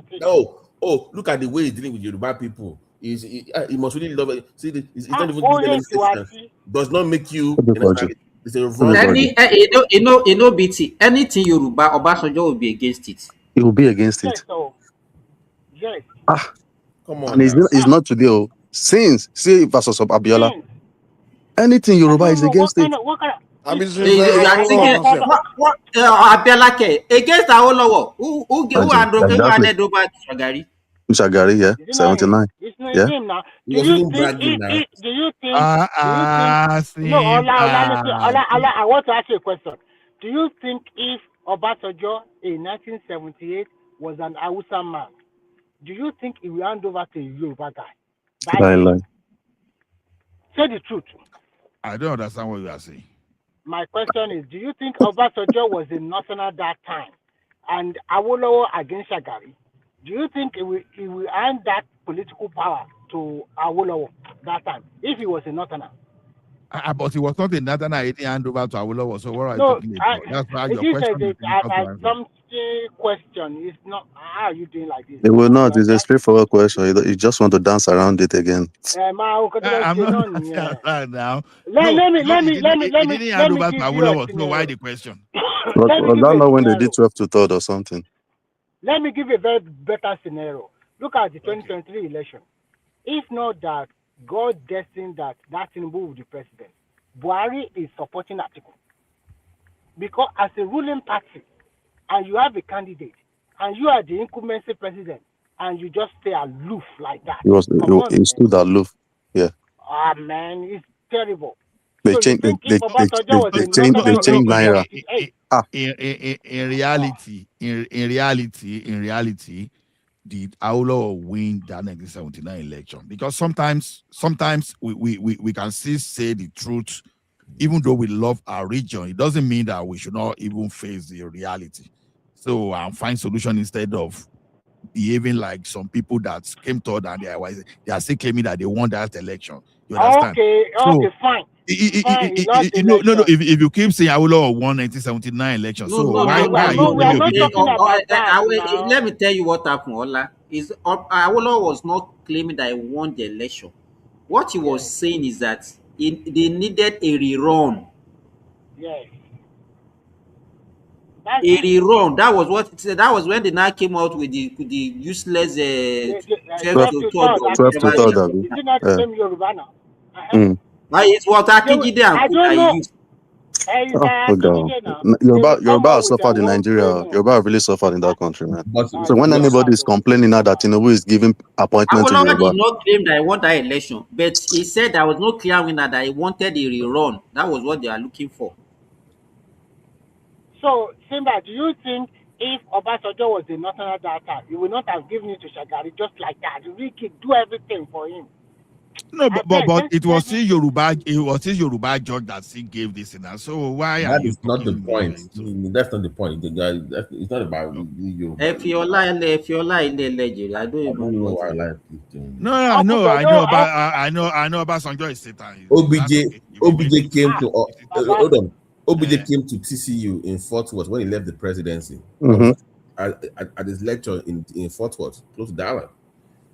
During the first 5 minutes, maybe it's online, the first 5 minutes of his lecture, he was complaining that it is unheard of or in Africa for your own tribe not to vote for you. It was still salty.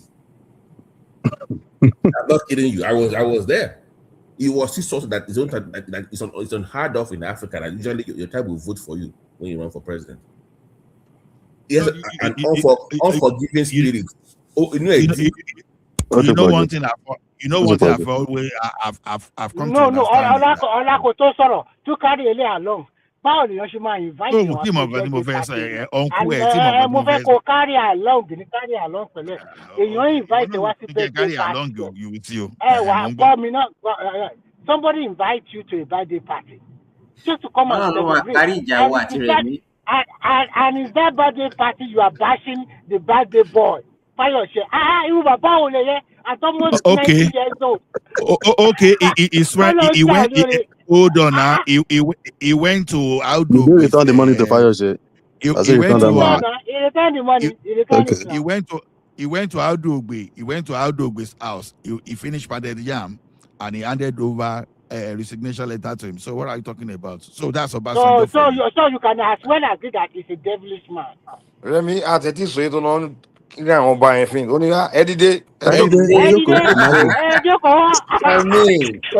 you can't keep defending this man. Man, that man is a narcissist. Narcissist man. His own wife, No. I'm not the one even defending. How about Oni? You know, how about Yoni? One thing I enjoy about discussion like this is one Otebadan. That man is mad, man. You understand? You can gang up and do all those stuff, but your truth is not the fact. The fact there, whether in the academia world, in the book by authors, you understand, is not really supporting this. I know that Yoruba, many people in Yoruba, they don't like Obasanjo, facts. But Igbo people, outside people, I think they like Obasanjo outside Yoruba things. You understand? Now because Tinubu they saw that he was dealing with his own people to favor them, who will not like such a person? Yeah, Tinubu now, for example, is hated by. If anybody says anything against Tinubu that is favoring Yoruba, I will slap them out because that's the right thing to do.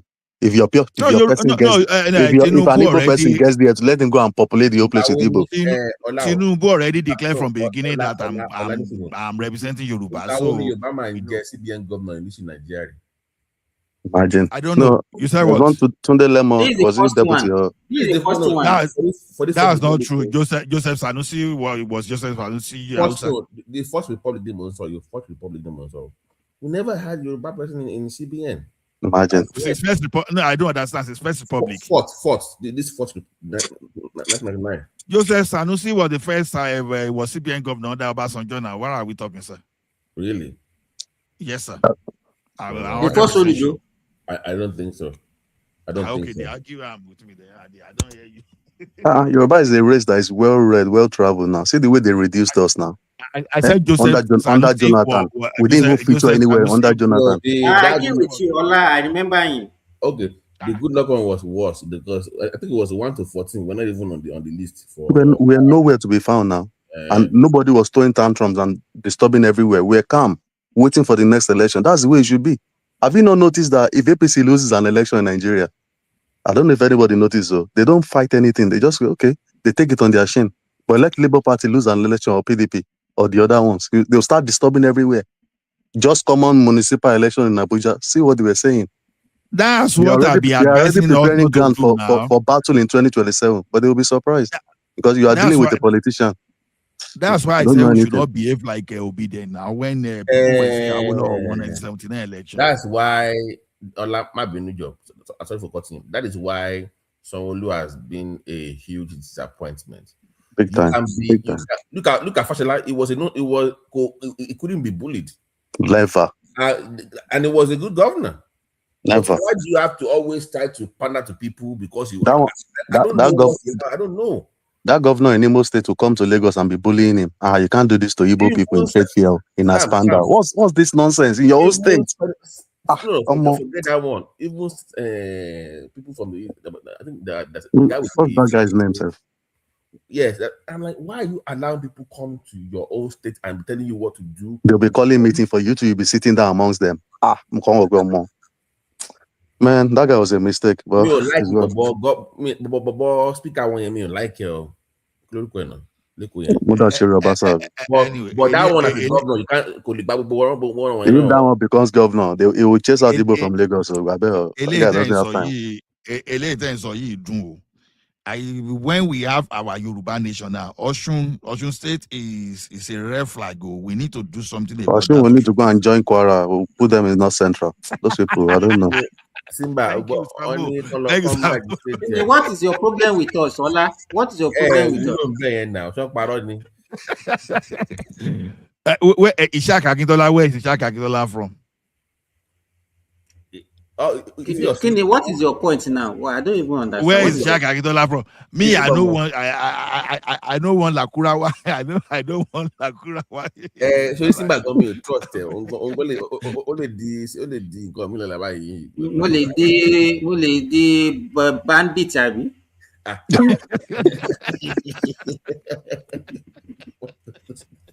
Simba,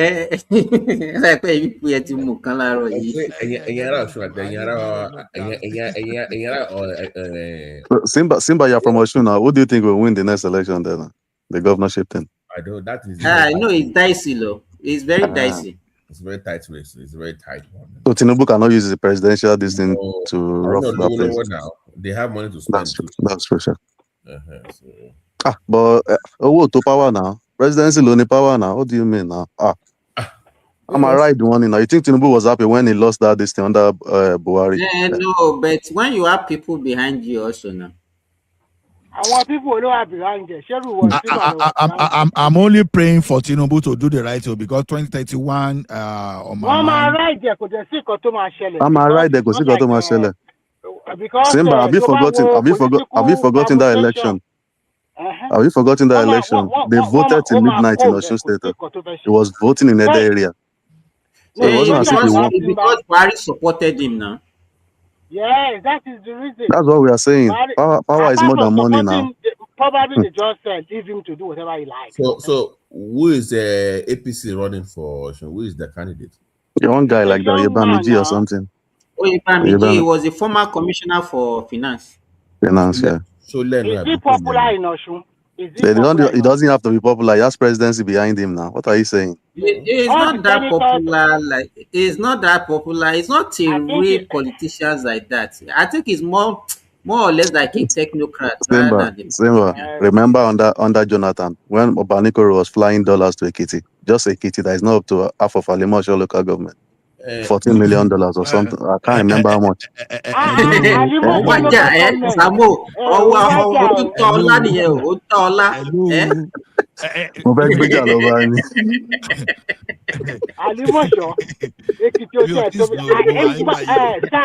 heard that they only have one big road Adó-Èkìtì It's a Central straight Road. road now. It's a straight road now. Look on the padà now. Rẹ̀mí tá àkókò mọ̀lú Rẹ̀mí tó jẹ́ pé Fúlàní ni. Àìrọ̀ ọmọlúbi ẹ̀ṣá ní mí náà. ọ̀nà tóóró Ẹ̀ṣá ní mí náà. Ẹ̀ṣá ní mí. ọlá wọ́n ní ẹni ọ̀nà tóóró lẹ́ni ní Èkìtì ọ̀nà tóóró. Bàbá tí tó fi ó tó fi kíní. Ó tẹ́ wa lọ́rùn. ọ̀nà tóóró lẹ́ni bẹ́ẹ̀. Ó tẹ́ wa lọ́rùn. Ola Obi, you can see yourself now. You know, you wanted to mock me. You can see yourself now. But Simba, to say the truth, I don't think Adeleke chance is just about 35%. Because first, the people of Osun, I don't think they are really happy with him. No, I think if we don't underrate the guy, I think it's 50-50. Very close. Hold on. But the presidency will use their power to win it. The guy's doing well, look. According to the people there, I'm telling you. Yeah. My wife is. They are celebrating that guy like mad. They say the guy is really doing a lot. Wife from Eden. No. Hold on. Listen, my wife's from Oshogbo. Listen. When he first came in, he started with Ede. So people were accusing him of only doing it Ede. But now they say the guys perform everywhere. They like him, right? It's a lie. No, this is what they are saying, though. It's not me saying it. Mike, hello guys. I'm not the one saying it. I'm just close to Osun people, and that's what they're saying. Mike, See, no, I don't want to let him in. So I'm not talking about those supporting the Mike, I don't want to support you, but I have to support you. All authentic for Junior Osun State here. So that guy is not that bad, but just because they don't like him because of his dance. No. They like the guy in Osun. Wait. Let me say this. Good morning, guys. You cannot know my state more than I do. Let me tell you. Don't say that Olotepo Osun. No. In fact, it's the people outside Osun that is not that they don't know what the guy is doing. It's not the people within Osun. He knows they like everybody just looking at him as like a comedian or whatever he's doing. It's a comedian, Jare. It's a comedian. Hold on, Remy now. Hold on, Remy. Is he not performing? Is he not performing? But Kenny, Kenny's from Osun State too. But I will trust him back because Kenny, someone in your industry. They trust Kenya. You and Adeleke are in the same industry now. So why are you criticizing him? It's your brother in the. Which industry? Kenny's a singer. Which industry is Kenya? And I say they are industry. I go insult Kenny like that. Don't mind. This guy is not okay. The guy didn't do anything. See, look at the money saga. The money. So he's saying Kenny will be singing and the governor will be dancing. Kenny. Ola, you're not good though. No, Kenny back calling. Have you listened to this man song? This Kenny here? You will dance like Kokoto. This man. Thank you. No, I'm saying the reality now. You saw it. Made them see, Albert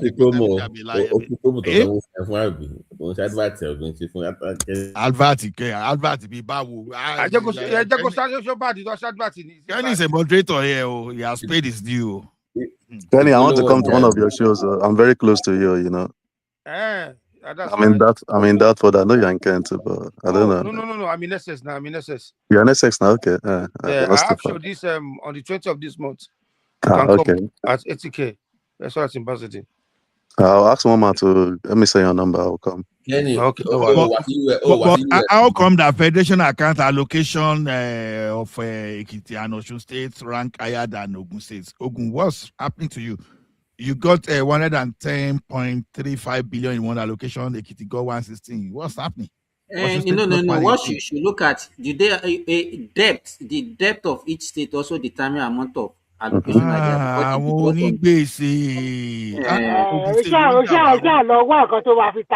You want to tackle now? Okay.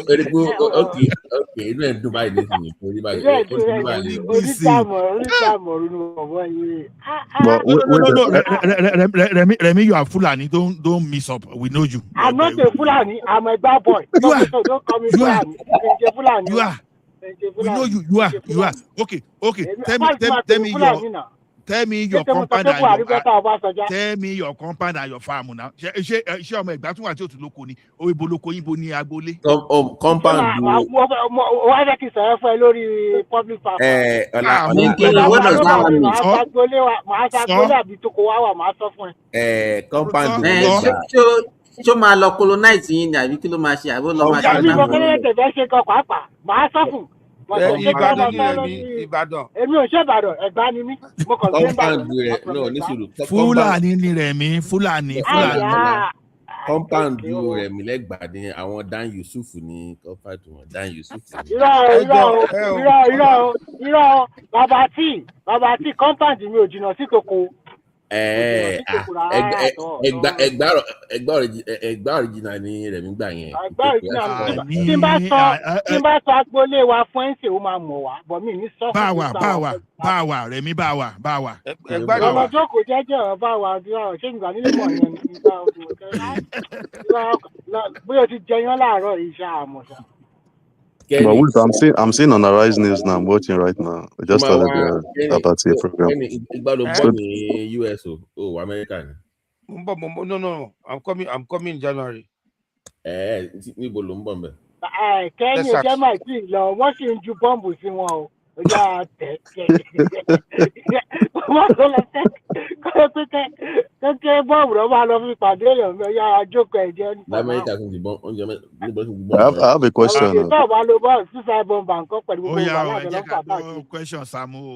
Yeah, I'm watching Arise News now. I didn't realize like Zamfara governor has defected to APC too. Yes, now. How is he going to cope in that party that has Matawale, Marafa, and all of those people? That guy is troublesome, man. Very troublesome. Do you know that guy is a troublesome person, man? Do you know about the court judgment yesterday, the Court of Appeal about PDP yesterday? Yeah. I had that judgment, yeah. So PDP, they're not going to feed any candidate. That's why everybody is jumping ship now, because if you stay there, who is the secretary that will sign even in Osun, they don't have candidates now. They don't have candidates for governorship election. But the way so the House of Assembly in Osun State are joining this with court party. How come they were able to fix candidates in Abuja election? How come? Who signed the guy form? The one that went the local government chairman. Because listen, Kenny, it is wicked faction that the court recognized, so they can stand for him. So that is at that particular moment, is they recognized. I thought they said the guy has defected to APC too. That one that won in Abuja. Of course, faction. So, but now at the end of the day, at Court of Appeal, this is the wicked faction that is winning now. So, Makinde can go to. So that PDP guy that won in Abuja has defected to APC. No, he has not. No, I don't think so, sir. I don't think so. You will show you now. Maybe but not now. Not now. I think the court did not recognize that convention in Ibadan now. He was just grandstanding now. Makinde was just grandstanding now. They said they he does not know how to play the politics very well. And I know that Wike will still open his yarn. Go and write it down. It will open Makide's yarn that people will hate Makinde in the Southwest. It will. You see now, it's not talking. I think Wike is a better politician more than Makinde. I'm telling you, Wike is a rugged guy. After Tinubu in Nigeria, Wike is the next. I'm telling you. That guy is good though. Look at the Wike is rugged, but it's the level of acceptability. They are not going to accept him in the north the way they accepted Bola Tinubu. But he's not that kind of person. When it comes to South, you still have a chance. Do you know why? Do you know why people? It appears that people don't like Wike now because he supported Tinubu. Let him go to opposition now. You will see the shift. We need to support him if he goes away. They'll be supporting him now. Why they not supporting him before when he was doing all those dancing? I've never seen such people in my life. So flippant.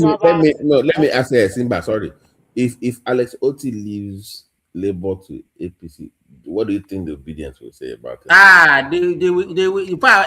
He will not be the best governor again. They will roast him. Don't you see that guy can cross carpet? Oh? Don't Where is rule he it going out. to I'm APC? telling you. Yeah, he will go to APC. Do you want to go to ADC? No, he won't go to ADC. He will go to APC. Okay, now that everybody has joined APC now, why do we have to waste almost 879 billion for election? Let's just tell Tinubu to continue now. Well, you know Eh? that Abia politics is tough because of that Benjamin Kalu, that deputy speaker. That guy wants to run for governor, right? Yeah, That they one is don't not want going him. anywhere, Jerry. It's not popular like that now.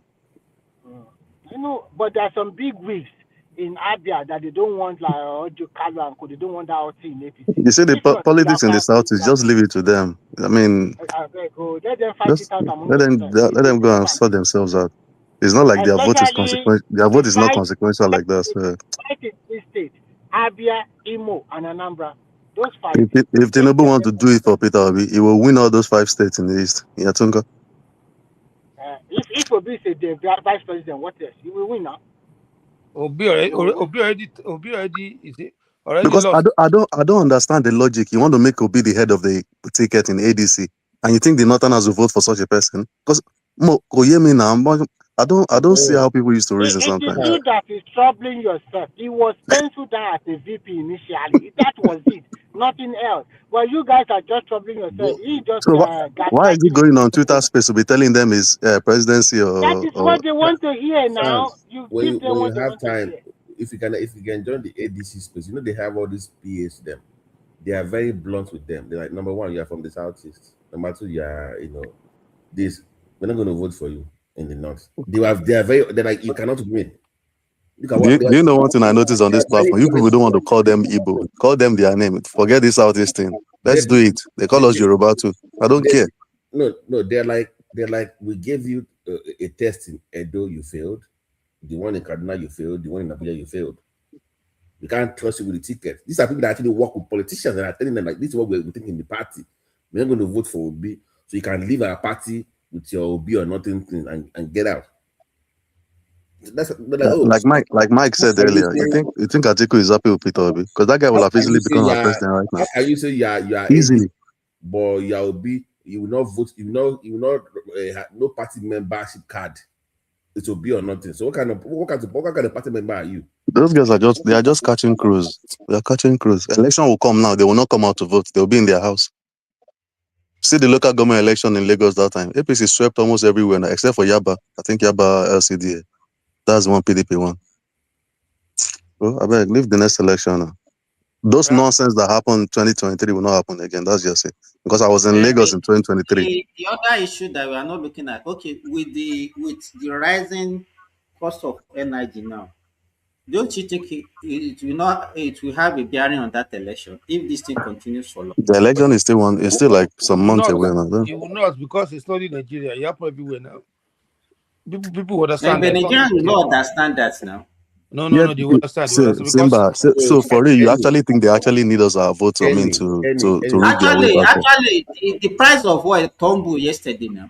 Kenny, Yeah. my friend, the Nigerians are blaming Dangote for this price. That's how ignorant they are. I'm not. But there's no subsidy again. Now, what do they expect now? They said, oh, but they said the Dangote is there. The price will be cheap. How are you paying almost 1K for? They don't even know what's going on in Iraq. They don't know. They don't understand what people, to be honest, that's what I'm saying. That Nigerian politicians, they can paint a wrong scenario, especially the elite of Nigeria that are actually benefiting from this thing.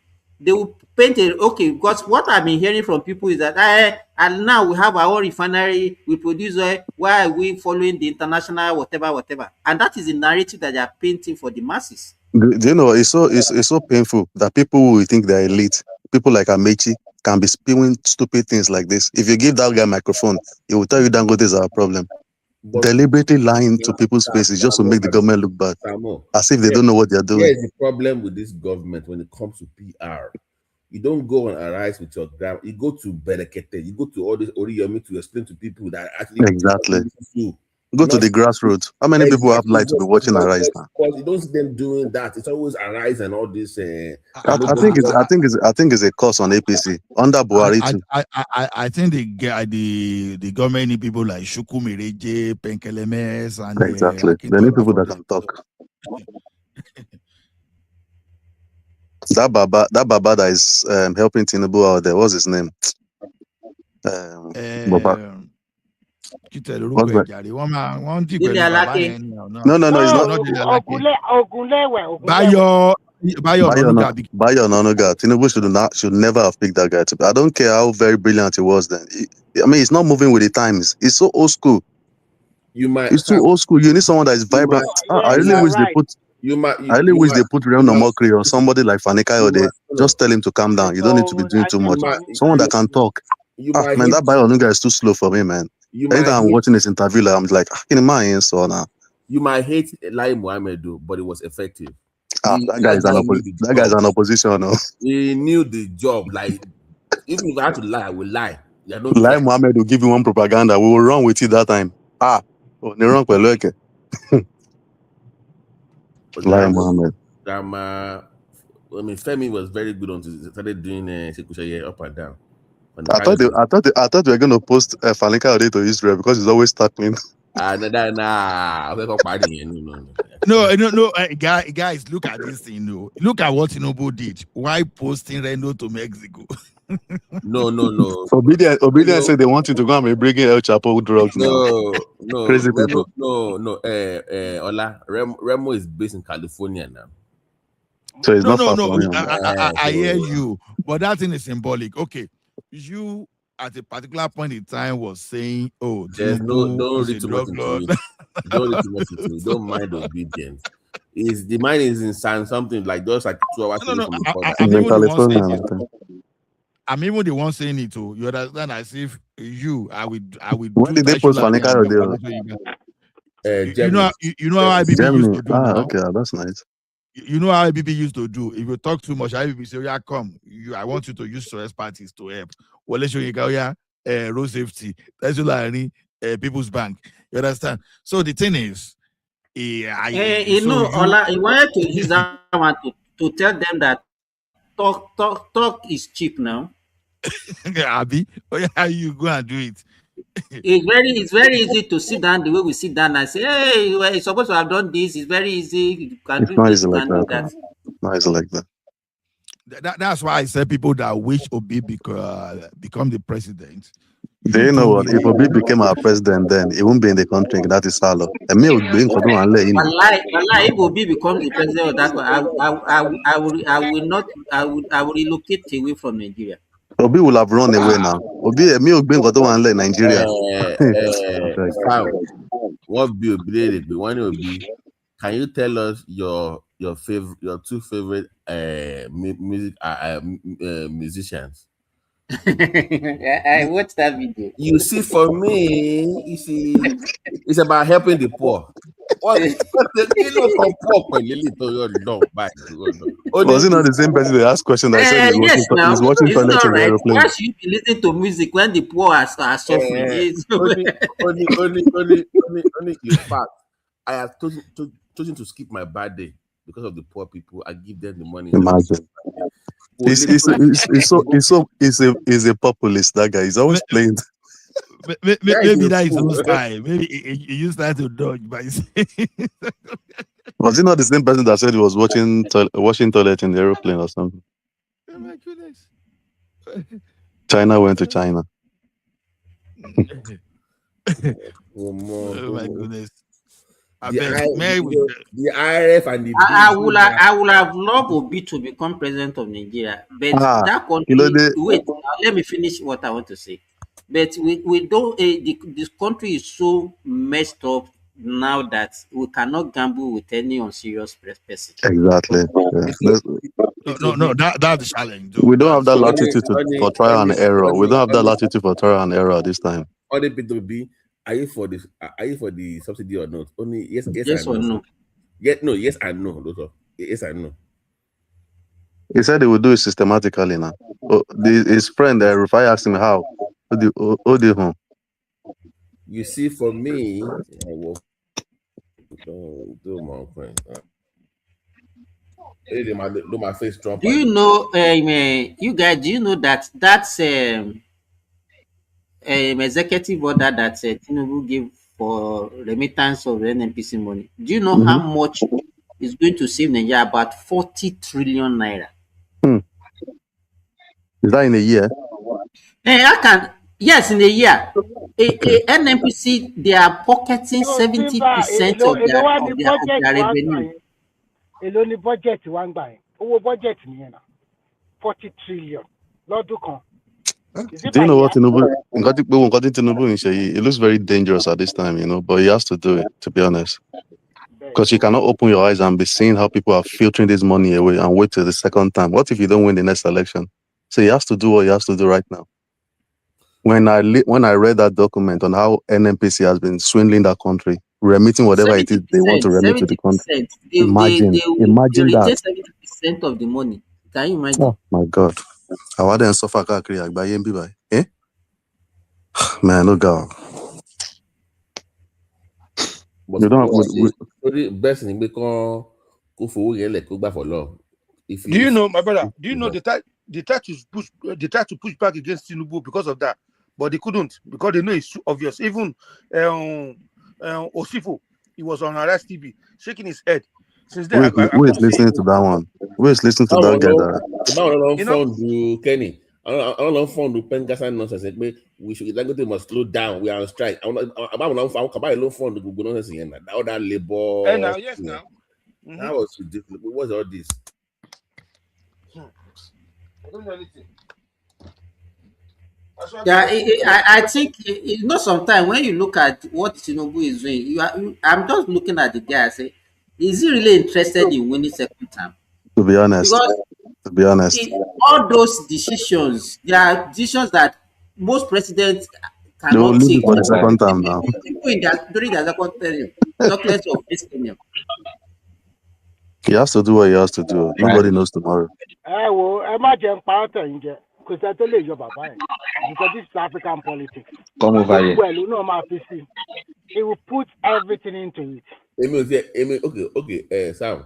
Kini policy that one ADC kí ló run fún now? Kí ló stand for? They don't have any policy. They don't have any policy drive at all. Nothing. They are still fighting among them. Do you know all what they want to do is, if you want to know what they have, go and listen to Bolaji Abdullahi. That guy, that's Araki boy. They just want to remove Tinubu. That's just it. Amashi said if they don't zone it to the south, it's out. So that means he does not want to spend his money anyhow. Also, that is Amashi for you.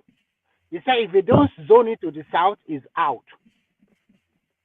So Amachi doesn't have that gravitas to become anything at the federal level. Yeah, but he doesn't want to filter his money away. Also, now they want to. See the way he talks. See the way he talks sometimes. He went to buy meat pie. See, my brother, let me tell you this here. When they start election campaign fully, that's when all of them will be shocked because the Ashwaji boys will come out with a lot of results to campaign with. You know what I mean? And they will think it's about last time that they won't start talking about. No, Kenny, the challenge now is the government needs to push out its people to start talking on what they are doing. They don't have to wait till election time. It's not yet time. It's yet time. It is the right time to start speaking. Nigerians don't know better. They don't know better that there's bomb in Iran, that is bombing somewhere that has caused oil price to go up. Before that election too. Our people are illiterate. Our people are so illiterate. But if you look at it in the layman terms, why? Okay, they need to do something about it because we have the petrol, we have the crude oil in our land, we have the vanilla in our land. So I need to explain why petrol should go up in the first place anyway. You understand? No. It's international market. Kenny, you must hold on, Kenny. You must say. Explain to me why Kenny, hold on now. You must sell your crude oil if you are an OPEC member. They are the one that fix the price, not just you. No, but we have the one they give to Nigerian people to consume. No, it doesn't work that way. They said them equivalent of the Naira crude they put. Yeah, there's a price they give it now. If they are subsidizing, it's different, but no more subsidy. If there's no subsidy now, again now. Bring the fight down. See, this question I'm asking you, that's the argument on TikTok. That's argument people are asking. Why? Because you don't know about it, then we are telling you. First, you have to tell them. You are going to tell them tomorrow now when you open your life now. Because Penny, I don't know. I'm not gonna let you. So we want to say, let us tell you. First and foremost, we are a member of OPEC, And OPEC gave us a kind of million quota that we should produce daily. Presently, we are producing about 1.65 million per day. Imagine. That's what we are producing. Compared to Saudi Arabia that is producing over 20 million per day. No, 11 million Then, last year per day. 11 million, sorry. So the issue now is this. Because we are a member of OPEC, we have to sell our crude oil price at the same price with all members. So if Dangote, we want to sell our oil to Dangote, crude oil, no, I'm not saying petrol, crude oil to Dangote, we have to sell it to Dangote equivalent of the dollar in the market that day, in Naira equivalent to Dangote. So that is why Dangote, because the price continues to go up and down. Now the price is over $100 per barrel now. It's over So did $100 Dangote per reduce the barrel. price today when it went up to 1,100 and something to 800 and something now? Did it come back down? Yeah, it reduced. There was a time they reduced up to 700 naira now. So they also reduced the price. Not So that they are it's just we need to interpret these things in Yoruba in every language that Nigerians can understand. I mean, because So if they you are say, not hold on. talking, if you are waiting for the next election, Let me have this question again. They say there's one particular one they give to Nigerian people for consumption of Nigerian people that is different from the one you're talking about OPEC quota. It's still from that no, one. they're not giving us anything. From There's that no, one, there's no. the Kenny, look at it this way. If we are all in a group and we say for us to maintain a price, we're going to go at it. If you go beyond and start doing extra, the value of that thing will come down. That's how it works. Because if you say, okay, I'm going to do my own thing, no, then the value will start coming down. It's to maintain a certain level of value for that product. Okay, but from the 1.65 that Remy mentioned now, Buhari has done forward sales that they have already collected the money they've blown away. Are we still remitting those ones to the 650,000? Of course, we're still doing that, yes. No, Tinubu, no, that was done. That was sent by Tinubu. I think Tinubu, no, by year 2 of Tinubu, that was not anymore because they went up a little bit to 1.9. Let me even ask this question. Sorry, is it possible for Nigeria to say they want to sell at a cheaper price to Dangote? Then that means you need to leave OPEC first. No, it's not even about OPEC. We are not the one drilling this oil. The IOC, the IOC. Do you think they will agree to that? No, it doesn't. No. Listen, look at it this way. If you say, okay, I'm going to say that, let's say $20 right now. Your country needs forex. Don't forget that though. You need forex too. So if you also agree to sell to Dangote at cheaper price, that means you go back to subsidy era again. Yeah, they're losing money now. Subsidy. No, that is subsidy now. If they say they are selling at the subsidy now, because the IOC that are drilling the oil, they will not agree to be selling less than whatever the international distance. I have a question, Simba. Remy, give me 1 second. Simba, our own refinery, right? Not the Dangote, the national refinery. How do we get the oil for those? Do we sell it ourselves or do we just... They are not working now. No, whenever it was working, let's assume start working. How do we get the oil to refine? Don't think about it for work. Just sell it as a scrap. Or convert it in company. You see? Maybe they should just convert it to office complexes and No, that's not what I'm asking. You know, you hear me? I think what you don't get me the one I'm trying to say. They have this 450,000 barrel per day or something like that. They said that it's supposed to be for the local refinery. Okay, so that 450 barrel, do we buy it from ourselves? I don't get it. Like, or is it just do we drill and then we supply, take it straight to the refinery, or do we have to pay? No. It's not free now. It's not free. It's the same price. So we sell it. Who are we buying it from? Mike, you know what they were doing when the refineries were not working. That one was the one that they are not saying that they are using for crude swap, or they are using it to fill whatever money they are getting from me that they are using for subsidy or whatever that. Wait, I'm still not clear. So if the federal government in our own refinery, right?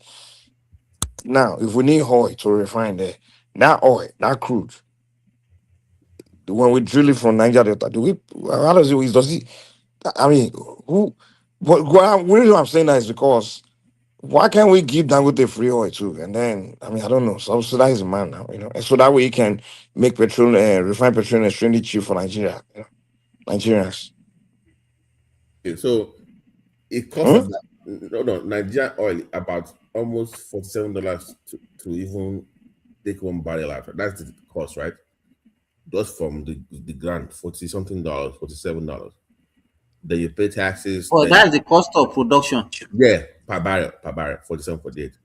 Then the company, the BP or whatever that is helping you there, they have their own share too. I don't know what their percentage is. So yeah, almost $50 to $60. Okay, the cost of drilling. Yeah, it's like we just doing it for that cost of drilling is actually almost close to $50. Because so you're telling me each barrel to take each barrel off the ground costs a lot? Yeah, because the Saudi. In fact, Mike, what the question that you're asking, that is what most Nigeria doesn't understand. If they say Nigeria is producing 1 million barrels per day, Nigeria will just go and multiply by the international, and they will say this is the amount of money that government is supposed to. Government is not making. In fact, Nigerian government is not making up to like more than 20% of the cost of the. Let's say if they say it's $80 per barrel, what comes to Nigeria is not more than $20 out of that. Because the IOC will collect their own share. IOC. Mike, the reason why Saudi is lucky is that their own depth of drilling is not as deep as our own. It's cheaper. So they're not paying $40 to drill. Maybe like it's about, I think it's $11 or $12 per their own barrel. So I hope there won't be earthquake in the future with these drillings that we are doing now. Yeah, I want it's very deep. So it's very deep, man. It's more expensive to the terrain is really difficult. It's not even only that. It's not that they have to add security money as well. The theft and all that. They have to add that one to it. That's why the money unless the only way we can do, unless we have the technical know-how like Aramco or those Saudi where you can drill. That's indigenized of it. But we don't have that tech to do our own oil. We still need BP and all these companies to come in. Well, we have professor of petroleum this thing that are graduating, having PhD in Nigeria. Is it just textbook praised or with all the PhDs, you don't know how to figure out that depth is advanced. So you need. They don't know nothing. All they do is speak English. All Nigerians do get degrees. Nothing, man. We just get degrees. That will get degrees and be celebrating themselves that they have PhD. My per barrel, I think maybe half of that. Maybe you will still. Yeah, if you want to be at that level, first we must fix that our electricity first. We have to do that with no choice. Once we can pull out 24 hours supply of electricity, then life become more easier. But we should also tell our people that say the truth. Electricity is expensive anywhere in the world. It's expensive, yeah. It's not cheap. So if you are how about that Siemens deal? That Siemens German this what's the latest on that one? Your friend now, OBJ as usual. Now remember doing Yaradua before. No, there's this Siemens one under Buhari that they were bringing some machines down. Yeah, they are just. I think they are helping about the generation and distribution. But this thing is not complicated. It's not complicated like this now, for God's sake. It's complicated though. The reason why it's complicated is because those ones, the disco they sold. The disco belongs to top Nigerian people, and they also serve Nigerian government. Let's be honest with ourselves. The issue is not generation, it's not distribution. It's transmission. It's transmission. But there's no money. Nobody's going to invest in it because even those infrastructure for transmission, they are so outdated. They are cake now. It's not. No. That part is not profitable for anybody. So it's always government doing that anywhere in the world. It's always government doing transmission. Nobody invests in transmission. There's no money to be made. So are you willing to spend 20 billion or 40 billion? That's what it boils down to. It's like you're not ready. So you will still be doing your 6,000 or 7,000 megawatts. Meanwhile, by the way, Sam, Nigeria can actually generate about close to 20,000 megawatts. That's right now. All those private companies, Davido's, that, but they can't even move it because there's no transmission to move all these things. That's it. So what do we do? The transmission line belongs to the government. Maybe the government just sell it off. What's the problem? Who's going to buy it now? It's not profitable now. Who's going to buy it? If you generate electricity before the thing gets to Abuja Disco. Okay, all the states. What is Lagos State doing about their own? Remy, the solution is there, but it was shut down what was proposed, because I followed that thing. There was I said before, there's a Benin guy in this account that helps with Reliant Energy. The deal was, what they're saying is that to get this thing done, you must break it down to regions. So you can't have one national transmission line. You must have regional.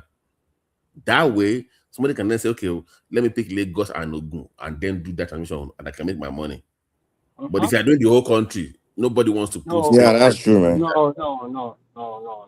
What's his name, man? Okay, what if we break it down for each state to start generating what is stopping? Hold on. What is stopping the Southwest governors from coming together to say we want to build our own grid across the Southwest? Do you know do things for this- yourself now? You see, this development commission that they have broken down into those regions, that's what exactly they should be looking at. exactly. Yeah, That's what they should be focusing on. They were saying that before that they were like, oh, the smaller states they will not be able to join, blah blah blah. That was the initial thing. But now that you have your regional cutoff, now you can go out, you can go on. Yeah, I think that's the way forward for Nigeria, man. Just make things, let But regions take care of themselves, man. They still want to do. Oh, let's do together. Let's do it together. Yeah, one Nigeria detribalize. That's the problem. I may detribalize Nigeria. That Do you know the reason why I said this thing is not hard We're like not this? doing anything together. I used to work with British Gas in 2011. So somewhere in Manchester, I live in Manchester. There's a place called Trafford Park. There's a mall, very, very easy, like a city. Do you know what they use in powering that place? Because I went on tour there to see. They call it anaerobic digestion. Anaerobic digestion is the absence of oxygen. So they pasteurize all this dirt, all this your refuse, dump it inside there, and they recycle it. The heat that is generated there is what they use in producing power to that place. And then nearly everywhere to go about at the you know, when you look at some alternative source of energy, that one they're just using for experiment. It will be more expensive. It's not very expensive. It's not as expensive as this one we are wasting away. No, you are just looking at the end product. I'm telling you, Samo, is more expensive than using gas. But the gas, they cannot get enough. But even the gas, we are flaring the gas away now. I don't know how we cannot get gas. Man, there should be a solution to The this. question It's is not rocket supposed to ask science. yourself, wait now, if the alternative source of energy is that cheap, nobody will be talking about oil by now. It's true. But see, like, look at Lagos State now. Can't Lagos State carve out 3 local government and do off-grid power? No, like they solar did for them? now. They did. They have now. Lagos State have some off-grid now. In fact, majority of their government this year are off-grid. Oh, most of the states will start doing off-grid now. Let every For state 3 in or 4 Nigeria years. do that now. You know, sir, the problem is that that is why we're supposed to focus more on sub-nationality, states, the development I commission, think we and need all to go those. back to regional Everybody is government. just about Tinubu. Let me give you the reason why the Lagos one. Lagos actually gave them land for all those refuse waste stuff. The reason why people did not put their money for that bio thing that my friend was saying, where is it, Samuel was saying, was that they wanted guaranteed sale from government, that they will buy the power from them if they do it. So Lagos is like, no, you go find your own market. We can't guarantee you that was the issue. Why that did not go through? But they had in. But do you think, BT, do you think that if it's that profitable and it's easy, other people do other businesses now? It will. Let me tell you, if you can provide power anywhere in Nigeria today and you can sell at a reasonable price, people will buy from you. Yes, so how would you transmit there? That's the thing. You do your own transmission. That is huge, Joe. Unless you just pick 3 or 4 local government and just like. No, but you everybody wants a large market now. If I'm going to put that kind of money, I want some key market. I want Lagos. I want Abuja. I want Port Harcourt. I think another thing the government should do is that if you are willing to, as an investor, maybe the transmission line that the federal government have, you just break it and sell it to them at a more cheaper price. It will encourage a lot of investors to come into the field. That's another thing the federal government should do, because they own those national transmission lines all over the country. Okay, I want to take 3 states. I can generate electricity by myself. I can distribute, I can do. Transmission line, give it to me at a cheaper price or sell it to me. Because this, like when I used to live in China, each city, they generate, they transmit, they distribute